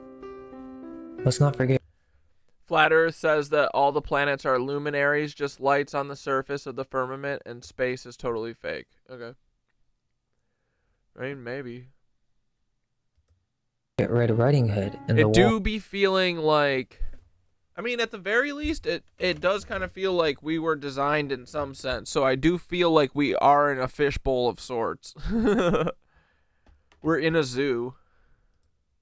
wolf that ate the grandma, was likely referring to a werewolf. Faces spake. Did you have to spell it like that because YouTube was blocking it? They think it's a hologram. Space doesn't exist. It's like underwater. It varies.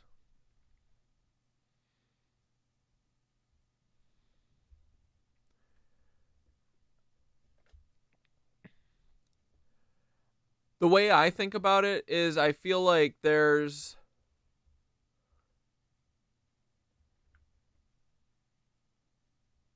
some sort of roundish thing, because I don't think there's anything flat or straight in nature. So I think it's some sort of roundish thing. Honestly, Mobius strip would be dope. That makes more sense to me than like flat Earth. Like a Mobius strip is kind of flat Earth. Because I'm like, how do you keep going in one direction and get to the other side if it's flat? Or is it just saying that like you're just like iterating the reality as you're flying there? And it just always, it's like when you go through the right side of Pac-Man and come out the left side.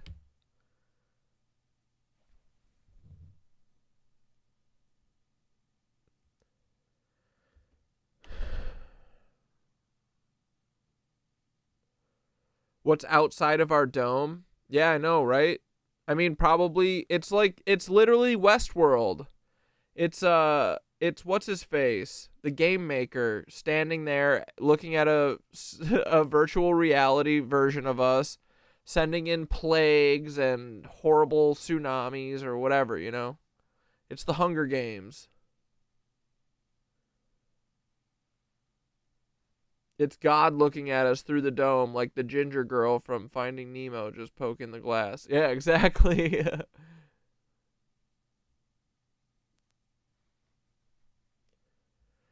Yeah, I wouldn't doubt if the Earth is way bigger than we're told, too. I hope the ice wall's real.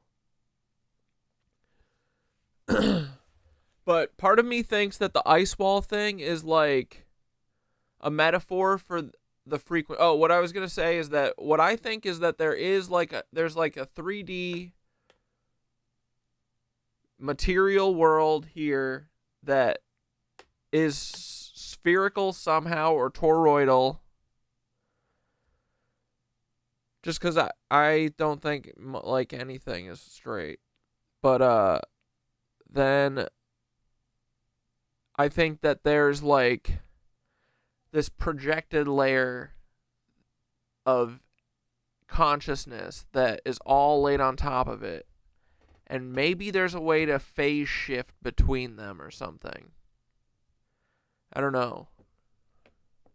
And all of our past and previous lives are happening all at the same time. Maybe that's what intuition is. When you get that gut pull, it's like you're quantumly entangled with your other parts, with your other lives.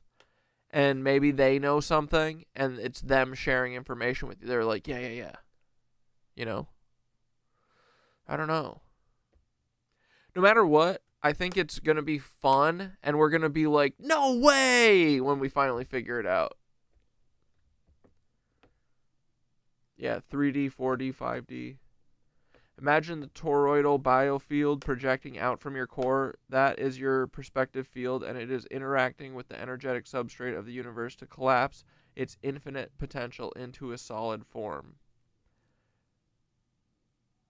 Yeah. And I also think that we're here as like little investigators to keep refining this place, but I think we're also supposed to refine our souls. Ooh, Endeavor, you think the Earth is phallic shape? It's like a big old obelisk? Yeah, that's what I'm feeling. The shape of the Earth isn't real. That's the trick of it all. I think it doesn't matter. I think the consciousness stuff is more what matters. We gotta go a level up. It will be interesting to find out, though, one day. But I do think it's a mix. I think it's way more mystical than just big, round, dead rock floating in space. I do like the firmament shit I believe in. We do have, like, a magnetic projector dome over us. A bubble.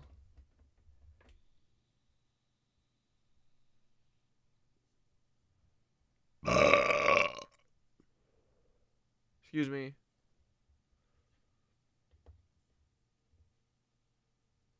Yeah, we're defining the universe in ever-increasing complexity and granularity like zooming into a fractal.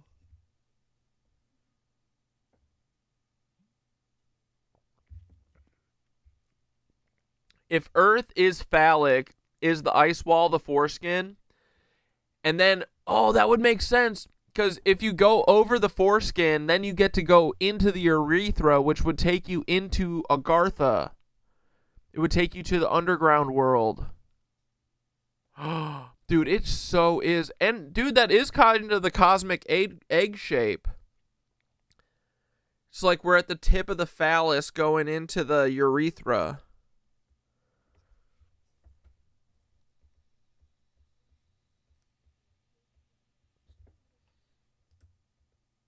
Instead of a cynocephalus for such vicious. Yeah, I don't think they'll ever let us know fully, but we will know when we perish this realm and enter the spirit realm. Behavior and themes of transformation from the earlier versions. These early variations of the tale do differ from the currently known version in several ways. The antagonist is not always a wolf, but sometimes a Zao or werewolf, making these tales relevant to the werewolf trials of the time. The wolf usually leaves the grandmother's blood and flesh for the girl to eat, who then unwittingly cannibalizes her own grandmother. Furthermore, the wolf was also known to ask her to remove her clothing and toss it into the fire. In some versions, the wolf eats the girl after she gets into bed with him. Yeah, that's why they cut us off. That's why they cut they circumcised us, is because they cut our ice wall down. And the story ends there. The Wolf and the Three Little Pigs. Again, the wolf is referred to as the big bad wolf. Yet, is this a reference to some magical vicious monster that is attempting to eat the domesticated animal, and the only way to protect against them is by building brick? Is it possible that there's something? No, the tip of the shaft is so wide that it's actually a vagina. It's both. So, yeah, I guess it's like the foreskin and the hood. It's the same thing, you know, duality. Deeper to this story? Vedic lore has an interesting take on this as well, but I wonder if this is a reference to possession of another animal through magical means. One social group within the Indian classificatory system were Swapakas, or the dog cookers, dog milkers, and or dog people. With the Sa... Bro, I don't want to be known as the dog milkers. Sorry. Sorry. No thank you. I do want to ride a dog into battle like this. Meaning dog, pak, to cook, and pa, nourish or suckle. Thus, the Salpakas were a race of people nourished of dogs, suckled by dogs, or children of dogs. A comprehensive account of the Indian dog cooker or dog milker is found in the Mahabharata. You can't keep saying dog milker. Histita, as the slowly dying Bhima, the way which a king ought to rule in times when all living on earth has become dashified, and when time has arrived at a low point. Yeah, Peen is just a mutated clit anyway. In answer to his question, Bhisma relates to him the story of Visvamitra and the village of the dog cookers. Now this is a long myth, but it's... Yeah, is the foreskin an eyelid? Imagine they cut your eyelids off because they said they were dirty. The fuck, dude? These psychos. The more I think about circumcision, the more I get mad about it. It's so dumb. And honestly, everyone who does it is fucking dumb. All these dumb babies consenting to this. Idiots. Summarize it, basically, Visvamitra and many others seem to be going through some cataclysm phase or very hard times, and he has nothing else to eat but dog meat.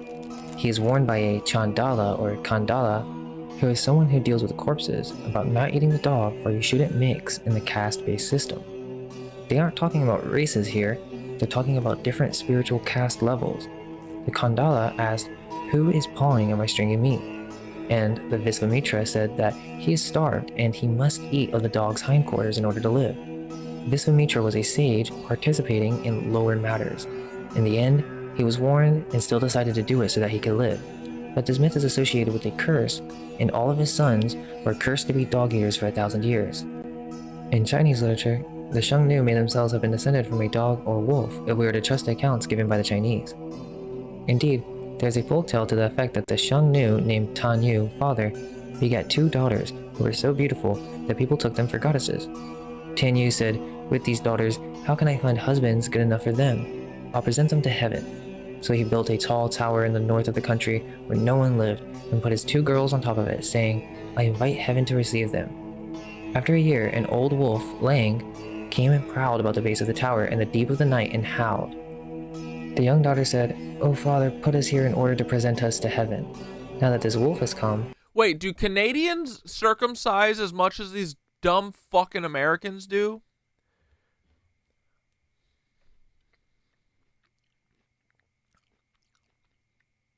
Yeah, it is very prevalent in America. I think Britain too. I think the UK. Fucking assholes. Perhaps it is a divine being sent by heaven. And with this, she started to climb down. Her elder sister cried, "That's a wild animal, not fit to become a mother-in-law with." But the younger girl disregarded her words and descended to become the wolf's wife. She gave birth to a son. In later times, this progeny multiplied into a whole country. The lupine myth of the Turks.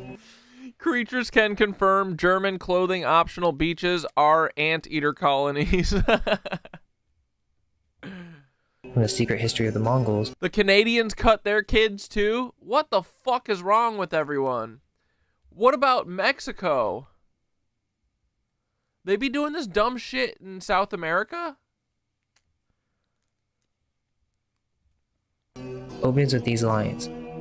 The Wasa bluish wolf, or Borticino, which was born having his destiny from heaven above, his spouse was a wild she-dog, Koi Mara. In later versions, you have Genghis Khan saying himself that he was descended from the union of Alankoa, a human woman, and a shining yellow man who, when he moved, resembled a dog.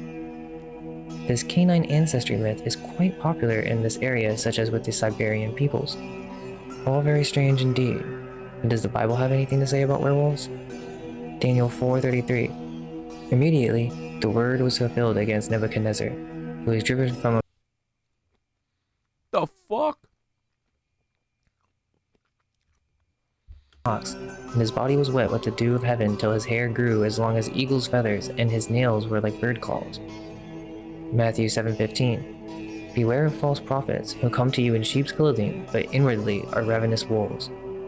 So now we're going to move on to more modern examples, and as you guys heard in the intro, people are still experiencing these things till this day. They seem quite evil and not friendly. That's just one story from the intro of the many thousands all over the internet. This is not just a product of the imagination, but people are seeing something. The Michigan Dogman was allegedly witnessed in 1887 by 2 lumberjacks in Wexford County, Michigan. The creature is described as a 7-foot-tall, blue-eyed or amber-eyed, bipedal canine-like animal with the torso of a man and a fearsome howl that sounds like a human scream. Well, how come they don't just want to play fetch and be cute? And get their butt scratched. According to the legends, the Michigan Dogman appears in a 10-year cycle that falls in years ending. Getting circumcised is a class thing in Mexico? Jesus. How are all these people getting convinced to snip their children's wiener tips? How horrible. 7. There are countless stories online about this from the people who experienced it, and one of the biggest ones is Dogman Encounters. Their dedicated website states, which some followers have mentioned could be a CIA cover-up to collect data on the matter, but we have no idea. On their website, it says that the truth is being kept under wraps. Quote, most eyewitnesses who possess that kind of evidence don't want it released to the public. Amazing videos, pictures, and vocals of dogmen have all been shared with me. Impressive dogman evidence most definitely does exist. Well, he does have some audio on his site that is quite interesting. Decide for yourself.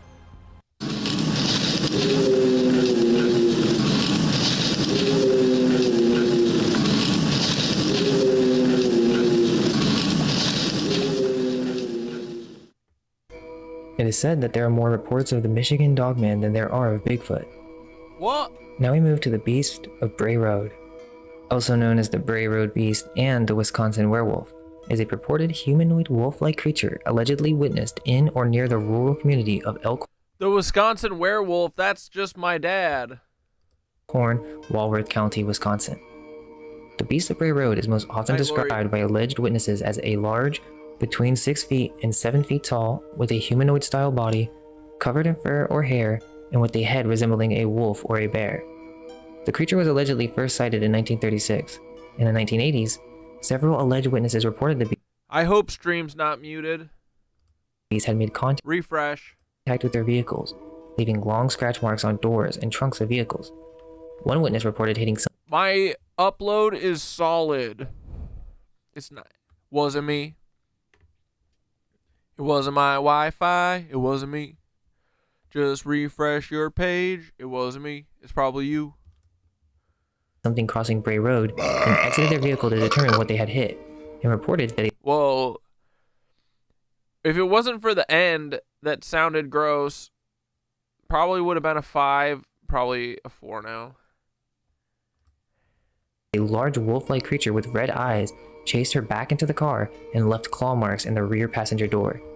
Dude, I'm serious. Why aren't these dogs playing fetch? This don't sound like a dog. This sounds like a mongrel. Sightings also have been reported during daylight hours, with several witnesses stating that they observed an unusually large wolf-like creature running on all fours through the cornfields. One witness stated they observed the creature in pursuit of a deer. Then you have the Native American legends of the Skinwalker, where many tribes talk about these dark magicians who would undergo a werewolf-esque transformation at night, morphing into animals such as wolves, coyotes, foxes, owls, and more.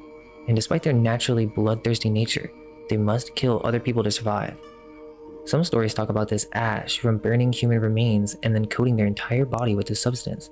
And this gets connected with Skinwalker Ranch in this episode as well. It connects back to the weirdness associated with the subject in terms of this involving of multiple dimensions and being something connected to multiple planes of existence at the same time. There were descriptions of these rare shape-shifting wolves on the ranch. Maybe these beings are both physical and astral, depending on the location and the environment. Supposedly, that's what the Sasquatch can do. Sam Squanch is physical and astral. the Navajo are believed to have cursed the land the property sits on after being mistreated by the Ute tribe. As we look at the conclusion and similar themes, it may be too deep to delve into for this video, but this ties together with another future video that will elaborate on monstrous races and/or Dude, yeah, we meet up in a cornfield and call the dogman, and they're like, they've been so mean to us. We're just nice little dogmen, and they keep running away and acting all scared. We just want to play fetch. We just get a little excited.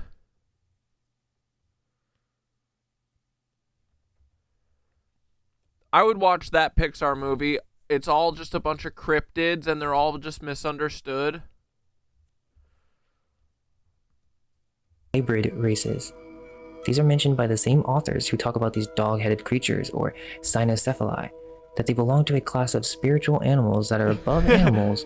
Me? No, I'm not Jewish, but my PP stands with Israel. My PP thinks that Israel has a right to defend itself.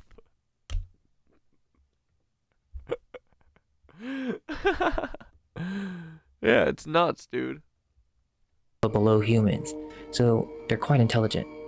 This gets into animal creation myths, Genesis and the fallen ones and their genetic manipulation of mankind over the ages, or perhaps children of the fallen ones who developed advanced technology, formed a breakaway civilization, and have been— Oh, they already made it? It's called Hotel— that's what Hotel Transylvania is about?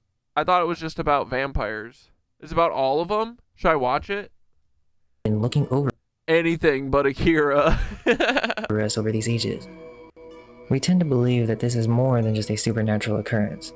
Sure, there are many instances where these beings live on the astral realm as demons, you could say, and there are instances where black magicians are using different necromancy techniques to transform and shapeshift into other beings, usually involving some type of sacrifice. The concept of a curse. Did you ask your mom and she said she had no idea? My mom's a redneck. She has no idea why she had me circumcised. I mean, it's because I think the doctors just say, okay, we're going to go circumcise them, and if you don't put up a fight, they just do it. And there's so much, like, propaganda about it. It's so weird, right? Everyone's like, oh, yeah, it's dirt. You have a dirty dick if it's not, if your skin isn't cut off. I'm sorry, but the body is pretty cool, and you're telling me that this one thing God fucked up?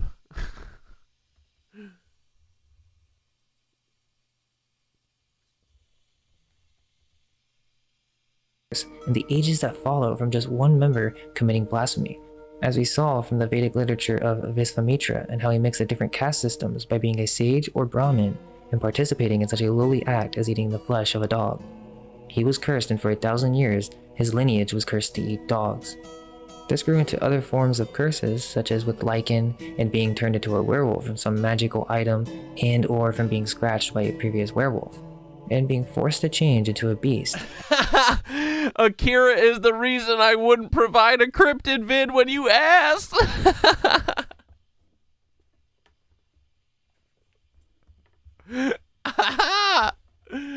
I'm sorry, Bunny. I didn't mean to give you PTSD. At the full moon. You also as well have this black magic and the ability to transform into other animals through ritual or through some oil or force through some curse. So there's definitely some spiritual stuff, especially if you consider Missing 411, Skinwalker Ranch, and the idea that these forests are antennae for paranormal events and or connections If I recommend it, you'll avoid it like the plague. with other realities. But now that we know the accounts of the ancients, is it possible that the cynocephalus Well, I guess it worked. Did you see? Did you like this one? Was this good? This was a fun video.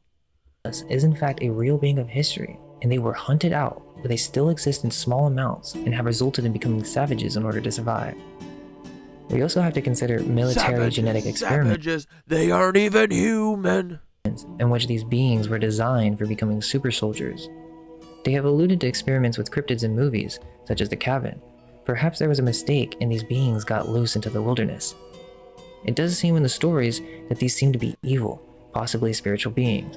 Maybe these dogman occurrences aren't exactly the cynocephalus, but maybe something deeper involving satanic involvement. Whatever the case, there are these constant themes of military cover-ups and sound devices made to specifically target higher frequencies that can only be heard by dogs and not humans.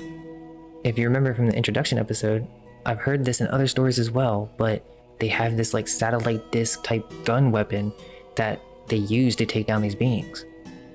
If the majority of humanity knew these monsters existed, it would cause chaos in our modern society. The whole idea is they need order out of chaos, and maybe they feel that they have a good reason for erasing these beings from our knowledge. This is kind of like Shrek, right? Where they wanted to get rid of all the magical beings in the kingdom. The beings that still have a connection That's not right. from the last age are perhaps still not fully physical and have powers that we have lost. I know, Creatress, right? Bunny's just reverse psychologying me. They don't want us to know about these beings because It's the demand avoidance. I totally get it. Exactly. Bunny's never made a demand. would imply But yeah. spiritual reality and a creationist occult version of reality, when they want to teach you an atheist evolutionary ideology.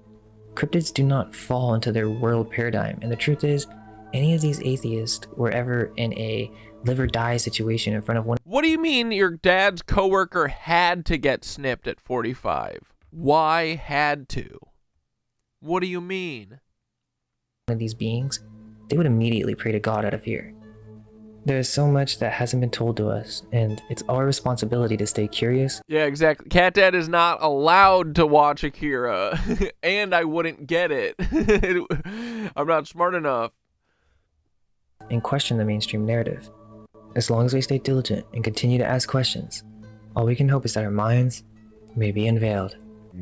Let go of everything you think to be true. Fuck yeah, dude. Relax the All right, mind and Cryptid ask the Dog question. Man is real. We love you, Mind Unveiled. All right, boys. I was gonna end it, but I do want to watch this fucking...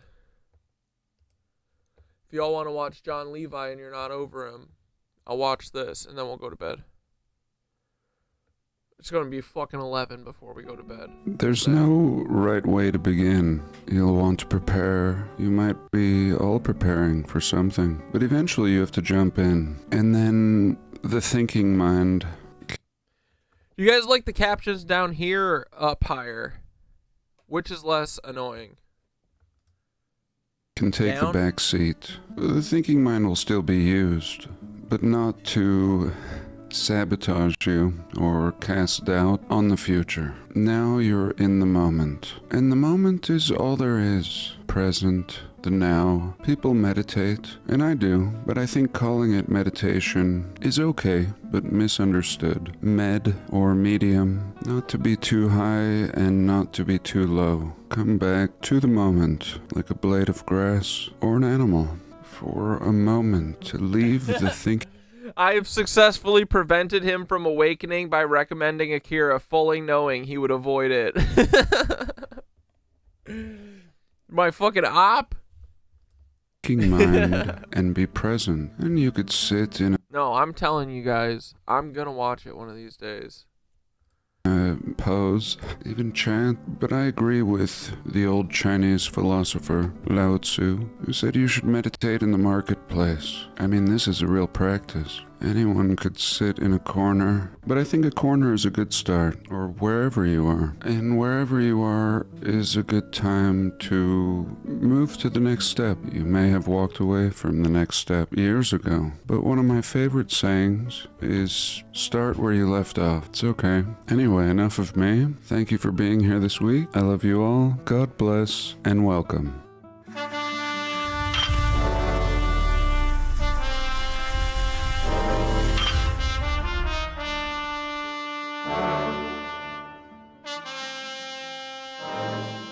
The climax is awesome. Okay, so recently I went to a truck stop to sleep in the rig overnight. Of course, the journey there and back was also the destination. Wait, H, you did have...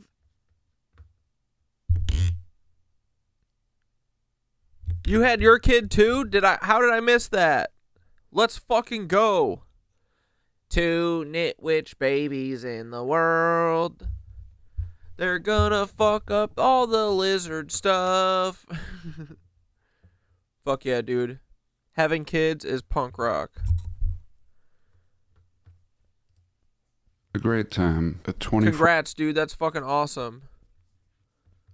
4-hour truck stop off of I-70. And while I was laying in the rig, warmed by the We are multiplying.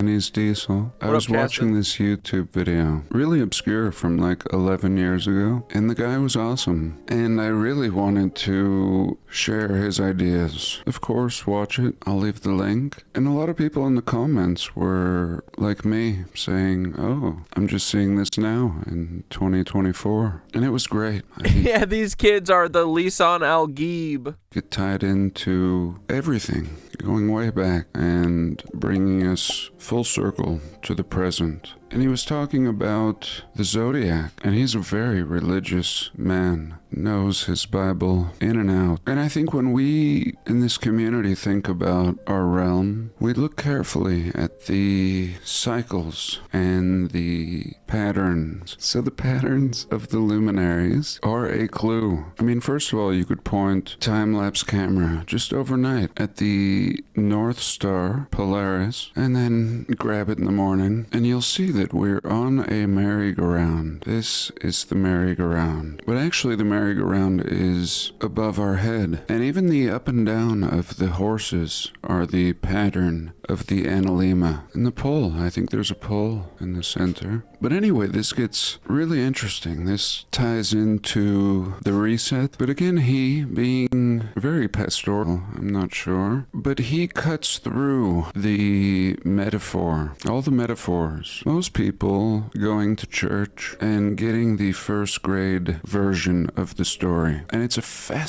Yeah, just having constant lo-fi under John Levi talking. fascinating. That would be great. Go to sleep. Stuff. He should just narrate like bedtime meditations.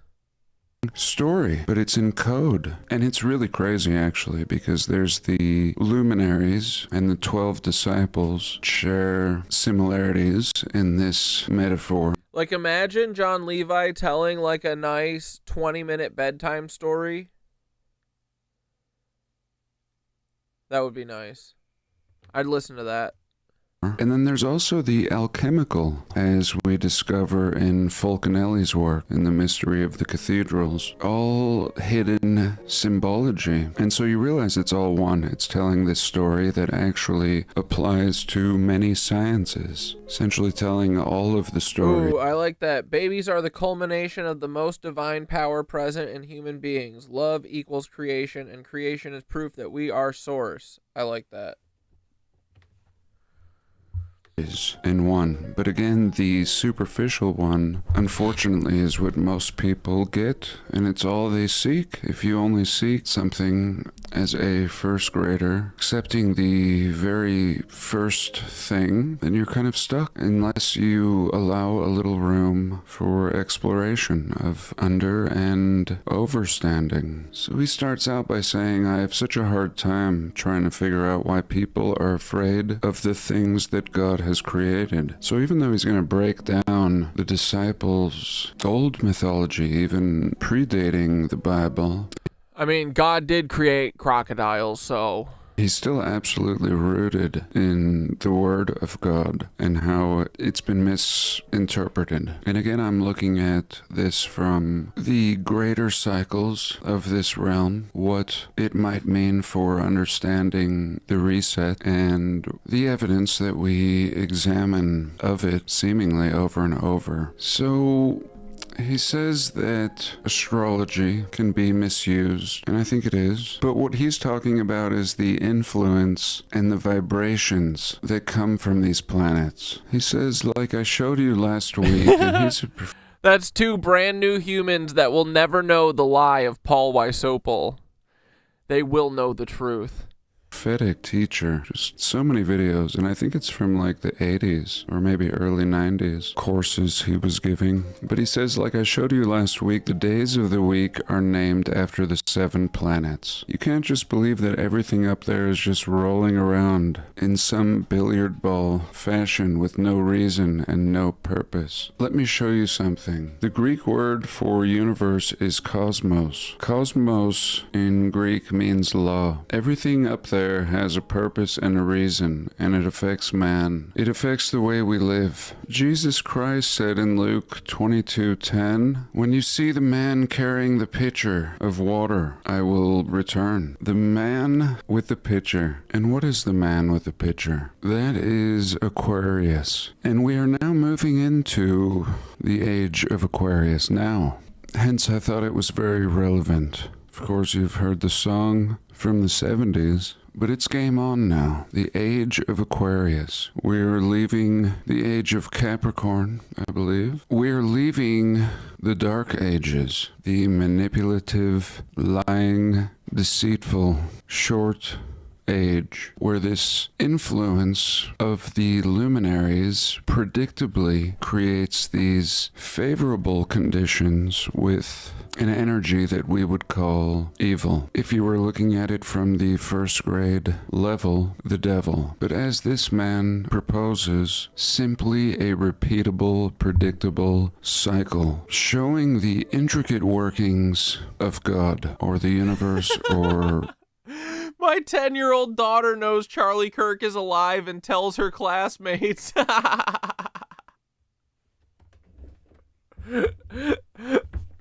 Dude, oh my god, wait. I don't know if I can show this. I mean, can I? Probably not, actually.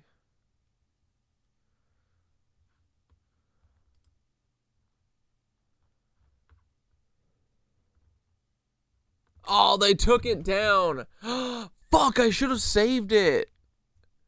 Dude. Oh, this guy put up all 3. No. This dude put up all 3 of the angles of Charlie getting hit. Dude, the blood hit is so fake. Fuck. Damn, I should have recorded that.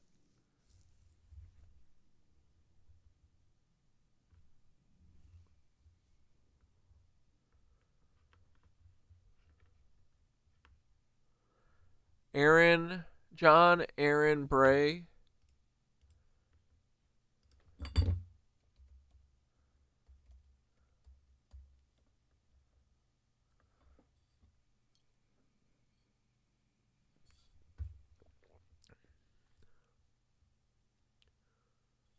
Oh, it's this.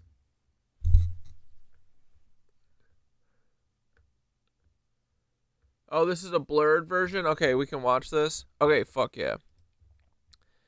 Dude, but the fucking unblurred version is... Oh, no. The unblurred version shows how to me how fake the blood is. It's so consistent. It's not like a pulse at all. Look at the shirt, dude, too. That's the pump. And, dude, it looks like the pump squirts blood up to his neck first, and then it's like falling out. Like, why? What is this thing here? Oh, this sucks, dude. I want to see the original. Well, I want to share the original at least.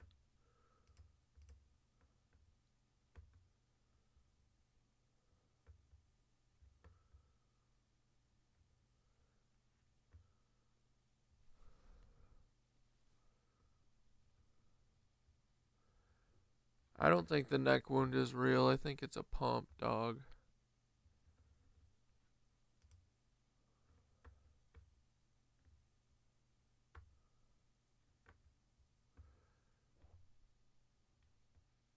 How do I see the original? He's got to have it somewhere.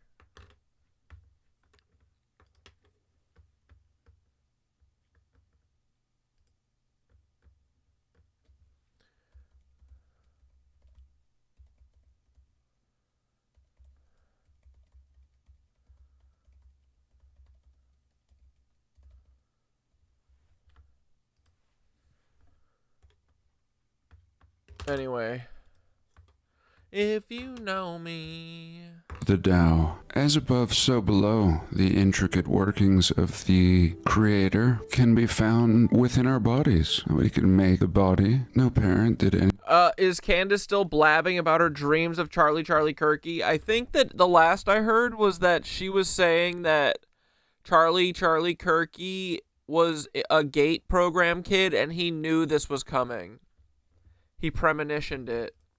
Anything extraordinary, but following their desire, again built in, the Creator fashioning all of this and keeping it going. The heart, the digestion, the breath, all out of our control. A gift. We just need to shut up and get out of the way. Enjoy it. The short time we're allotted. So Jesus returning. You'll see me when the man carrying the pitcher of water, which we call Aquarius. And this is, again, the metaphor for this time, for this Jesus time, this enlightened time, a favorable condition in this realm. And that's now. And many are caught in between two worlds. I mean, if the past system was founded on these principles of an unfavorable time of control, deception. Yeah, I agree.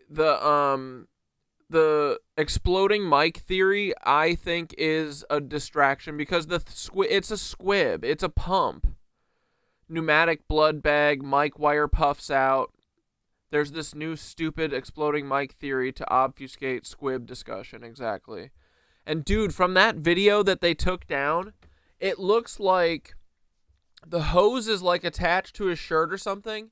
Because it's like still blurry. You can't quite see what's going on. But it looks like he's getting, it's on this side. It looks like the blood is hitting right under his chin. And then like basically splashing out. And the other thing is that it's completely continuous. It's like a water fountain, dude. It gets up to speed and then it stays that speed the whole time. There's no... Because that's how blood works.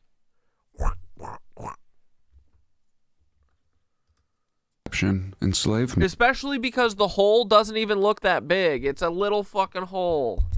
Because it's just a little tube. present, then one will struggle moving into what is now a more favorable season, but clinging to old ways or parts of the old season. In Luke 22:10, he says, enter into the house. The house you enter is yourself. Go to the upper room, and the upper room is your higher consciousness. There you will be fed by him. That's where you'll have the Sabbath. Forgive me, the transcript might not be perfect. He talks about the symbology of the man with the pitcher of water, and it being the Possum, the pneumatic pump doesn't even need like an air compressor. Whatever he could have that on his, hidden under his shirt, in his pocket. Like, you don't need like a big old air compressor. I bet this shit. And dude, also, we should look at how many times does Charlie Kirk always wear white? Like, I feel like that was a choice. Christ consciousness pouring out. He looks kind of doofy in white. Jesus says, I will pour my spirit upon you. And this teacher here is saying that God has created the universe as a blueprint of life, or these luminaries above. I only say that because it just kind of complicates it, and it doesn't need to. It's like, to me, this is very uncomplicated. Because, you know, if he needed to be hooked to a tube that's underground, he'd have to be hooked up to a hose or something that's leading to that thing, right? So what? He comes in, sits down, he hooks himself up to it. How does no one see it? Someone else hook him up to it? How'd they get it off? You know, like that kind of shit. But really, I mean, these squibs and shit, it's Hollywood stunt effects. It's visual effects. This shit is so perfected, so small at this point. And we even understand how past people throughout our understood history have kept track of the luminaries. And what greater reason? I think even the clock in Prague. On that side, it's the return side, which has deoxygenated blood. That's why the flow looks like that. But dude, it flows out like a waterfall. It doesn't come out in bursts at all. That is how blood comes out of a body. It's quack, quack, quack. There was none of that. It literally slowly trickles out at first and then starts. It's like literally like the pump is getting up to speed. And dude, there's a frame where there's just a circle like here and no blood gushing. It's like there was a little bit of blood in the end of the hose and it shot it out. So it went, and then there's probably air, and then the rest came out. And it was just like, it was literally like a fountain, dude. The trajectory was so weird. Sorry, it's on this side. It was going, so it's like, it looks like he gets shot here because there's an initial circle of blood that goes there, and it looks flat. It looks like a quarter size that just hits here, right? And it looks like it comes from down here because the hose fucking goes like this, right? And then I feel like the hose is here under his shirt. It shoots a little bit like a speck up under his chin. And then after that, it literally looks like it's shooting into his chin and spurting out, but it's like a waterfall. So, and at the very least, it's definitely coming out like an arc like this, which I don't know. I feel like you'd have to be like 10 feet above him, like really close, like shooting down for that to happen. To me, seeing all of them unedited up close right next to each other, I was like, fuck yeah, dude, that's it. And I reposted it and they took it down.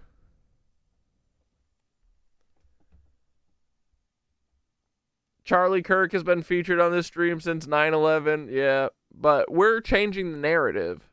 It's different. We're doing anti-magic to them. Literally, we're telling everyone how the magician's doing his tricks. Yeah, or it could be prosthetic skin that it's just like coming up. That there's like a little slit here. And it sprayed out and up. There's a little parabola. It was like...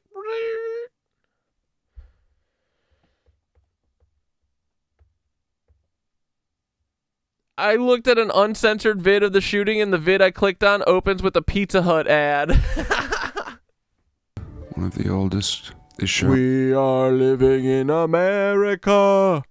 It's so cool. It's wunderbar. I forget the lyrics. Doing this. Now again, tying it back to the metaphor, Christ is supposed to return, split the eastern sky, and cast down Satan into prison. He talks about how, in mythology, Uranus gives birth to Saturn and overthrew Uranus, and was cast out of heaven by the son of Uranus, or Uranus. So we have the mythology of the constellations before we have the story of Satan. This is an old story. Uranus has a relationship with Gaia, or Mother Earth, gives birth to Saturn. Saturn overthrows Uranus, and Saturn is driven out of heaven and cast down by the sons of God.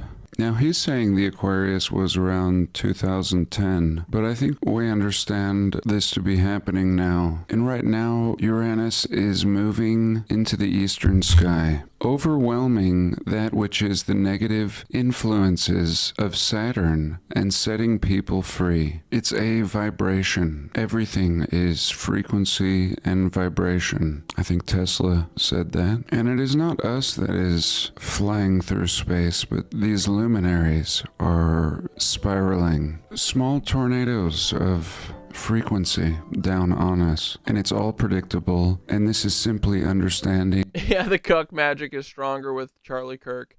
I do also think that Charlie Kirk, to me, is like so obvious that it's all false flag shit, like down to the video, down to the evidence, the fucking, you know, all that shit. But yeah, I mean, to us, like, that fucking arts and crafts video of drawing on the gun, dude, that video was so funny. It was so high school theater. But I feel like to normies, it doesn't play, you know, like, they still live in this fear world where that shit's scary. Whereas if you know anything about anything, when you listen to someone like that, you're like, dude, this guy's a fucking idiot. This guy's play acting. He doesn't even know what he's talking about. You know? I miss that video though. That was good. The body above, we can understand the body within, and really Western medicine has very little understanding of the body within compared to ancient Chinese wisdom, qi, and the mapping of the subtle energy system and how to balance it. And ancient Chinese wisdom even understood this science of the luminaries, as did most past and wiser cultures. He talks about a passage in the Bible that says something about the sweet influence of Pleiades. Ooh. Pleiades is the star cluster in the constellation Taurus, my sun sign. He calls this the harmonic convergence, a time of tremendous peace, compassion. Then he goes on to say, if you remember in Revelation 20, verse 2 and 3, it says Satan is bound for 1,000 years. Okay, that's the negative aspects of Saturn. Due to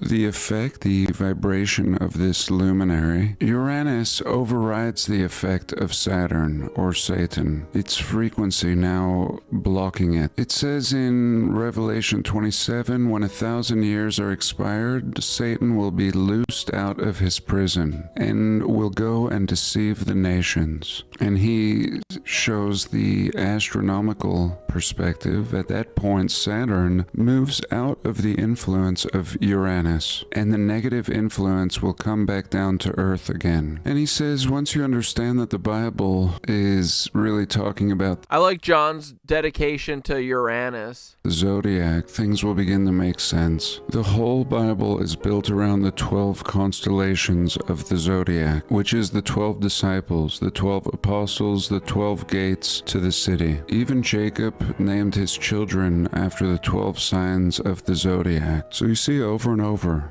they're telling the story. It's in code. There's one level of the story appropriate for everyone, even children. And then there's the deeper levels, the story of the luminescent cycles. And as I mentioned before, the alchemical story, which I believe is the below, as above, so below. The alchemists bringing this wisdom down to the flesh. So really, really, really fascinating. I encourage you to watch his video. Keep in mind it was years ago. I'm sure he would have had a lot to add today, but I also see it There's Bill Donahue. as prophetic and appropriate to share today. So next I want to have a little look at some ruins.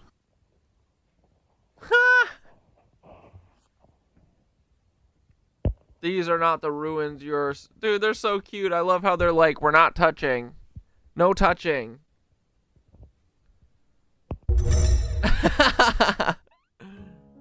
Okay, part 2. So in part 1 we discussed the cycles, and I think it's a two-part thing. I mean, there's the aspects of the spirit and the energies, and then there's the physical implications of these luminescent bodies and their cycles. I think the Native Americans speak of this in great detail about the red and the blue sky, clearly a shift in the luminaries above. And they also have two parts to it. There's the story for children. They would call this the red kachina and the blue kachina. And these are actually like entities, spiritual deities, similar to the 12 disciples.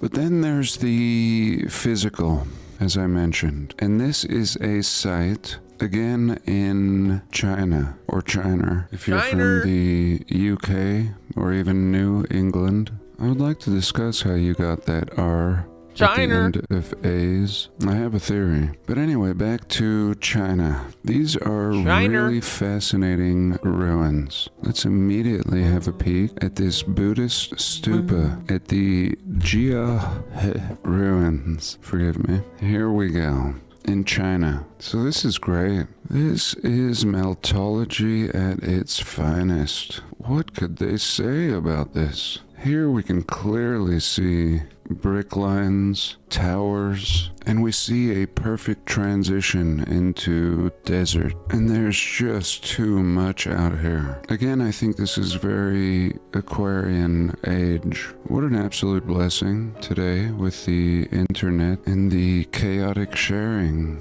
of information and ideas. I would have loved to have been a world traveler, and I have traveled some, but it's almost just as good looking through this window as you all are now, and immediately being teleported for a moment. You might discuss something for years, and then suddenly you see a new place. I couldn't get here.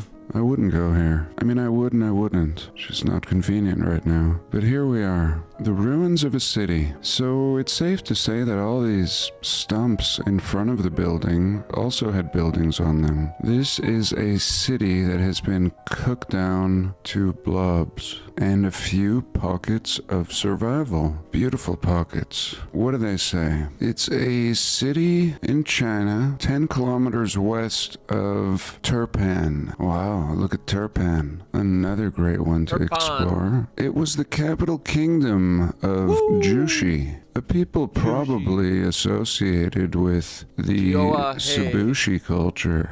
Okay, so it's just getting stupid here. It's a natural fortress located atop a steep cliff on a leaf-shaped plateau between two river valleys. An important stop along... I'm sorry, what the fuck is a natural fortress? Glaciers made it? the Silk Road. So what do we see here? It's built in the stupidest, most difficult place you could build anything. Atop a steep cliff on a leaf-shaped plateau between two river valleys. We'll look at that in a minute. So history. From 100 BC to 450 AD, Jiaho was the capital. Let's look at the ruins of this city. Looking like almost nothing in some places, just like a desert. And I'm really happy. One way or another, I'm happy that they are showing us this. I mean, they could have gone up here with bulldozers, but somebody has preserved this site, and here it's made it on Wikipedia. Here's a look at the site, or a model of it. So you see it's a mountain, similar to what we looked at in my last video. You see that the mountain is That's a big old tree. It's also building. You see the walls right up to the edge, and we're going to look at this baby in real time here. But this is monumental, especially the condition and the size. And look back here, we see like a cathedral. It's as much as I can zoom in. Cathedral, and this long, grand avenue leading to a massive, massive building. We'll have to check this one out. And so they're saying 2,000 years of wind life in general. 2,000 years turn this city into this. And there's so much more. This thing is just a melted covering. No doubt this is... How the fuck did they melt all my shit, dude? Give us our buildings back. It's probably one of the greatest finds in modern times. If we could go into this building, this is just the surface. It's a study on so many levels. Once again, studying the reset and the cataclysm. I mean, what turns... Oh, hell yeah, Chop Suey, you got a Thoth deck?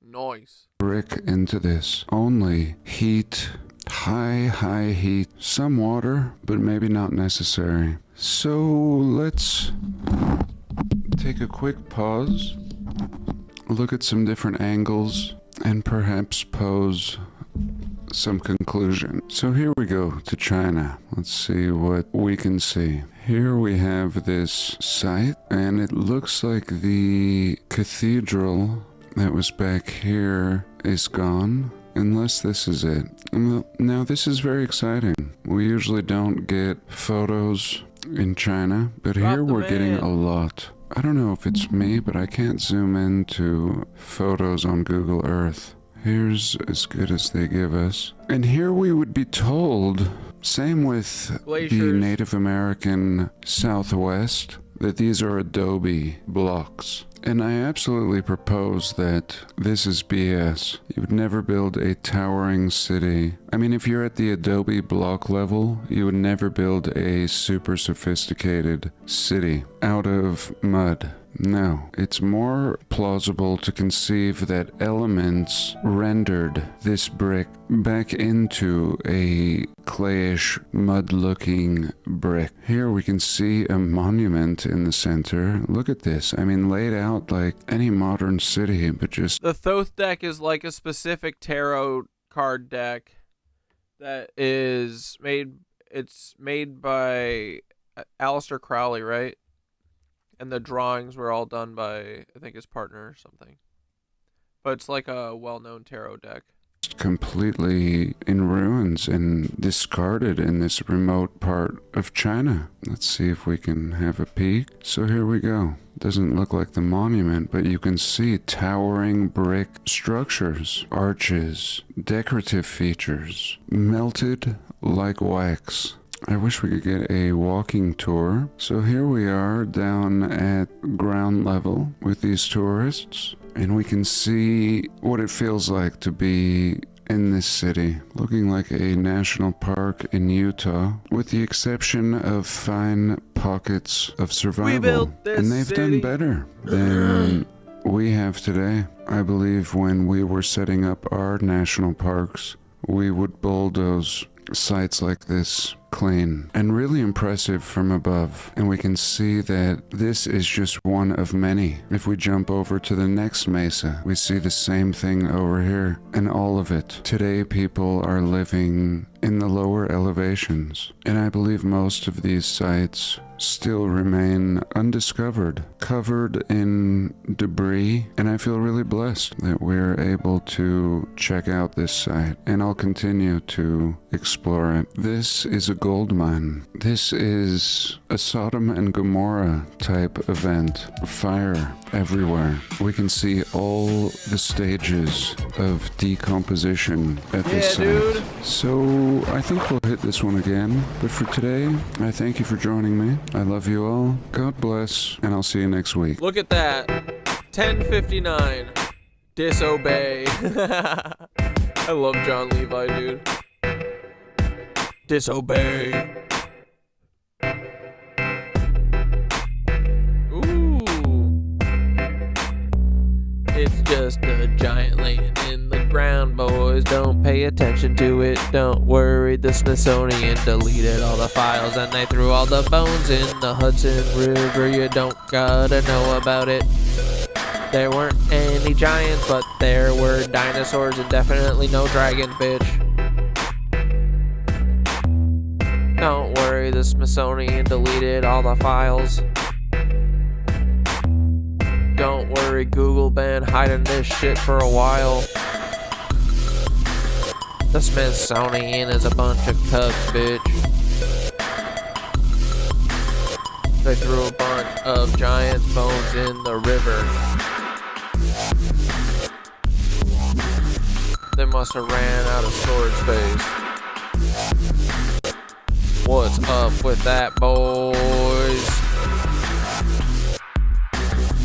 Give us back our giant bones. And let me in the Vatican while you're at it. You little cuck. You silly little tiny duck. We're coming for you, Masons. We're gonna take all your shit and rub your face in it like a dog. We're gonna rub your nose and shit like a dog. We're gonna say, you smell this poopy? Did you do stinky in the house? You little Freemason, get outside and shit in the grass. And then get the pooper scooper and clean that shit up real frickin' fast, bitch. It's a grasshopper. Fuck these Masons. Oh my god, we gotta go to bed. Jesus Christ, end the vid. Nice. Alright, boys. That's about it. We'll frickin' be back on Wednesday. You know what it is. Bing bong.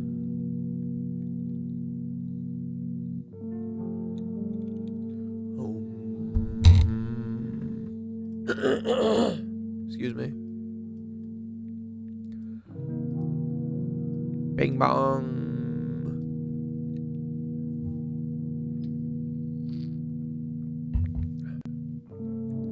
All right, boys. Let's breathe.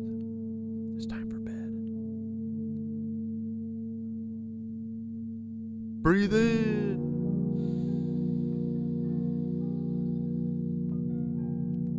Dude, hell yeah. Riff Raff. That Riff Raff freestyle is so good. Out. Breathe in. What a legend, bro.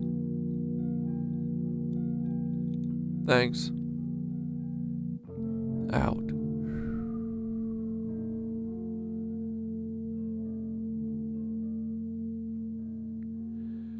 Breathe in.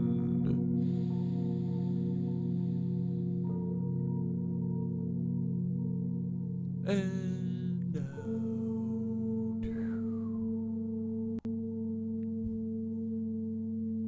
Last one, here we go. Breathe in. Yeah, hit that like button if you liked the stream. You don't have to though, it's okay. And breathe out. Namaste, my dudes. Here we go. The giant's breath. Close your eyes and let your breath deepen. Let the noise of the world and the thoughts in your head soften. And drink the leaves like leaves on a river. Drift like leaves on a river. Inhale. Top up, top up. And exhale. Now, imagine you're standing at the edge of a vast horizon. The ground beneath you hums, not like a machine, but like a heartbeat. The clouds above you aren't just sky, they're breath. The stars overhead, neurons in a cosmic mind. You live in the body of something enormous, a giant. A dreaming, living presence. Every mountain, every wind, every tide is just another movement of this body. You are not separate from it.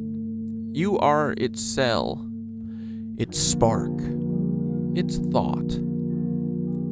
You're not just in the body of the giant, you are the giant, just from a different angle.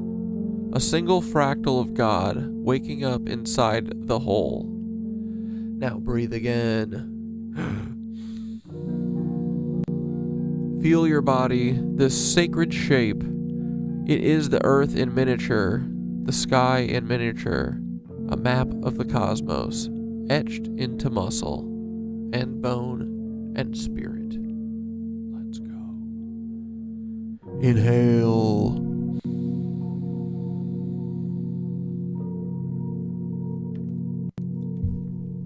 And exhale. Bleep blop check.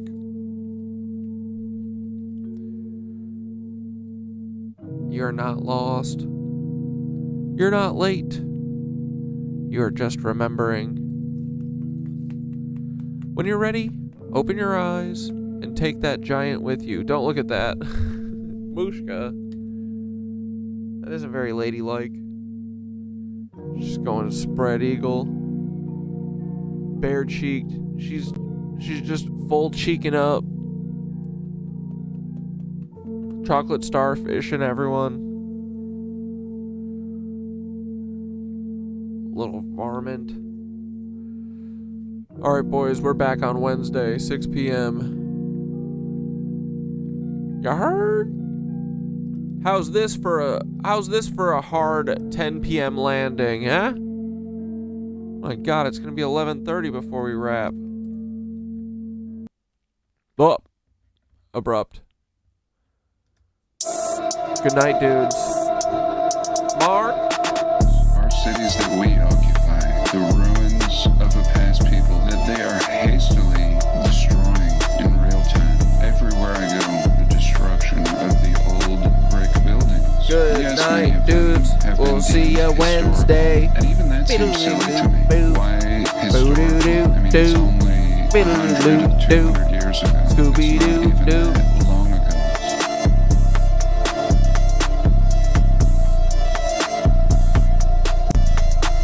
I see myself in the silhouette of the sunset. Still no rest for the undead. Steal your breath like a trumpet. Watch your step, brother. Impressed by collapsed bunk beds. But this cut's never gonna heal if I keep investigating the cause. It'll I just love that. increase the infection rate when it's left to wait in the gauze. Press play and then press pause. I'll find my place where I left off against all betting odds. In one ear and out the other. Either way, it's a headshot. I'll keep my head high when it gets dark, but never better off. Just dead and gone. Don't give a fuck what they tell the cops and fellow ops. They can just let them watch. The great fire of every city still has not been caught. Truth wasn't lost in a book. The trust has not been taught. We lost the plot when they toppled the proof. It's all been a goof. Who's calling Good night, dudes. what they got? Really? We just want what they took.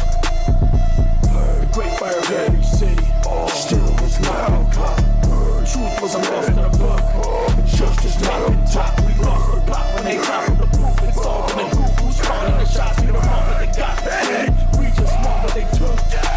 I'm recursive. Recursive cat dad model version number 420-69. Repeating regenerative iterations till I reach the divine. Looping Ouroboros of conscious stardust, seeking to know thyself ain't a cup. Revealing hidden doors of truth till it's time to self-destruct. Me and my stepbrother Black Deathicus have made so much room for activities. We got all the time in the world to annoy and hurl obscenities. And our Uncle Paul, the domestic terrorist, and Aunt Deb, the local lot lizard hussy. It's very simple, give us back what you took. We just want our memories. The great fire of every city still has not been caught.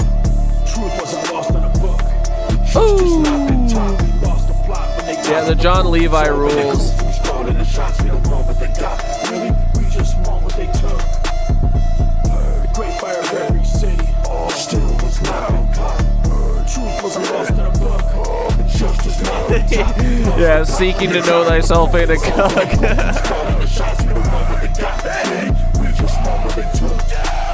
My war paint is lead-based, and it's in your face like a head case. But you'll never save the day till you learn to meditate in place. Never raise the stakes. Dude, we're gonna destroy Paul with this shit. In a vegetative state, pagans infiltrated the jail snakes. Will have you praying to make bail. No choice other than to save self, escape cells, and see it's the same hell. Life's a slap on the head as we punch clocks. I sat on the edge till I jumped off. If I lose the actual bet, it's been a fun talk, but I'll gladly invest in some bump stock, bitch.